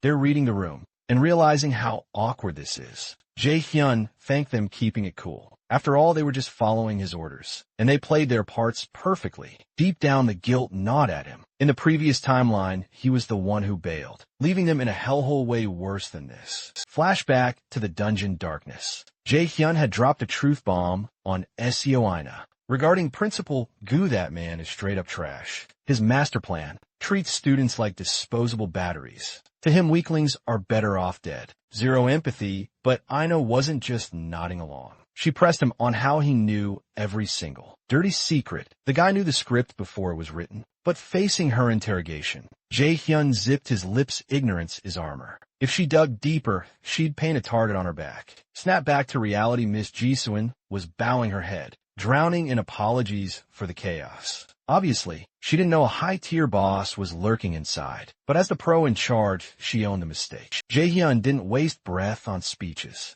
He just waved goodbye. Today had dragged on for way too long. Who has energy for drama? The plan was simple. Go home, devour that golden apple. The first 4 quest was dusted, and the apple of Eden was his loot. Meanwhile, inside the principal's office, the vibe was toxic. You can imagine Gu-jun's face. The man was salty, fuming over back-to-back failures. And his punching bag, who else but the guide Chelsea? Do you have any idea how much I hate losing? He snarled. Next time, put a leash on him, tame him. Min Jae-hyun, a few hours later, chilling in his room. Jae-hyun replayed the day's highlight reel. He was the glitch in the Matrix, altering destinies left and right. First, Kim Do-sung was 6 feet under. Second, on Ho-jun, hadn't even unlocked half his potential yet. A total waste. SEO-ina though. She was crushing its slaying even without his help. Jae-hyun made a mental note. Keep distance from Aina. He couldn't risk his influence turning toxic. Priority number 1, decode the link between Gu-jane and Acer as soon as possible. While he brainstormed, the TV news started blaring.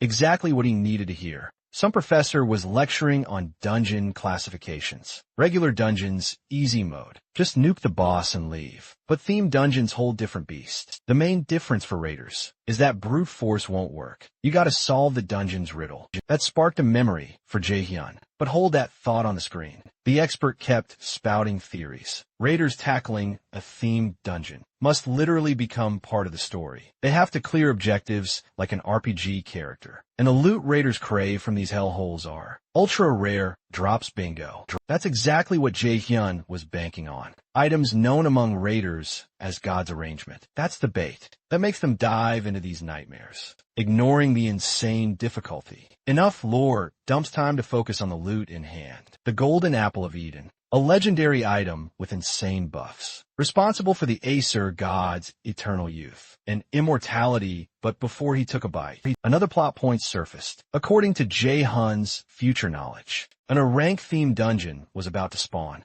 At Seoul Amusement Park, the Alfie's lightning steps. The prize speed boots, once worn by the Alfie. Thor's legendary logistics runner plan set. Now Jae-hyun could finally chill and eat. The apple crunch. Wow. Seriously tasted like a grocery store apple. Underwhelming flavor, but the effects. God tier recovery speed boosted by 50%. Mana vitality and anti-aging stats all bumped up by 20 points. A few days later, downtown Seoul. Jae-hyun knew that the Alfie-themed dungeon was dropping today, so he was already on site. The ticket booth girl looked confused, but he just flashed his pro license with a poker face. Min Jae-hyun, raider from Manhwa Guild. A themed dungeon is about to pop right here. Meanwhile, back at Millis Academy, Miss Ji-suin was checking attendance. Jae-hyun absent, gone for the day. She played it cool, but her internal alarm bells were ringing. Something didn't add up. She sat back wondering, how does a student bounce back that fast? He just went toe-to-toe with a B-rank monster. Even if the physical wounds vanish, the mental scars should be fresh. If he's really out there walking around, that kid has nerves of steel. Truly fearless. She paused, thinking. Yun wraps up with the receptionist and dips. Mid-transit, she dials up manager Song to drop some heavy intel. She isn't holding back. She exposes the puppet master behind that whole fake dungeon simulator fiasco. It's none other than Principal Gu Jae-in from Millis Academy, and for the cherry on top, the guy taking the immediate heat for the practical exam disaster. Ich instructor Kim Shok-evi. Dude is definitely in a world of hurt right now. But Yisun pivots to Min Jae-hyun, that student she flagged earlier. Her gut tells her this kid knows way more about the chaos going down at Central Park than he's letting on. Meanwhile, Jae-hyun is posted up waiting for the dungeon to spawn, while the Yanoa guild clears the civilians. The guild is actually handling the evac like pros. As for the main event, that dungeon is about to pop any second. Jae-hyun glances at his phone, a memory flickering in his mind. Minutes tick by, then boom. The Norin system notification hits, and the park's reality starts warping. New objective, the Big 3 special quest line. He's got to clear 3 back-to-back missions to snag the legendary loot. T. Alfie's thunder steps, the clock is ticking. 23 hours and 59 minutes remaining. As the dungeon manifests, Jae-hyun looks up, hitting a major sense of deja vu. It's playing out exactly like his past life. Back when a key player showed up COA, they called her the Dungeon Robber, a fake awakener with a killer skill. Cognitive acceleration, basically. She can process info and deduce outcomes in split seconds. In the original timeline, she shows up at these Neverland ruins. She's a self-proclaimed genius, with an IQ of 150, but her ego was her downfall. She got assassinated right here, after flexing her powers too hard. That's why Theo's Thundersteps ended up in someone else's inventory. Back to the now. The dungeon sync is almost 100%. Jaehyun's target this time isn't just the artifact. He wants her skill too. But to pull off this heist, he needs to get inside first. Seconds later, Jaehyun gets Ice Guy straight into the Viking dungeon. He's inhabiting a character within Telfi's lore to run the gauntlet. The role, he is literally Telfi now, a warrior who survived a brutal Viking invasion. First up, mission 1. Telfi's resentment. Turns out, Thor, the Thunder God, got jealous of Telfi's speed. He kidnapped his sister and forced him into servitude. The goal, rescue his sister Roskva. Flashback to thousands of years ago. The Viking conquest. Steam rolled across the Nordic tribes. The Alfie's people were just one of the many casualties. Now serving Thor, the fastest being in the 9 realms. The Alfie absolutely loathes the Norse pantheon, because they're the reason his family is gone. The Vikings worship the Aesir gods, following every divine command. But hold up, this isn't the original script. Jae-hyun remembers from the Neverland dungeon. In his past life, did the plot line glitch or shift? Because he's now an agent of the Norse gods. Pushing the confusion aside, Jae-hyun wakes up in the Alfie's body. A quick scan of his surroundings tells him he's hitching a ride on a merchant vessel, hunting for Roskva, but let's be real. Nothing good comes easy immediately. A fleet of warships breaks the horizon, launching a savage assault on Jae-hyun's ship. It's pirates, and they aren't here to negotiate. This is a highly organized crew that specializes in looting merchant lanes. Scripted event or not, Jae-hyun knows he has to deal with this trash before moving on without hesitation. He charges forward, ignoring the NPC trying to hold him back. In a blink, he teleports right in front of the raiding party. The pirates just laugh. Look at this kid, jumping onto a pirate ship when you should be hiding. We're gonna gut you, moron. But Jae-hyun isn't listening to their generic villain dialogue. His focus is elsewhere. There's a girl tied up on the deck below. Why is she here of all places? Jae-hyun's eyes widen as the system pings. The Alfie has located his little sister Roskva.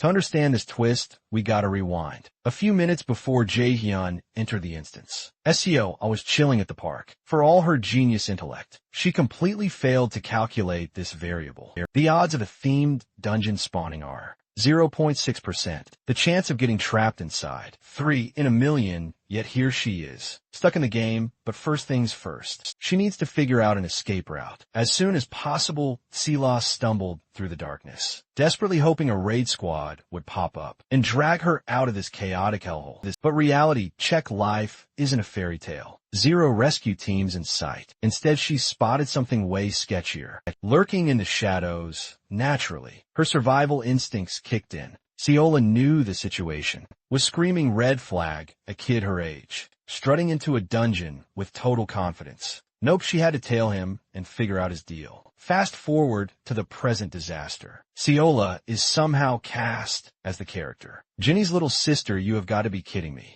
Out of everyone on the planet, why did the system have to pick her? Jae-hyun let out a heavy sigh, just as the bandits below launched their ambush. A hail of arrows screamed straight for his position. Perfect timing, he was already in a bad mood. Jae-hyun casually blocked the volley with a mono-wall and returned fire with a single, devastating punch. Maybe these NPCs were just made of glass. But that one hit, it sent the whole crew straight to the afterlife. As he decimated them, his brain was already calculating SEO, a high-end being here. That's the literal worst-case scenario. But the show must go on. He had to clear the trash mobs and rescue her to clear the first objective, fighting while strategizing. Classic Jae-hyun behavior. Seconds later, the bandits were just a pile of groaning bodies. On the deck, job done. Jae-hyun marched over to where Ah-hyun was lying, still pretending to be asleep. It looks like the system cast her as Ross, but since her acting was clearly busted,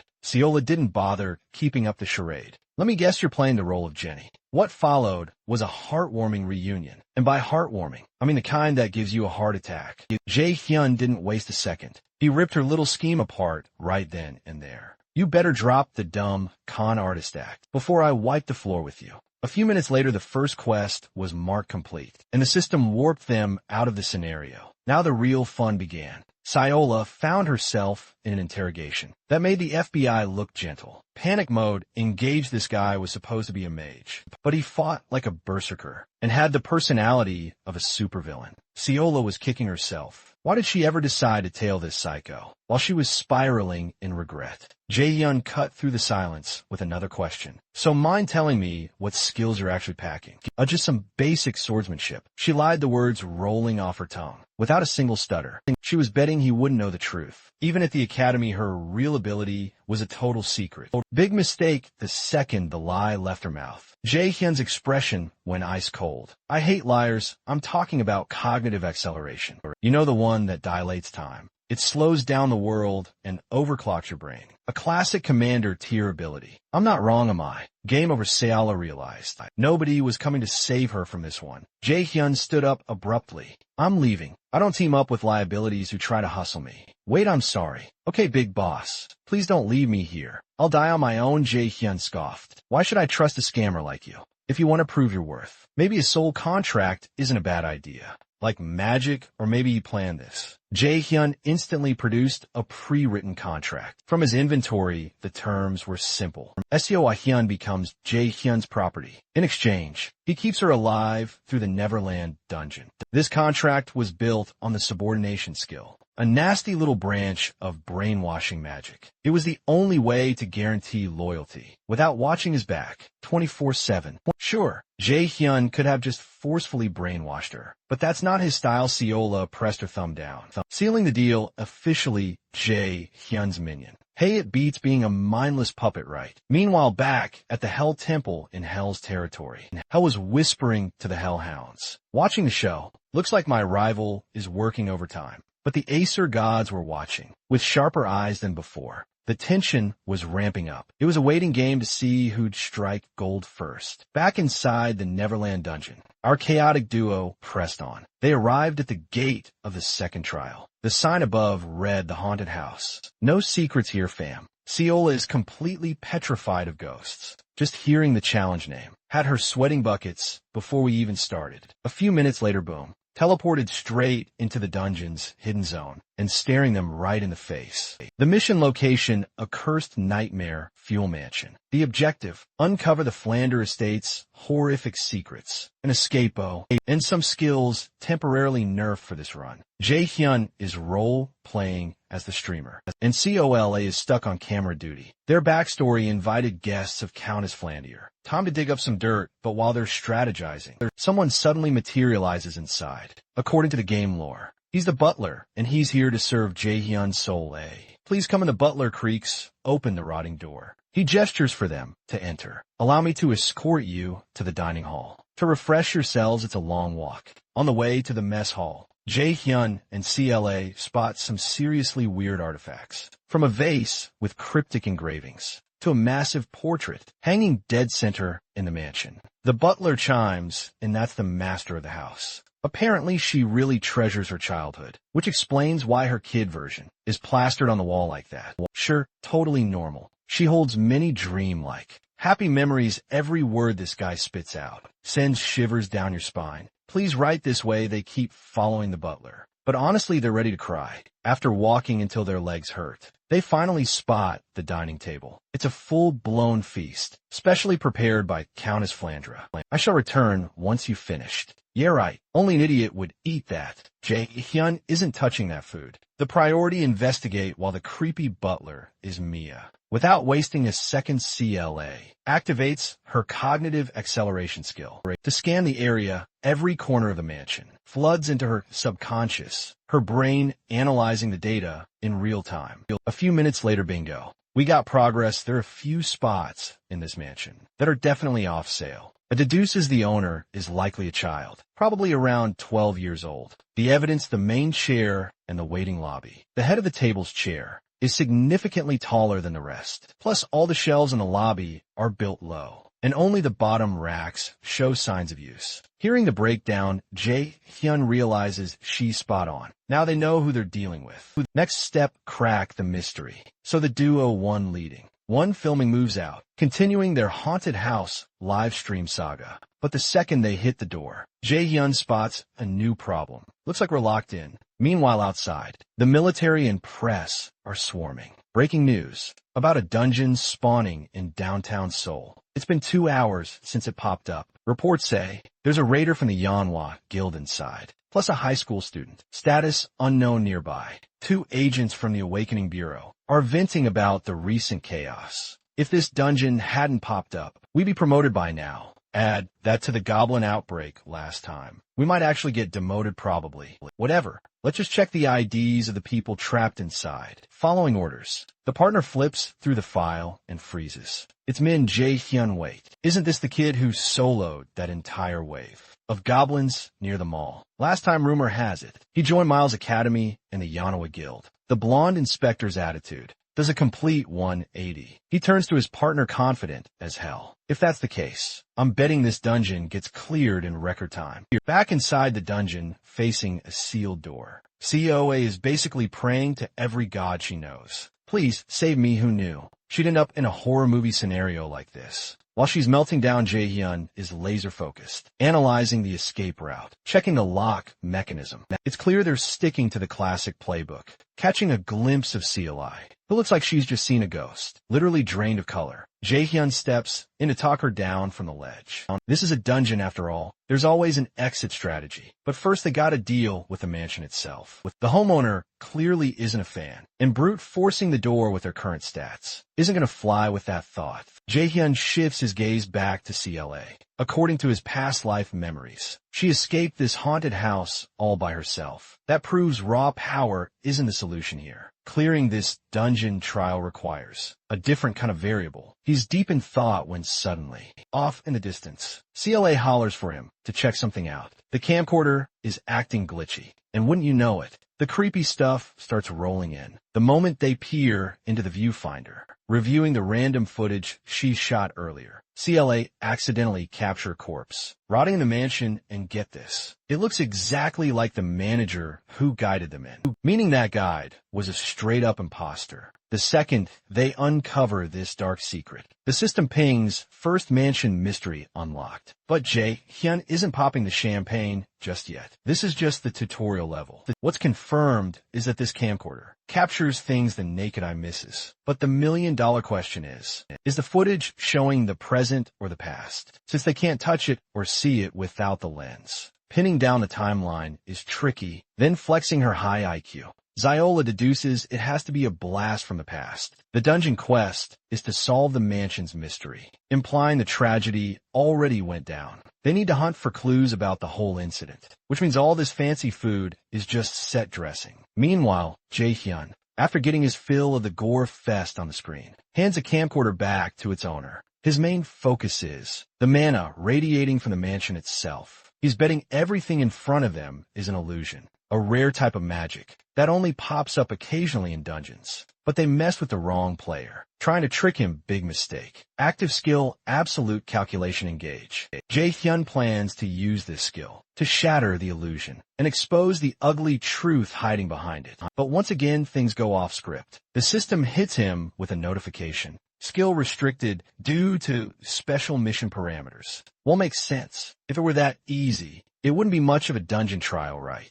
Meanwhile, CLA is rummaging around in the corner of the room. When asked what she's doing, she says her gut tells her the key to open the door is nearby, through the camera lens. The only discrepancy is the butler's corpse, replacing the food on the table. So the exit key has got to be right here. Listening to CLI's breakdown, a light bulb goes off in Jaehyun's head. If she's right, he's got a solid plan. Activate skill Mona search. After a quick scan of the room, he zeroes in on a suspicious plate of food on the table. Basically magic. Locks are usually tethered to physical objects via a spell formula to break the seal. You've got two options. One, smash the object. Two, dismantle the spell itself. In this case, it's a safe bet the key is hidden inside the pudding. But the moment Xiao Lai hears the key might be inside the dessert, she starts sweating bullets. She's definitely visualizing that corpse, occupying the exact same spot as the cake. She's terrified, but her pride is louder. You think I'm scared of some pudding? As if thanks to Jae-hyun's little reverse psychology, Seola is forced to dig the key out of the cake. With her own bare hands, whoa, there really is a key sure enough. Seola reaches in and pulls out a literal key. Hidden in the goo meanwhile, somewhere deep in the mansion, the imposter butler is spying on our guests through a magical lens. Seems our guests didn't appreciate the meal we prepared. We can't be lacking in hospitality. Alfred, your humble servant, will not let you down. Count us back with Jae-hyun squad. They've successfully escaped the dining room, eyes glued to the camcorder as they walk. The world inside the screen is a nightmare compared to reality. After wandering for a few minutes, they arrive at a massive door. Looks like the guest bedroom to the naked eye. Totally fine through the camera. It's a bloodbath. Common sense says do not enter. But CLA is freaking out. But Jaehyun not even flinching. He steps right in to investigate. They gotta escape eventually, right? Unless you want to live here forever. They step inside and bam, total darkness. It's a completely different vibe from the hallway. A few steps in and suddenly Jae-hyun feels a cold chill breathing down his neck. A snow-white dress fluttered at the edge of his vision. Jae-hyun whipped his head around, his eyes scanning the gloom, until they locked on something chilling. Lurking in the far corner of the room stood a spectral figure, a girl draped in ghostly white robes. Before he could even choke out a word, she raised a pale finger pointing ominously. He had no clue what it meant, but the realization came too late. A shadow loomed. The butler appeared out of nowhere. Right behind, Jae-hyun flashed forward. Minutes later, the scene cuts to black. We find Jae-hyun and Seola caged like animals in a holding cell. A room built for one purpose: containment. Jae-hyun's memory of the capture gone. Wiped clean, he knew a scenario like this was inevitable. But predicting a trap doesn't mean you can dodge it. While Jae-hyun fumed over being captured, Seola went full detective mode. She explained she had triggered her cognitive acceleration to analyze their situation. Look at the mold and the humidity levels. She whispered, we are definitely in an underground dungeon. And these marks on the wall, traces of torture. Hearing this, Jae-hyun didn't waste time thinking. He just reacted. He channeled his energy, wound up, and unleashed a massive, power-packed punch straight at the iron bars. He thought it might do nothing, but the result was insane. CLI's jaw dropped as she watched a gaping hole tear through the metal. From Jaehyun strike, okay. He breathed now. We just need to be silent as shadows. It would be game over if Alves, the butler, or anyone else caught them breaking out. But speak of the devil jinxed it. Something weird launched itself out of the darkness, tackling Jae-hyun. What the heck just happened? Is this a puppy? Jae-hyun caught the furball midair, completely confused. Why is a dog spawning in a dungeon behind him? Seola wasn't buying the cuteness. She panicked. Drop that thing now. Dungeons don't just hand you the key on a silver platter. Fair point. This has got to be a trap set by the enemy. And just as Seola was speaking, the system pinged with a new objective. Quest Flanders Diary. Infiltrate the Countess's room on the 4th floor and read her journal. The loot. A reversal of the dungeon's locking skill. You don't say no to that. That locking skill is a top-tier reward in a place like this. A few minutes later, the trio, 2 humans and 1 suspect pup, managed to sneak their way up to the 3rd floor of the mansion. They made it to level 3, but now they were flying blind. No map, no direction. Even their camera got confiscated. Guess we do this the hard way. Search everywhere, Seola groaned. But suddenly Jae-hyun's eyes went wide, pure shock written on his face. Over in the distance, that ghost girl was back. This time Jae-hyun didn't wait for a jump scare. He marched straight toward the spirit, ignoring CLA's desperate plea to run. I need answers, he demanded. Why are you still lingering here? You got a grudge against this mansion or what? The spirit slowly shook her head. No grudge, Jae-hyun pressed on. Are you here to help us then? To his surprise, she nodded. Okay then, I have one simple request. Show us where Countess Flandier's room is. She raised her arm, pointing a ghostly finger down the long hallway. It looked like the path to the 4th floor lay at the very end of that corridor. No time for doubts, Jae-hyun and Sola sprinted in the direction she pointed, vowing to help her spirit cross over if they made it out alive. Meanwhile, outside the dungeon, manager Sung-jae was in a tense standoff with an agent from the Central Raid Management Bureau. The deal was simple, Sung-jae explained, that the Yanawa Guild would take the heat for everything related to this themed dungeon. You can point the entire National Raid headquarters and the public anger right at our guild, he said, but in exchange, Chairman Song-un has one non-negotiable condition. Total silence regarding Min Jae-hyun. The agent was baffled. Why would Korea's #1 guild stick its neck out like this? For a high school kid, he didn't get a straight answer, but he didn't really need one. It was a win when the Bureau had nothing to lose. So they agreed to Yanwa's terms. Back inside the mansion, Jae-hyun was carving a path to the 4th floor. Smashing through C-rank monsters wasn't a walk in the park, but it was the fastest route. After a brutal struggle, they finally stood before the Countess's door. But as they stepped inside, a bone-chilling aura hit them instantly. Something about this room was purely, undeniably terrifying. Jae-hyun ordered Sela, who was practically shaking in her boots, to scour the darkest, creepiest corners of the room. As for him, he made a beeline for the desk in the center of the study. Bingo found it, the diary of Duchess Flandier. According to the faded pages, this was her final confession. May 7th, 1474. My skin is turning ghost white. The doctors keep coming, but they're useless. Am I going to die inside these walls without ever seeing the world? May 10th, Mom and Dad promised to buy me that doll I've been begging for. I can't wait for them to get back from the city. May 12th, the letter came. The dead bandits killed them. I can't help but wonder would they still be alive if I hadn't been such a brat about that doll. May 15th, the funeral is over. I'm the head of the house now, the last Flanders standing. But this isn't power, it's just eternal loneliness. July 4th, caught a girl trying to steal a flower from my garden. She's my age, weirdly enough. She looks exactly like my favorite doll. I'm going to ask her to stay. I need someone. July 20th. She said she didn't have a name, so I christened her Sally. We've been so happy playing in this mansion.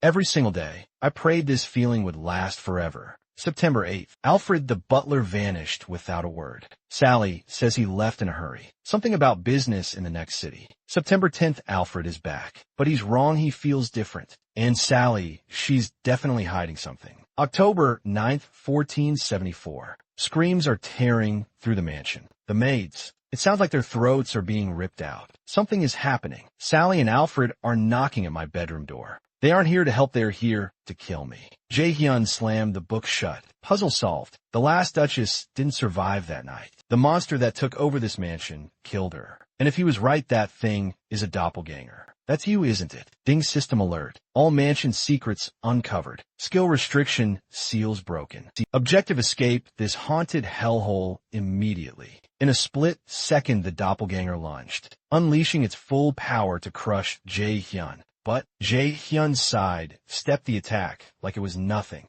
and started his interrogation. Honestly, I was losing patience with your terrible acting. The doppelganger froze, genuinely shook. You're sharper than the other humans I've eaten. The monster sneered and launched another assault. The fight raged on until the mansion was practically rubble, half destroyed by the chaos. Jae-hyun unleashed a storm of lightning chains, obliterating every puppet the doppelganger threw at him. Here's the thing, doppelgangers are B-rank nightmares, but they aren't actually great at close quarters combat. Their real threat is copying skills and faces. But now the disguise was blown. Taking it down was barely a challenge. After a brutal beatdown, the doppelganger was bound tight by Jae-hyun's lightning. With one final ear-splitting shriek, the monster was vaporized. Mission number 2 complete. Duchess Flandra and her best friend Sally were finally free, after centuries of being trapped by that beast. Keeping his promise to the Duchess, Jaehyun exited the hidden instance. Back in reality, Sella stumbled out right behind him.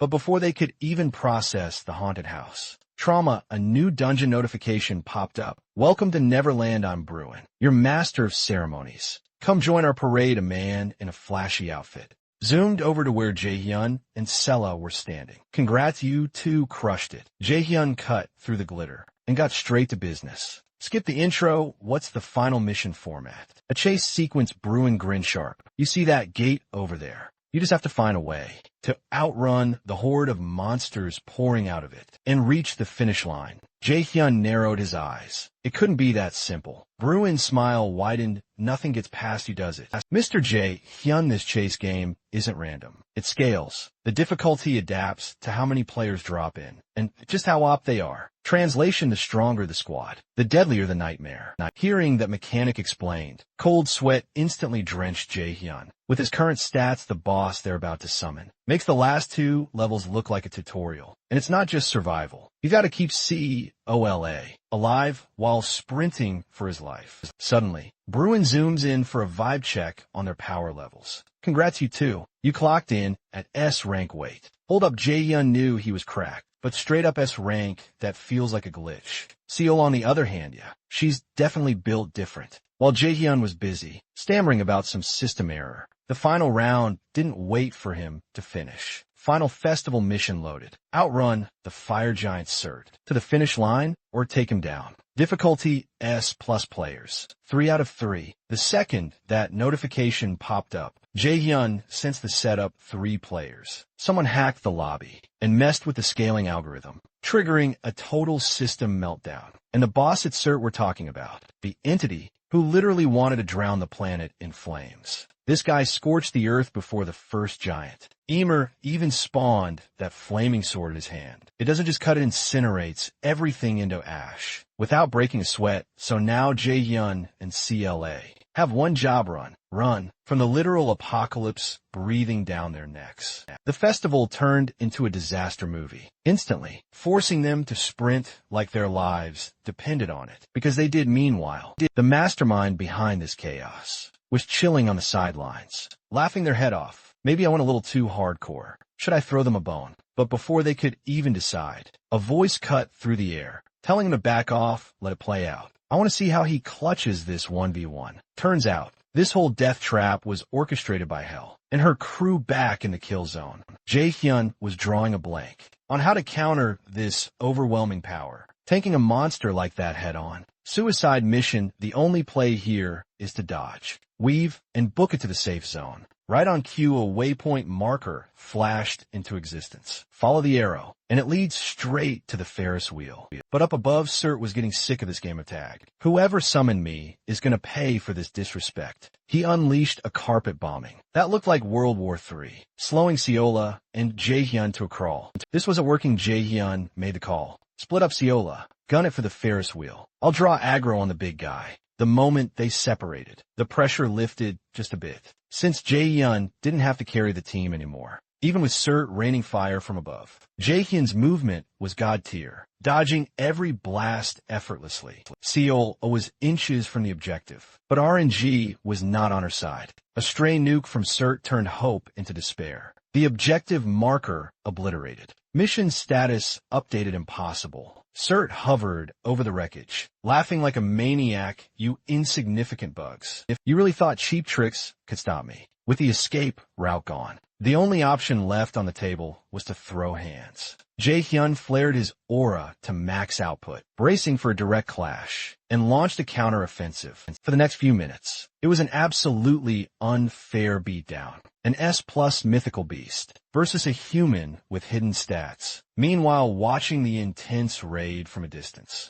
CLA put her brain to work. After crunching the data, she rushed back toward Jaehyun's position, screaming that she found a wind condition. We need to kite that monster over to the water reservoir. Even though Surt is a legend, this version is just a nerfed avatar, not the real deal. If they could bait him into the water and hit his weak point, he's finishable. Jaehyun skidded to a halt, catching Surt off guard, finally giving up. Human running, please. You're just a glorified gatekeeper with an ego problem. Jaehyun's trash talk triggered Cert instantly. That was the signal suddenly. Massive jets of water erupted, homing in on Cert's burning frame. Under Jaehyun's command, it was time for the finisher. Jaehyun conjured a lightning blade and drove it straight into Cert's core. I may have lost this round, but don't get cocky when you face my true form. There will be no response. And with one final roar ding, the system finally registers. The last festival quest as complete. And the loot, the legendary eternal flame of Surtar.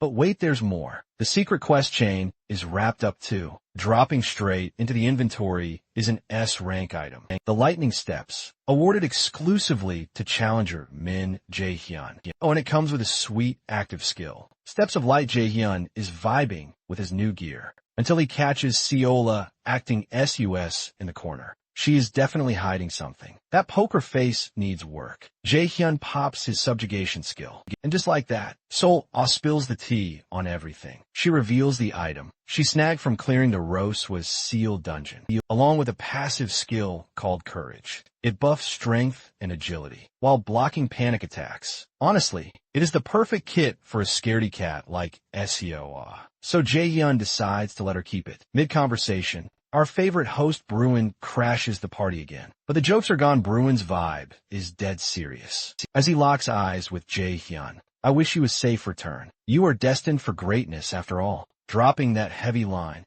Bruin vanishes with zero hesitation. Smart move if he stuck around. He would get bombarded with a million questions. From our MC, meanwhile, back in the real world, the crowd is on the edge of their seats. As the dungeon starts crumbling to dust, it is the moment of truth. The survivors made it out, stepping into the flashing cameras and admiring gazes of the public and press. Jaehyun and Seol all walk out, totally confused why. There's a massive fan club waiting for them. An agent from the National Awakener Bureau pushes through the crowd, ready to grill Jaehyun. But before the guy can say a word, Jaehyun pulls a ghost move and vanishes into the mob. Well, guess we are pivoting to plan B. Let's check the girl's status first. Meanwhile, over at Yanawa Guild HQ, Guild Master Song-eun gets the call that Jaehyun ghosted everyone at the dungeon exit. She is not stressing about that, though. Her eyes are glued to the file on her desk. She needs to sit him down and get the real scoop on the Millis Academy incident. Back at his crib, Jaehyun finally relaxes after escaping the chaos at the park. Just as he predicted, his face is nowhere on the news. Looks like the Yunhwa Guild pulled some strings to keep him out of the spotlight. Big guilds run this country, no doubt. As for how he slipped away from the reporters, it was all thanks to those new lightning steps. Just equipping them quadruples his speed stat, and that is without popping the acceleration skill. Still, this whole ordeal was a wake-up call for Jaehyun. He is painfully aware that his current power level is a joke compared to a gatekeeper giant of the gods. He needs to level up fast. Otherwise, he is just a sitting duck for the warring divine factions. Meanwhile, back at the academy, Principal Ju is handing out orders to a new face. Instructor Dong ISU, she has got one job report. Every single move Min Jaehyun makes. After all, if you want a beautiful garden, you have to trim the weeds. And this time, they're planning to purge every filthy obstacle standing in their way. Next morning at Millis Academy, Yu-sung is already grilling Jaehyun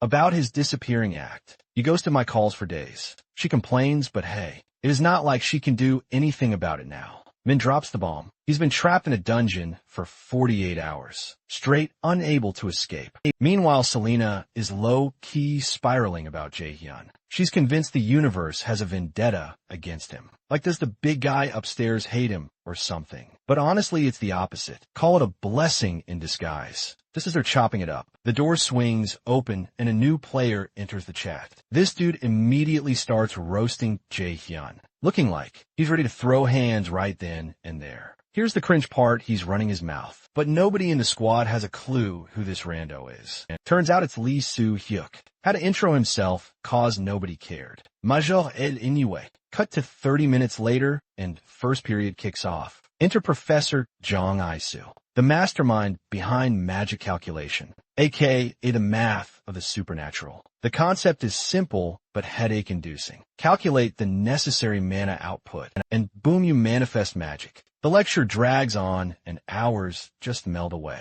All right, class. Listen up, ISU announces. I'm handing out the guidebooks. These contain the ABCs of magic formulas for raiders. The semester's mission: decode this thing. But the second the students get their hands on them, chaos ensues. Why? Because the pages are blank. The cover is empty. We're talking zero ink, people. But Jae-hyun, he isn't freaking out. He's locked in. And that laser focus catches Jong, is Sue's eye. Immediately, once distribution is done, Professor ISU stands at the front, ready to grill them on what they've read. Let's start with you, Min Jae-hyun. Tell the class, what is this book actually about? Without missing a beat, Jae-hyun drops the mic. It's written in ancient runes. The room goes silent, the students are shook. And even Isu looks caught off guard. Here's the tea: the book is encrypted with magic. You gotta solve complex equations just to see the text. Most rookies need a week to crack it. But this guy, he unlocked it on the first glance. Mental beast mode, Isu.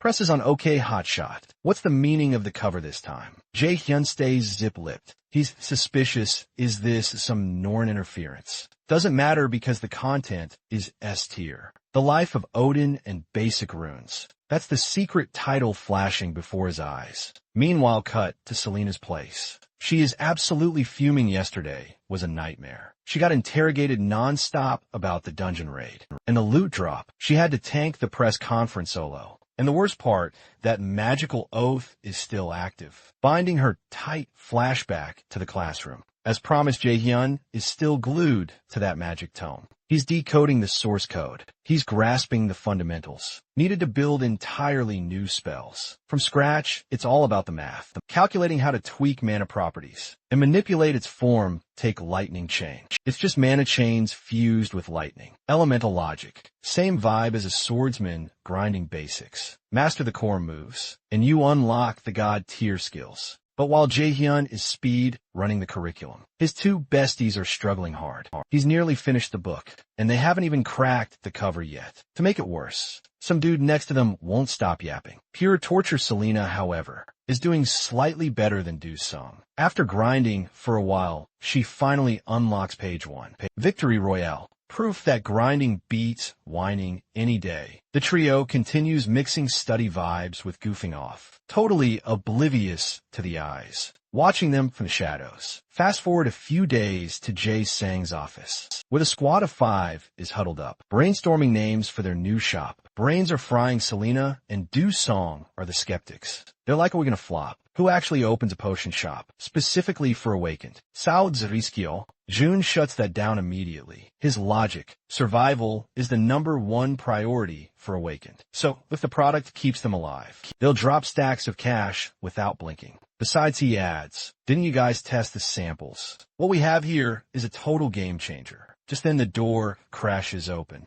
Enter a wild Selena looking for blood. She's here to collect on that little deal they made. The contract Jae-hyun conveniently ghosted on. Jae-hyun looks blank. He totally forgot that was a thing. She definitely tracked him down using the link skill. Stalker vibes, maybe. Meanwhile, her friend Do-sung is staring daggers at Jae-hyun. The judgment in his eyes is absolutely lethal. Turns out you're just a low-life scumbag. Shaking down kids. I expected Jae-hyun to defend himself. But nope, silence. I love that look on your face. By the way, park it. I need to borrow that high IQ brain of yours. For a second, fast forward a few minutes. And Shalina, with her massive 150 IQ, finally cooks up a suggestion. Heavenly Demon Pharmaceuticals. Seriously. That is literally the most overpowered title in the martial arts world. The rest of the squad was a total flop. I mean, we're talking tragic names like Jason Meds, or the incredibly basic Alice Pharma. Real talk, the creeps inside the dungeon could probably come up with a better brand identity than this crew. Then there's Yu-sung. Jae-hyun knows exactly how her genius mind operates, better than anyone, but this time, don't sleep on her. The name she drops actually catches Jae-hyun completely off guard. The Elixir Workshop, a legendary alias for the Philosopher's Stone, the artifact known to resurrect the dead and heal the unhealable. Hearing that, Jae-sung is instantly on board. 100% a name like that. It's marketing gold, instant brand prestige. So the decision is made. Our new empire is officially dubbed the Elixir Workshop. Later that same afternoon, it's back to the grind in magic calculation class with Professor John ISU, but this time, after days of research, Jae-hyun walks right up to her. He's got questions about a specific book he's reading. And not just any book, this thing gives off weird vibes. It's a grimoire, a 4-star tome in the hands of a newbie professor. Isu takes one look at the book Jae-hyun is holding and literally starts sweating. Even the faculty struggles to wrap their heads around this level of theory. Is this kid Min Jaeon actually a monster in disguise? But let's be real, the outcome is predictable. Jaehan hits a massive wall. The knowledge is too dense. And even Professor ISU is zero help. With a 4-star magic book, Plan B, he needs to dumb it down and find the basics. He heads straight for the library stacks, completely unaware that he is being watched. Someone's in the shadows, taking detailed notes on every single move. Jaehyun makes cut 2. That evening at the Manhwa Guild headquarters, Jaehyun tracks down the guild master. He needs a favor, and it's all about decoding that book. The 4-star magic manual mentioned earlier. It dives into the creation of entirely new spells. Destruction to wipe magic out. Amplification to supercharge it. But the formula's algorithms and theories are way too advanced for a rookie. Jaehyun stares at the guildmaster with puppy dog eyes, but Song-un just shuts him down. He flat out refuses to spoon-feed the answers. Concepts in a 4-star grimoire have to be intuitively understood, or they're worthless at the very least. He needs to figure this out solo if he ever wants to reach a rank territory. And speaking of a rank, it triggers a memory. His father was a rank conqueror. Seeing Jae-hyun look like he just attended a funeral, Song-un throws him a bone. Even though you have to grasp the 4-star magic theory yourself. I'll teach you one rule, a shortcut to mastering magic amplification. That night inside the Millis Academy combat sim, Jae-hyun is grinding his skills, spamming magic arrow while wearing the rope the guild master gave him earlier. It's a basic bottom-tier spell, but somehow he's struggling to even cast it. Here's why rewind to earlier that afternoon, when Song-un dropped some wisdom. The key to amplification is endless repetition. You have to constantly analyze the spell's formula. And obviously the higher the skill rank, the harder it is to boost. So for a B rank mage, starting with Magic Arrow is the only play. As for the struggle he's going through right now, it's all because of that rope wrapped around his wrist. An item that nerfs the user's stats by 50%. For hardcore training the next morning. We're back at the academy. Just a regular Tuesday for everyone else. But for Jaehan, not so much. One look is all it takes. Selena and Yusung know exactly what went down. This guy was out pulling an all-nighter. But Jae-hyun isn't about to let them roast him without a fight. Don't you two have exams coming up in like 2 days, Yusung? You still haven't cracked that decoding test. And Selena, I heard you got dragged into remedial classes. If they didn't pass the test this time, it was game over. Those two walking disasters realized they were in deep trouble, and after talking some smack, decided to hightail it out of there before Jae-hyun could catch them. That afternoon, Jae-hyun hit the training grounds like clockwork. He had just crushed the level 41 trial using Magic Arrow, and the system finally pinged him skill level up. Level 2 secured. The concept of 4-star magic amplification finally clicked for Jae-hyun. Basically, it's a buff that scales based on how cracked the user is with a specific skill and how deep their understanding of the magic formula. Go since Magic Arrow just hit level 2. Its damage output had officially skyrocketed. Meanwhile, over in the principal's office, Guide Kim Soo-young walked in with an update. The guild experience event prep was done, and that special package the principal ordered, secured and ready to Jae and grilled with satisfaction. Everything has a use, even if that specific item seemed like trash loot. Right now, he just needed to figure out how to unlock its potential. Outside campus, Jae-hyun checked the DM and headed to the rendezvous point. Classic setup, a squad of assassins popped out, looking to cash in on his head. Too bad their intel was lagging. They had no idea Jae-hyun had leveled up recently. Hacking the power of a B-rank conqueror, Jaehyun danced around their attacks, like they were moving in slow motion. Perfect timing, actually. He needed to live. Test subject for his upgraded Magic Arrow. One by one, he deleted them from the server. But the final boss waiting for him was a total shock. Why are you here, standing right? There was his father, Long time no see, my beloved son. Jae-hyun didn't offer a hug. He instantly launched a barrage of lightning chains. Father, yeah right. Jae-hyun swore he wouldn't let history repeat itself. In his past life, this was the era his mom died because of this monster. Yet the man stood there completely unbothered, blocking every strike with zero effort. He moved so fast, Jae-hyun couldn't even track his sword. The power gap was absolutely suffocating. After testing the waters, the man cut to the chase. He admitted he'd been stalking Jae-hyun for a while. I'm only here for one answer. Has the Acer Resistance contacted you recently? Jae-hyun's face twitched dead giveaway. That flinch was all the answer his dad needed. Without hesitation, a sword slash ripped through the air, aiming straight for Jae-hyun. He tried to tank it, but the sheer force shattered his Mona shield. Like cheap glass, the blade only grazed him. But the impact was terrifying. This wasn't a rank power, this was something god tier. And the beat down wasn't over. Min Seong lectured him coldly. The resistance will eventually become a plague, so I'm using holy power to purge the threat now. I'll start by taking your legs. As the words left his mouth, another slash came flying in to cripple Jae-hyun permanently. It looked like the end for Jae-hyun's legs, but right on cue, a savior stepped in and blocked the hit. Min Seong glared at the intruder. Did the link between Acer and the rebels break? Or are you actually dumb enough to challenge the great Odin, the newcomer currently in cat form? Just laughed it off. I have no idea what you're yapping about. So beat it, poof. The cat morphed into her true form. A girl, I've got business with a kid, Grandpa. The banter between these two left Jae-hyun completely lost. Both of them were radiating energy. That was way beyond human limits. It was like watching two natural disasters argue. Back to the fight talk was cheap. So the goddess made her move. Drip blood hit the floor, sprouting massive crimson hands that lunged at Min Seong. I don't want to fight Odin, but you leave me no choice. Min Seong sneered, relying on a mere mortal to end the god war. Really, I think Loki is losing her touch. After the trash talk, Min Seong decided to bounce. But he left a parting threat. Interfere in my mission one more time, and I guarantee you won't walk away. Invoke the Acer Pact all you want. You're screaming at a wall. That treaty is meaningless to me. It only binds the Acer and your pathetic resistance. So if you're thinking about blocking my path, just know that nothing on this planet will stop me from slaughtering one of Odin's ravens. With that final threat, Min Seong vanishes. The tension breaks. The mysterious girl turns her attention to Jae-hyun,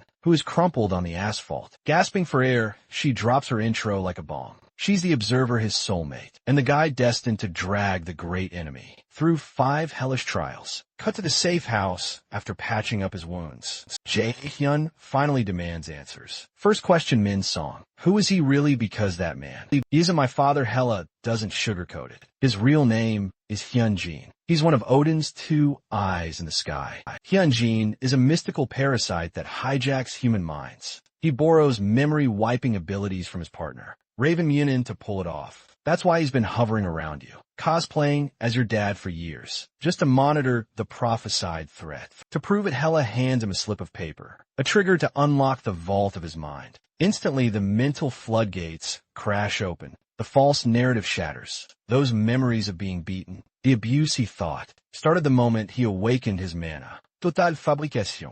The daily torture was a lie implanted in his brain. But what's real, buried deep under the trauma, lies a truth Jae-hyun had forgotten for years. His real father, the actual Min Seong, was a sainted, devoted husband who would burn the world down for his wife and little boy. That was the reality. The warmth and love were stolen and twisted into nightmares by Hyunjin, shaking with rage. Jae-hyun has one question left for Hela. Why? What's the point of all this gaslighting? Why rewrite my memories and ruin my life? Hela's expression goes cold. Isn't it obvious? Because you were born with a target on your back. You are the great enemy. It all goes back 10,000 years, to the day the sky fell, the first apocalypse. Ragnarok, the twilight of the gods. That's where this nightmare begins and ends. Back then, the resistance threw everything they had at the Aesir to stop the divine genocide, but they were crushed in that decisive battle against the Aesir and the Valkyrie legions. After the dust settled, Odin offered the survivors a deal. He spared the prisoners, but only under the weight of a blood pact. This document is the receipt proof that the resistance lost the war. For the apocalypse from that moment on, the resistance was physically incapable of harming any Asgard god, forced to obey the Allfather's command. It was a treaty designed to cement Odin's absolute tyranny. Living beings across every dimension screamed in agony under the god's rule. They cried out in the dark, begging for savior, and the Norse sisters answered with a prophecy. 10,000 years later, when a second genocide begins, a warrior from the weakest species in existence will drag Odin and Asgard down from the heavens and forge a new world. That great enemy in the Norse prophecy. It's you Min Jae-hyun. You're the glitch in their system. The Resistance's last hope. Jae-hyun connects the dots. So that's the play. You're using me as a weapon to execute Odin.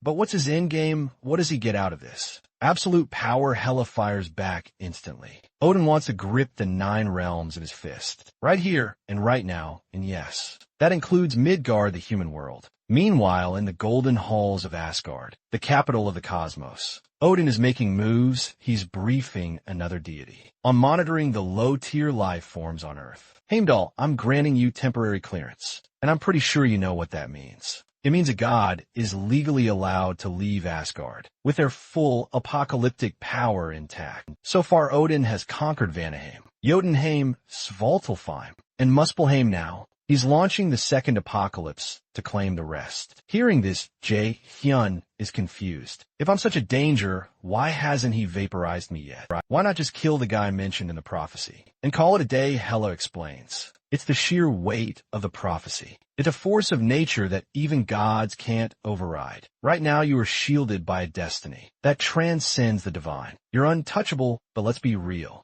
Nothing lasts forever. The second apocalypse hits, all those safety limits poof gone. The puzzle pieces finally clicked. Jae-hyun saw the full, ugly truth of what went down in his past life. His death before the regression. It wasn't an accident. It was a calculated hit job by Odin and his lackeys. They butchered his family, gaslit his memories, and turned a normal guy's existence into a living nightmare. So the question stands. You still hungry for revenge? You still want to protect what's yours after all that? I'm the guy to the 5 trials. This is your shot, your one chance to level up. Enough to put Odin in the ground. Main quest, unlock Godslayer. You were born for this. Destined to be the ultimate nemesis to Odin and the shiny halls of Asgard. You'll gain the power to crush the Azir's oppression. Meanwhile, back at Millis Academy train grounds, Ho-jun was grinding as usual, just prepping for the upcoming festival when ping. An unexpected notification from the principal dropped. Gu-jin summoned him cut to the principal's office.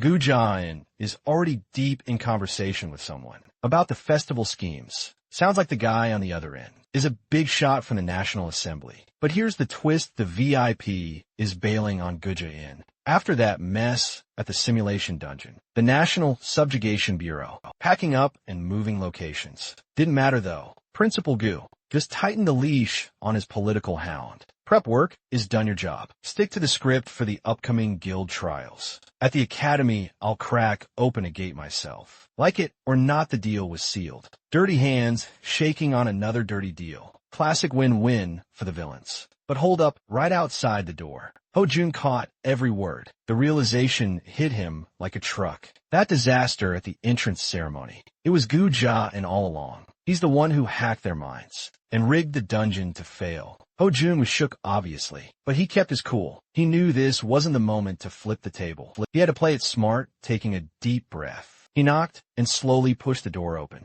Just as the principal hung up, jump cut to the mage class. Miss Zhang Yi Seuss magic calculation lecture. Just wrapped up after hours of droning on. But today was different before dismissing the class. She dropped a bomb. The guild trials are kicking off in a few days. She hyped it up as a golden ticket. It's a chance for students to see how the pros hunt monsters though, and it's a special event, curated by none other than Principal Gu-jin. Hearing that name, Jae-hyun's radar went off. Another one of the principal's shady games. Still, he was curious. He wanted to see the vibe of Korea's #1 guild. Again, the way they were before, he turned back time. Neptune Guild seemed like the play. Up at the podium, Miss John kept talking, listing off the VIP students. The elites, the ones. The big guilds are already drooling over these kids. get the fast track to training and contracts. First up, Min Jae-hyun, CEO Ina Kim Yu-sung, and 3 others got drafted by the Manhwa Guild.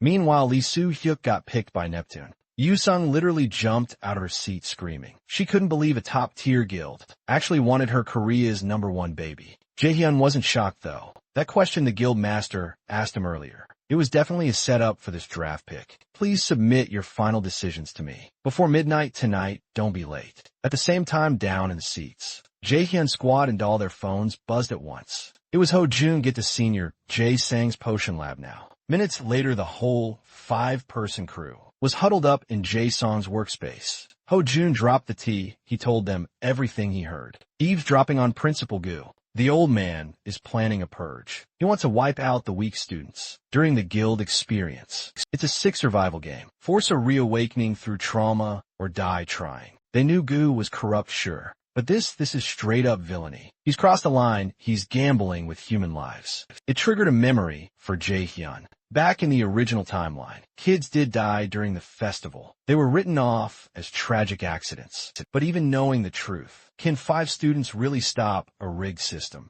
Jae-hyun was spiraling until a voice cut through the silence. It was Yu-sung. She stepped up first, eyes blazing. We have to stop this. People are going to die. We know the truth. That makes it our responsibility. Ji-sung and SEO Ina nodded in agreement. He's fully locked in with Yu-sung's mindset now. There's no way they can sit on the sidelines when actual lives are on the line. Ho-jun is obviously down for the cause too. If he wanted out, he wouldn't have spilled all that intel in the first place. Even though the 5 of them are technically just cadets, they're radiating serious main character energy. They got the vibe of true raiders, ready to hunt monsters and protect the weak. Suddenly, the Norse system pings with a massive update. Quest alert, the second turning point. The objective: stop Principal Guja in greedy scheme and save the students. It's finally time to throw hands. If we're doing this, we need a solid strategy to take down that scumbag. Gujin about 1 hour later. Jae-hun corners his teacher, Jong Yi-soo, and casually drops the bomb that he's mastered 4-star magic. You don't even have to guess. She is absolutely shook by that revelation. For the first time, Jong Yi-soo sees the terrifying reality of Min Jae-hyun. This kid isn't just talented. He's dangerous. The principal thought Jae-hyun was just a pawn on his chessboard. But clearly this guy isn't someone you can manipulate. Jae-hyun steps closer, his voice dripping with sarcasm. Is a responsible teacher actually trying to stop this from happening? Or were you planning to hand everything over to that snake? Principal Guja in. That question hits her like a truck. How on earth does he know about that? Before she can even process the shock, Jae-hyun gets to work. He places his hand on Jong Yi-soo's head and triggers his brainwashing skill. Just as calculated. His stats are way higher than hers now, so the skill takes hold instantly. Congratulations for the next few days. You're playing on my team. Now why don't you spill the tea on exactly what Gu Jian is planning for this guild. Field trip 3 days later. Morning vibes at the Yunhua Guild HQ. The squad, including Ho-jun, is taking a tour of the biggest guild in Korea. And obviously, Yu-sung is vibrating with excitement to meet his idol. Saint Song, Un manager Sung Jae, steps up to handle the VIP treatment for this group of cadets. Right this way, everyone. Follow me. They spend quite a while exploring the massive complex, moving from room to room, checking out everything, from a training grounds to the forging areas. Finally, they reached the boss level, the Guild Master's office. Guild Master Song-un personally invites the 4 of them inside. The second they step in, Yu-sung loses all chill and declares he's a mega fan, practically begging for an autograph. Honestly, nobody is even surprised by his cringe behavior anymore. Ignoring the fanboy, the guild master turns her attention to Jae-hyun, leaving the rest of the group totally confused. Wait, do you guys know each other? Song undrops the bombshell. They aren't just acquaintances. Jae-hyun is actually her disciple. Holy smokes.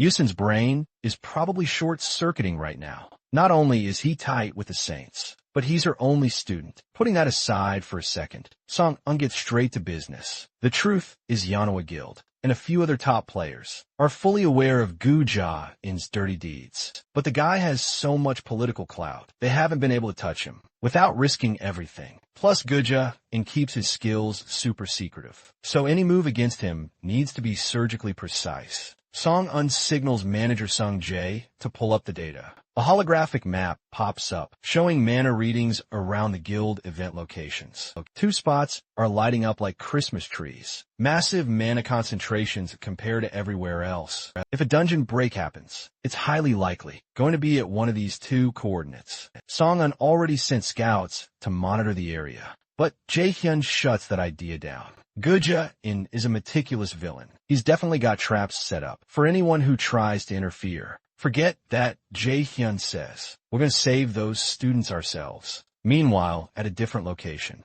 a group of Millis Academy students is being led on a tour by guild staff. Naturally, the group is full of arrogant kids, thinking they're special, because the principal personally recommended them. The principal clearly sees my potential as a future top-tier raider, they think. But before the daydreaming can continue, a girl in the back speaks up, "Hey, something feels sus. Does this place seem weird to you? A legit guild should be packed with gear and activity. But instead, this place looks like a ghost town. It feels like nobody has set foot in this building for years, while the students behind him are busy yapping away." The instructor up front finally drops the mask. Turns out this guy isn't a guild member at all. He's a Sherpa guy, damn. Didn't think the skill would wear off that fast. He mutters, "Well, looks like we're doing this the hard way. No time to waste without missing a beat." He starts chanting, activating a massive magic circle that swallows the students whole. Consider this your final exam, kids. Though honestly, whether any of them make it out of that hellhole alive is a whole other story about 30 minutes later.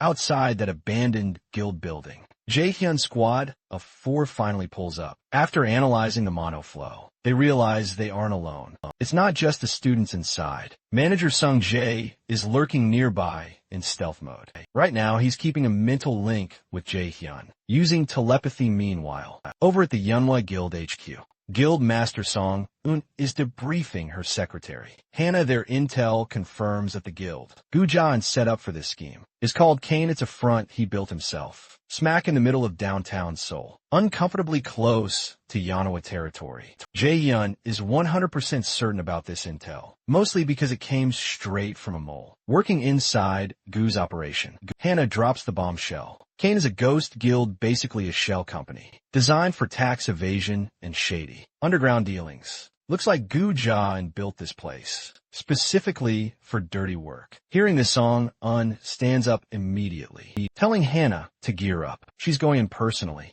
She's got a gut feeling things are about to go south. Fast cut back to Jae-hyun's team. The 4 of them have breached the abandoned guild. And yeah, the vibes are off. They can sense the residue of a high-level spell. Cast just moments ago, it's definitely a trap. Suddenly, a massive surge of magical energy warps the space around them. They try to scramble out of the circle's range, but it's too late. They're pinned down, totally immobilized by a power level that's way out of their league. Welcome, guests, to the kingdom of Dark Elves Svartalfheim. Simultaneously in that very realm, home to the Dark Elves, a self-proclaimed overlord is licking his chops, waiting for fresh meat in a flash. The 4-person squad completes the teleportation sequence, landing hard in Svartalfheim. This is the domain of the Dark Elves, creatures rumored to possess power that once rivaled the gods themselves. Sure, their strength has been nerfed since this place turned into a dungeon, but the big question remains: how did a mere mortal like Guja-in pull this off? No human should be able to hack the dimensional transport system of the 9 realms. He's definitely got a powerful backer pulling the strings. Just as Jae-hyun is connecting the dots, a familiar voice cuts through the tension. Manager Sung Jae steps out of the shadows, shocking the other 3 group members. He explains that Min Jae-hyun asked for backup, so he tailed them, but he's not sugarcoating it. This is Dark Elf territory, so safety is off the table. Even a rank raider would get chewed up and spit out in a place like this. And he's not wrong. With all his experience from his past life, Jae-hyun knows better than anyone that Svartalfheim is a literal death trap. But this time the game has changed. Jae-hyun confidently promises to get everyone out alive. After all, he's currently running some serious system cheats. Meanwhile, back in the real world, Ho Jun's dad is having a sit-down with Principal Gu. Even though the principal assured him his son would bag first place in the upcoming event, the dad can't shake his curiosity about the last festival's winner. How could a random magic class student possibly outperform my son? Gu Jae just smiles and drops the bomb. And Min Jae Hyun is a prodigy,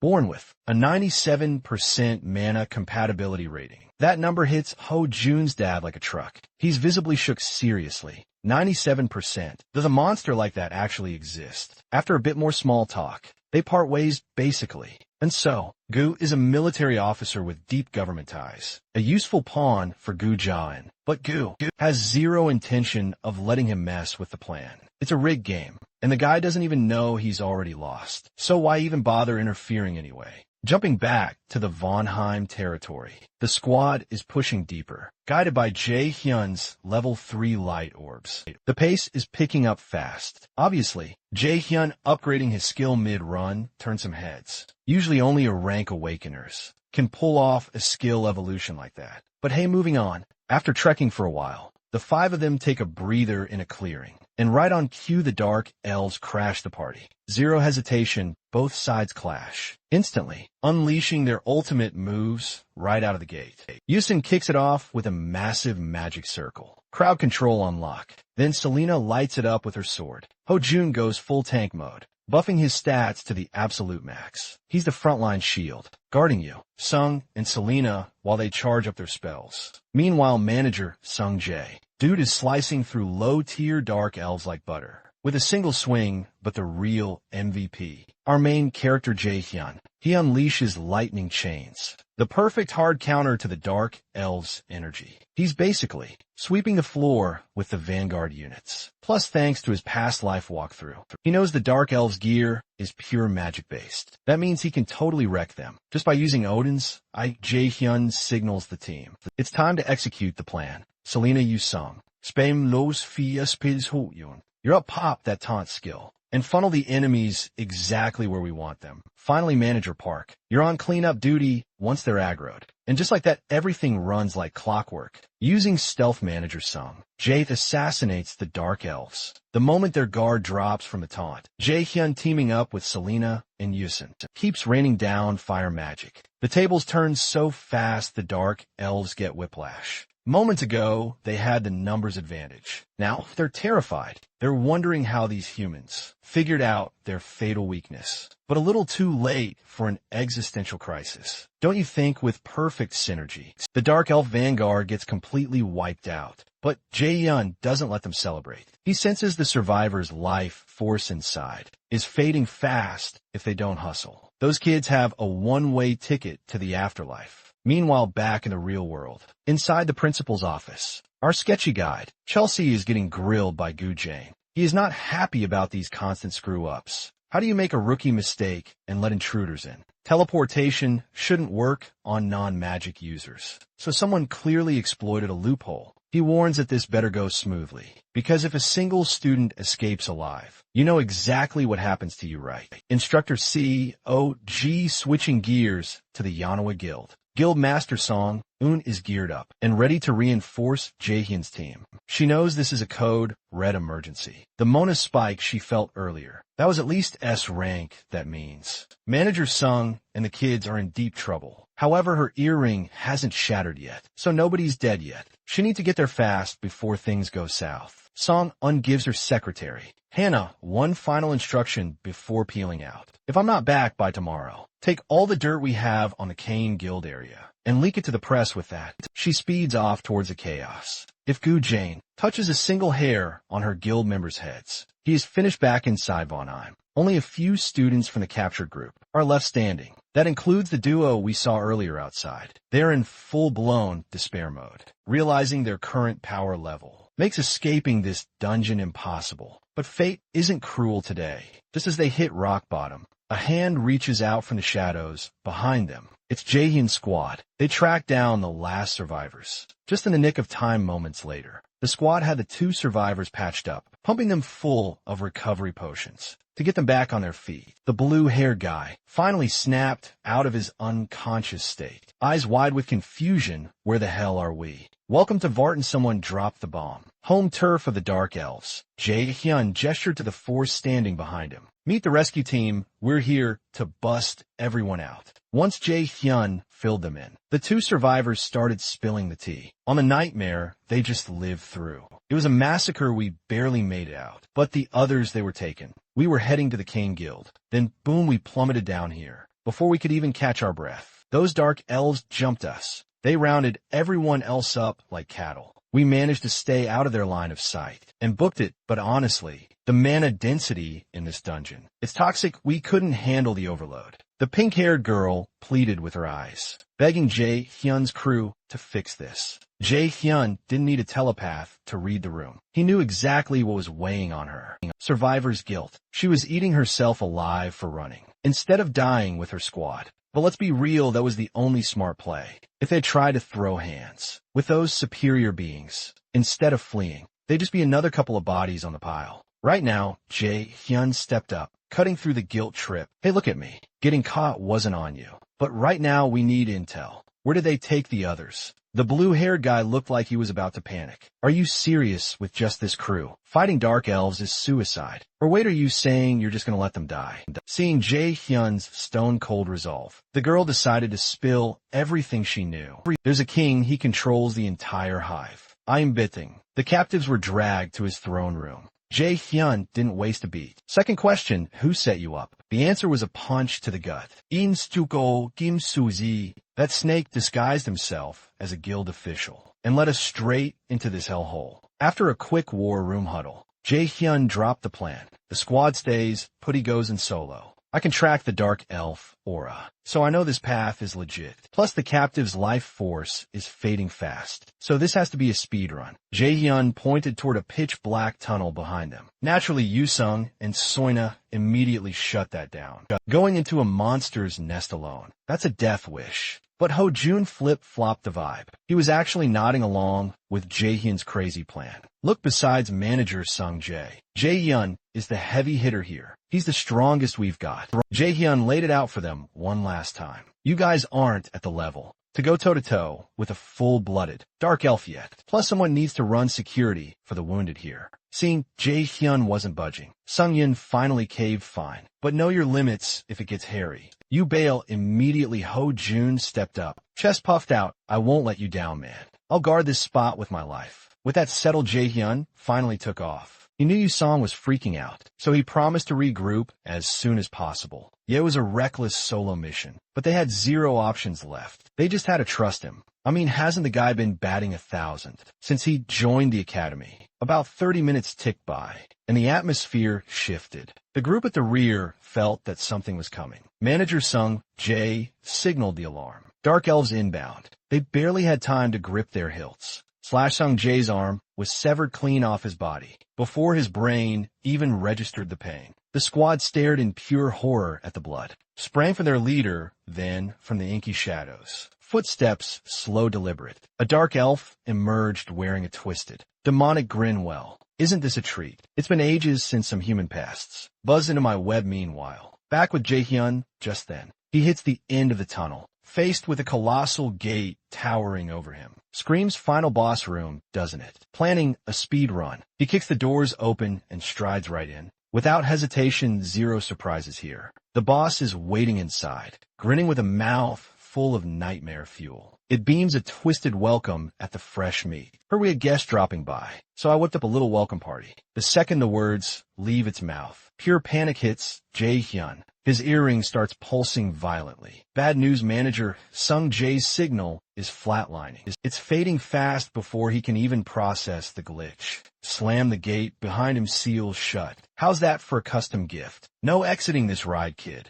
Survive this, and maybe you walk. But Jae-hyun, he's already locked in mind. Made up spoiler alert. In a few minutes, you're all dead meat. Meanwhile, back with manager Sung-jae's squad. The 5 trainees are losing it. Their manager is critical. But Ho-jun clocks something worse. That wound isn't just bleeding. It's clearly poisoned. These creeps know exactly how to nerf an assassin class. Raider, as the realization hits. A Dark Elf steps up, roasting the whole crew.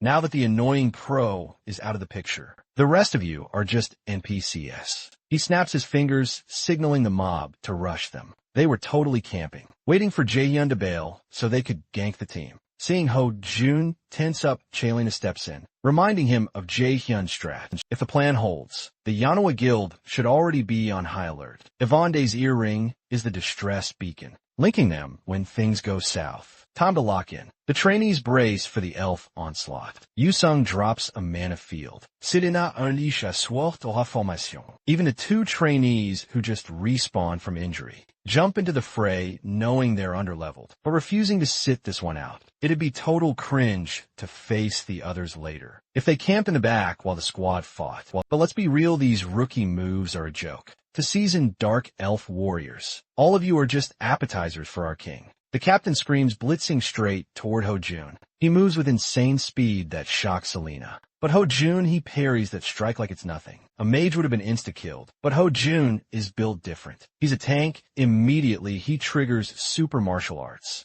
buffing every physical stat to the max. Time to clap back. The two elves on the sidelines are actually impressed, realizing not all humans are trash mobs. But that's not going to cut it. Ho-jun feels that this guy is on a whole other level, compared to the previous grunts. Mid-fight he calls out, "Who even are you? Your power scaling is way off compared to the rest of these losers." He didn't expect a villain monologue, but this guy loves the sound of his own voice. The elf drops his title captain of the Royal Guard, personal shield to the Dark Elf King. And plot twist, he's got royal blood. Suddenly that insane power spike makes total sense. Going one-on-one against a Royal Guard captain. With royal DNA, that's nightmare fuel. This guy's power level is definitely breaking past rank as so it's do or die time. And you know what that means. Power of friendship activate. Ho-jun flashes back to meeting Jaehyun. That guy was a beast, completely outclassing every other raider Ho-jun had ever seen. True leader energy.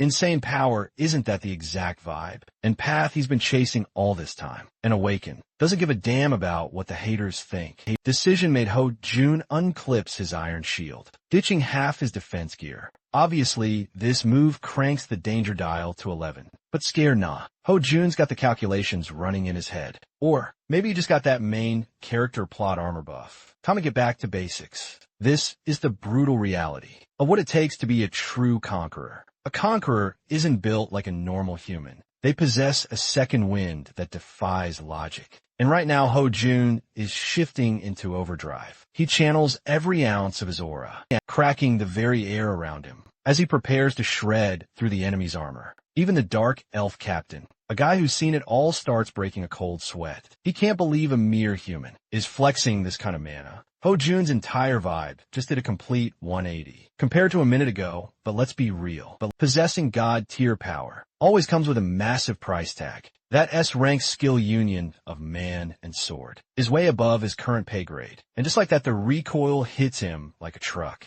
His internal circuits are practically frying. The system is screaming red alerts. If he keeps this up, the user will expire in exactly 6 minutes. In 36 seconds, Captain Kyo clocks the weakness, instantly barking orders at his lackeys to rush in. Capture him alive, don't damage the merchandise. Apparently a powerhouse like Ho-jun will make a 5-star meal for their great king. Ho-jun, he's absolutely fuming, cursing his own lack of strength. He managed to unlock that legendary S-rank move during boot camp, a technique reserved for the absolute apex of sword masters. That makes you virtually unstoppable. Sure, he's not at that grandmaster level yet, but he can still tap into a fraction of that monster. Potential union of man and sword activates, riding that surge of adrenaline. He absolutely bodies Kyo's 2 henchmen without breaking a sweat, but deep down, Ho-jun knows he's running on fumes. He can't win a prolonged fight against the boss. The play here stall. Survive until Jaehyun gets back. With the cavalry from the Manhwa Guild, plan set. He charges straight into a duel with Captain Kyo.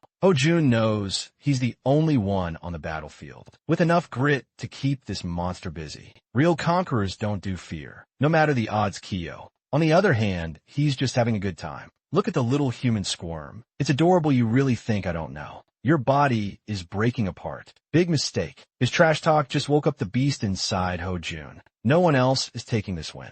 It's Ho-jun's turn to deal some damage. He drives his blade forward, grazing Kyo's armor of course. The elf dodges the fatal strike with ease. Steel clashes against steel. Sparks fly as they trade combos, neither giving an inch until Ho Jun sees his openings. He launches himself into the air, raining down a strike that finally draws blood from the dark elf. A solid hit, but before he can even pop off about it, a system notification freezes him in his tracks. Critical warning. Body integrity failing due to skill overuse. Muscles paralyzed, blood flow obstructed. Deactivate immediately. And that's exactly when Kyo makes his move. The elf isn't stupid. He sees the glitch and goes for the kill. Against a worthy opponent, Ho Jun takes the full force of the slash, getting launched into the cliff side like a rag doll. He knows the score better than anyone. Turn off the skill, you die. Keep it on, you die. Well, if he's going down, he's going out in a blaze of glory.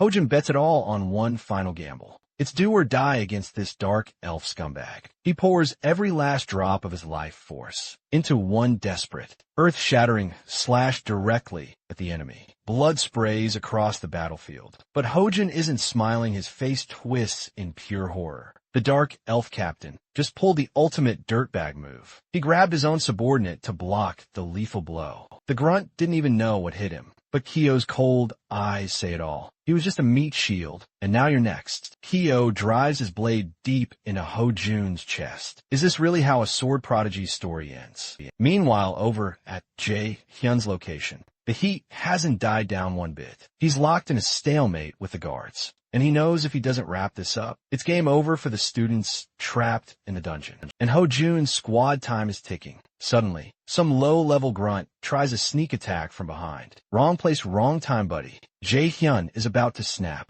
Jae Hyun doesn't hesitate. He delivers a blazing haymaker that sends the elf straight to the afterlife. But instead of screaming in pain, the Elf King just throws his head back and laughs, ha. You absolute moron, look around you. You really think you can take the W against an army of this size? He gestures to the sea of dark elf soldiers, circling Jaehyun like vultures. The king expects the human to tremble, but Jaehyun's clap back catches him off guard. What makes you think I can't? I actually love that confidence. For a useless human, you've got some serious arrogance. I respect the hustle hearing those specific words. Triggers a core memory for Jaehyun. His fake dad used to say the exact same thing. It is like a broken record he has heard since childhood. Honestly, he has heard it so much he is officially sick of it. As Jaehyun speaks, a massive aura of power explodes from his body. Up on his throne, the Elf King actually flinches. This isn't the vibe he was expecting. He immediately screams for his minions to attack Jaehyun, but sending fodder in just helps Jaehyun grind XP faster. As the Dark Elf horde rushes in, that is exactly when Jaehyun unleashes his red flame. At prison skill, a swirling ring of fire chains erupts around him, creating a no-fly zone that incinerates any elf trying to get close. Then Jaehyun becomes a blur, a phantom moving through the battlefield, his fire chains lashing out like vipers. Every explosion signals another squad of elves getting deleted from existence. Watching his army get melted, the king's smug smile vanishes completely. He loses that cool composure, staring daggers at Jaehyun and shouting a threat. Do you honestly think I'm going to let you walk out of here alive after this stunt? But look at Jaehyun's face. Does he look scared? Not even a little. I haven't even started settling the score yet, and you are threatening me. Are you for real right now? As he claps back, Jaehyun starts walking menacingly toward the king. The king feels a shiver of true fear running down his spine. He can't believe a useless human possesses this kind of god-tier strength. It feels like facing a deity, but the king keeps bluffing to save face. You're going to regret this, even if you kill me. The other 7 kings will hunt you down and turn you into dust. But before he can even finish his villain monologue, Jae-hyun flickers into existence right in front of him and wham, a massive punch from the heavens smashes directly into the face of the self-proclaimed invincible king. You think I care about your little club? If they have a problem, tell them to pull up. I'll take them all on. Meanwhile, things are looking grim for Ho Jun. That sword strike left him in a pool of his own blood, totally wrecked. Selena and Do-sung are still processing the trauma. The combat speed was so insane that nobody could even track it until Ho Jun hit the floor. Selena freezes. Is this it? Is she just going to stand there and watch another friend die. It is a nightmare on repeat. You would expect a power of friendship power-up here, but nope, reality checks in. Kyo, having dealt with Ho-jun, turns his attention to the rest of the group. Who wants to be dessert? He grins. But if the anime script fails, we switch genres just as hope hits zero. A new player enters the chat. Are you the one hurting my people? You better think carefully before you answer, because it might be the last thing you ever say. The new arrival is none other than Song-young, the saintess of the Twin Eagles, and guild master of Manhwa. Faced with the absolute pressure of an S-class conqueror, Captain Kyo starts sweating bullets. He knows he is cooked. There is no way he can go toe-to-toe with this monster. His only chance, hostages. He immediately dashes toward the students, targeting Selena's group while screaming, "Yeah, I did it, and I'll end them too." Big mistake before he can move an inch. Song-un suppresses him with invisible force. She activates her sacrifice skill instantly. Every debuff on the field is cleansed, and shockingly Song-un even heals Kyo. A true healer never abandons the injured. She says even if they are the enemy. But then her eyes go cold. However, I never said I forgive people who touch my crew. With that final lesson drop, she delivers a single, devastating blow that lays Kyo out flat. Game over. It looked effortless. Do-sung and the squad couldn't believe their eyes. Total shock written all over their faces. That wasn't even a named skill the scientist just used. She literally just unleashed raw mana and decimated everything, support class or not. An S-rank awakener is just built different. Her power level is in a completely different league. The second the threat is neutralized, Song-un instantly switches modus. She pivots to patch up the two injured fighters. Ho-jun and Sung-ja took the hardest hits. As for manager, Song-ja reattaching his arm. That's a piece of cake. But the real nightmare scenario right now is Ho-jun. He is knocking on death's door. Without hesitation, she casts sacrifice to pull him back from the brink. Song-un can feel it. Every energy channel in Ho-jun's body is fading, and his mana nerves are absolutely shredded. After a tense, grueling session, the procedure is finally complete. But magic like that has a price. Song-un just permanently sacrificed 2% of her own vitality to save him, seeing the tension break. Do-sung steps up for a status report. The guild master gives him the verdict. He's patched up, but the damage was brutal. He's going to need some serious downtime. He won't wake up for a few days. The whole group finally exhales. If they had lost anyone in this dungeon, well, let's not even go there. Crisis averted suddenly. Song-un realizes something. Wait, where is Jae-hyun? He's been Mia this whole time. The four students exchange awkward glances before finally dropping bomb. Min Jae-hyun went to solo the boss room. That news definitely rattles Guild Master Song-un, but she composes herself fast. If it is him, he'll be fine. That kid isn't checking out early, and she is spot on cut to the boss room. Kane, in the Dark Elf King, is getting absolutely wrecked by Jae-hyun. He can't process it how is a literal elf king getting owned by some random human. But reality hits swallow the pride. Survive the fight, he needs to warn the others. Cannon launches himself away, trying to bolt and alert the 7 other elf kings. But Jae-hyun isn't about to let him walk. You don't just clock out when you feel like it. Blink, and Jae-hyun is already standing right in Cannon's face and slams the king's head into the dirt, going somewhere you would expect panic. But instead, Cannon cracks a creepy smile. You think I'm dying alone? Nope, I'm dragging you down to Helheim with me. He triggers a forbidden dark elf secret art. Frozen Earth, now is your turn to tremble. But Kynan played himself. Jae-hyun doesn't look scared. He looks delighted. Wow. Impeccable timing. Didn't think I would get to farm this skill here. Jae-hyun pulls out a blank card. Is copy time absolute calculation engages boom. S-rank skill Frozen Earth successfully copied. A split second later, Jae-hyun shatters the king's magic like glass. Haven't you heard know your enemy? When every battle Cannon realizes he screwed up, but it is too late. He gets a one-way ticket to the underworld. You should have checked our element compatibility. Genius. Now let's talk loot. Jae-hyun hits the jackpot first. The title Dark Elf King Slayer. Then the raw material, Dark Essence plus the Dark Elf King's spiked armor. Milestone quest number 2, clear reward. An active skill white card. Magic tool materialization added to inventory. But Jae-hyun ignores the shiny new toys for now. He spins around and sprints toward the captured students. Loot can wait, lives can't. He has to get them out before they suffer mana overload. He breaches the containment cells in seconds. They are breathing, but barely. Nobody is dead, yet Jae-hyun activates Sacrifice again, this time for a wide area heal. Suddenly a hand rests gently on his. It is Guild Master Song-eun. She just finished cleaning up the captain outside. Let me handle the heavy lifting. She signals, jumping in to assist with the students. A healer's best day is an empty hospital, but pulling a teammate back from the brink.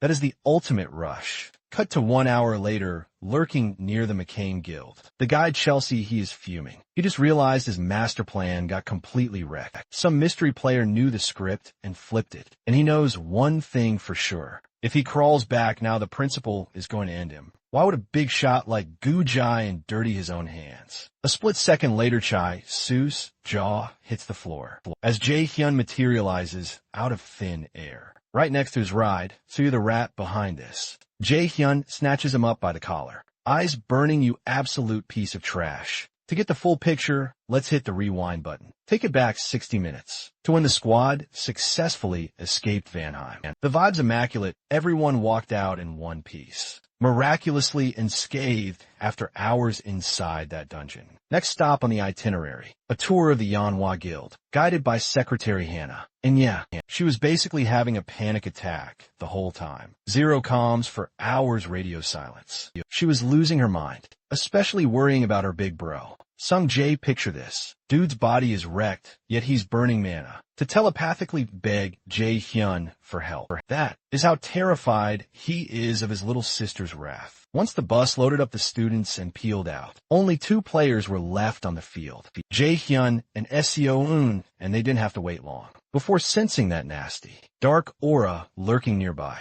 And that brings us right back to the present moment. Jae-hyun tossing Chai Su onto the asphalt, like a sack of potatoes seeing unreads. The total confusion written all over this guy's face. She doesn't waste breath on small talk. She goes straight for the jugular, asking about the Kane Guild. You can see the gears turning in his head. How does the Yunhua Guild Master know about that? Panic mode, engaged, he leaps backward, instantly, putting some serious safety distance between them. You think I'm just gonna fold that easily? Chai Swiss mukes, whipping out a glowing artifact from his pocket. A little parting gift from Director Lee. Blink and you'll miss it. He teleports right behind Guild Master Sainon, blade raised ready to deliver a fatal backstab. But come on in a rank trying to jump into S rank. Laughable. Sainon sidesteps that cheap shot like she's dancing. She clocks the artifact immediately. Short-range teleportation sounds cool on paper, but it's actually mid. The range is capped at a few dozen meters, meaning there is literally no escape route for him. Spill it, why target the students? Who is the puppet master pulling your strings? Obviously, he keeps his mouth shut, but he's sweating. A mage stuck in close quarters with a warrior is a recipe for disaster time for Plan B. Chasu pulls out his ace in the hole, a mana suppression device. It's designed to drain a mage dry, but against the only S-class mage in Korea. That is a massive gamble, while the jury is out on that showdown. Back in his office, Principal Gu Jae cuts the live feed. He's seen enough. That pawn has officially outlived its usefulness. He already knows how this ends. Back on the battlefield scene and drops a bomb. I don't actually care about your answer. I've known it was Gu Jae from the start. I never expected a rat like you to confess. And that toy in your hand. Here's a fun fact. If it tries to absorb mana beyond its limit, it overloads and detonates. Translation, you are dead meat. The second she finishes that sentence, the sky rips open, a massive thunderstorm manifests.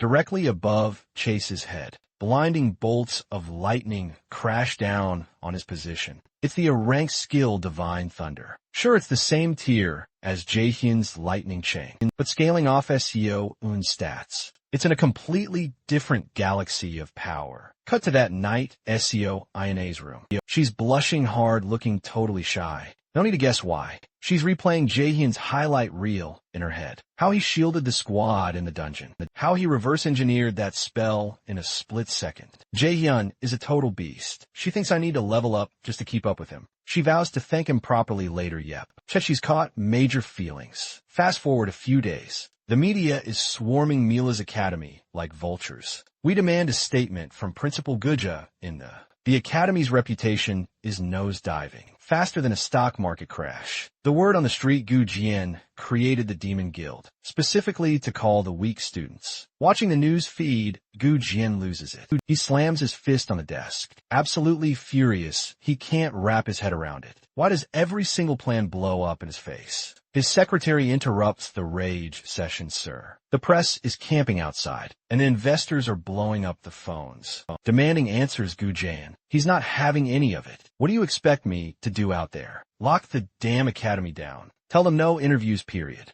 The moment his secretary exits the room, Gu Jian's cool facade cracks. He sits there piecing it together. Someone has definitely X-rayed his entire operation. A rat, there's a mole right inside Miles' academy. Leaking high-level intel, that's the only way. His master plan got exposed to the public. It can't be Kim Chul-soo. That guy is already 6 feet under. Gu Jian snatches his phone off the desk, fingers trembling with rage. He dials a number. Whoever messed with him is about to pay the ultimate price. He is going scorched earth on these enemies. The order he barks into the phone is simple. Scrub the Millis incident from the news cycle. Total media blackout. He doesn't care how much cash it burns. Make it disappear. Fast forward a few days, and the academy campus looks deceptively chill. But the vibe has shifted. Jae-hyun decides to slide over and chat up Ho-jun from the warrior class. They're breaking down the intense rescue mission inside the Vanaheim domain. From earlier in the week, Ho-jun keeps it real. If Jae-hyun and the Saintess hadn't pulled up when they did, he'll be dead meat right now. Jae-hyun isn't taking the credit, though. He gives major props to Ho-jun's guts during the fight. The guy knew he was totally outclassed by that dark elf, but threw hands anyway. That is pure heart. Keep that energy, Jae-hyun tells him. With that kind of grit, you're going to hit every goal you are chasing. Dropping that wisdom, Jae-hyun dips out, claiming he has got to prep for his next class. And hey, watch your back before it is too late. Just a casual warning. But those words hit different for Ho-jun. It might sound like small talk, but it lit a fire under him. Ho-jun asks himself what he really wants. The answer is clear. He is going to become a top-tier raider. That is the dream, and he is locking it in. Cut to that night in Jae-hyun's room. He is scrolling through the loot drops he snagged from the Dark Elf King Kanan. First up, the title slayer of the Dark Elf King. That is a permanent plus 30 to mono stats. Plus up Belmano. 10% damage boost against dark attributes. Then there is the essence of the Dark Elf King. A rank of material straight from the boss's corpse, found deep inside the 8th Dark Elf King Cannon. It is crazy potent for recovery and boosting stats.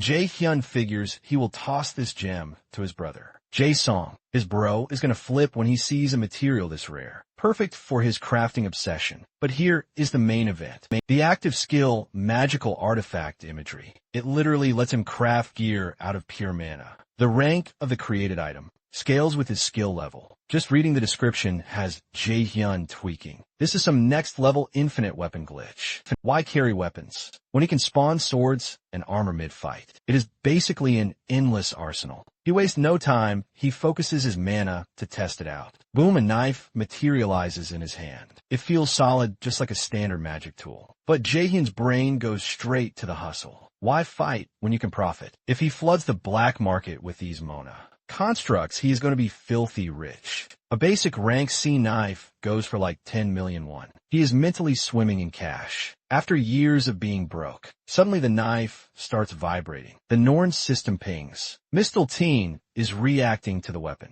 Conditions met unlock initiated. The system is rewriting the item's properties in real time. The rank C weapon just evolved to rank B. New passive unlocked. Every single item he creates gets an automatic rank up. Jaehan stares at the notifications, laughing because it is ridiculous. This ability is absolutely broken. Now, he gets why Mistiltine is rated as a legendary weapon. It is literally a cheat code. But hey, if the gods want to give him an unfair buff, who is he to say no time to grind? Next morning, Miles Academy is buzzing. It is exam season famous for crushing souls. They call these exams the graveyard dreams. For a reason most aspiring raters wash out right here. The nightmare is split into two parts. Theory and practical theory is your standard paper test, which is boring but necessary. But practical, that includes potion brewing and full-on dungeon raids. Oh, and the whole thing is broadcast live on national TV. Yo-Ho Jun, wake up. Unless you want a boot to the face.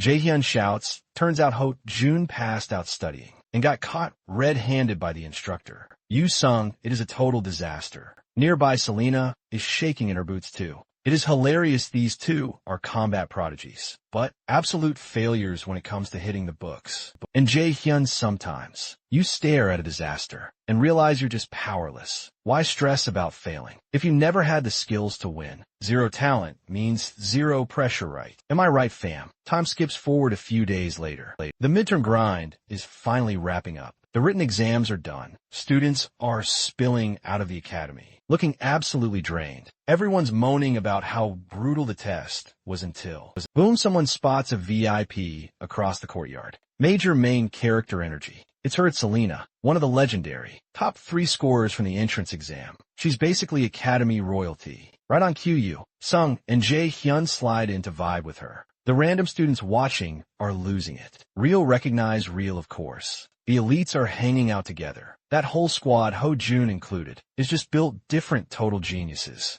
You just know they crush those papers. With perfect scores, but hearing that hype, Jaehyun starts sweating bullets. Yeah, they're combat gods. But when it comes to book smarts, they're hopeless. Just look at Aina. Girl looks like a walking zombie. Safe to say she tanked that test hard. Meanwhile, in the background, someone's got a laser focus on Jaehyun's every move. Who else but our favorite redheaded hater? He's thinking I'm taking him down this time. Oh, buddy, looks like someone needs another beatdown to fix that attitude. Jump cut to later that afternoon at Ji-sung's lab. Coughing through a cloud of toxic smoke, yep. It's Yu Sung. Surprise, surprise. Another alchemy fail. She's now the punchline to Jae-hyun's joke. Your potion game is weak, nowhere near my level.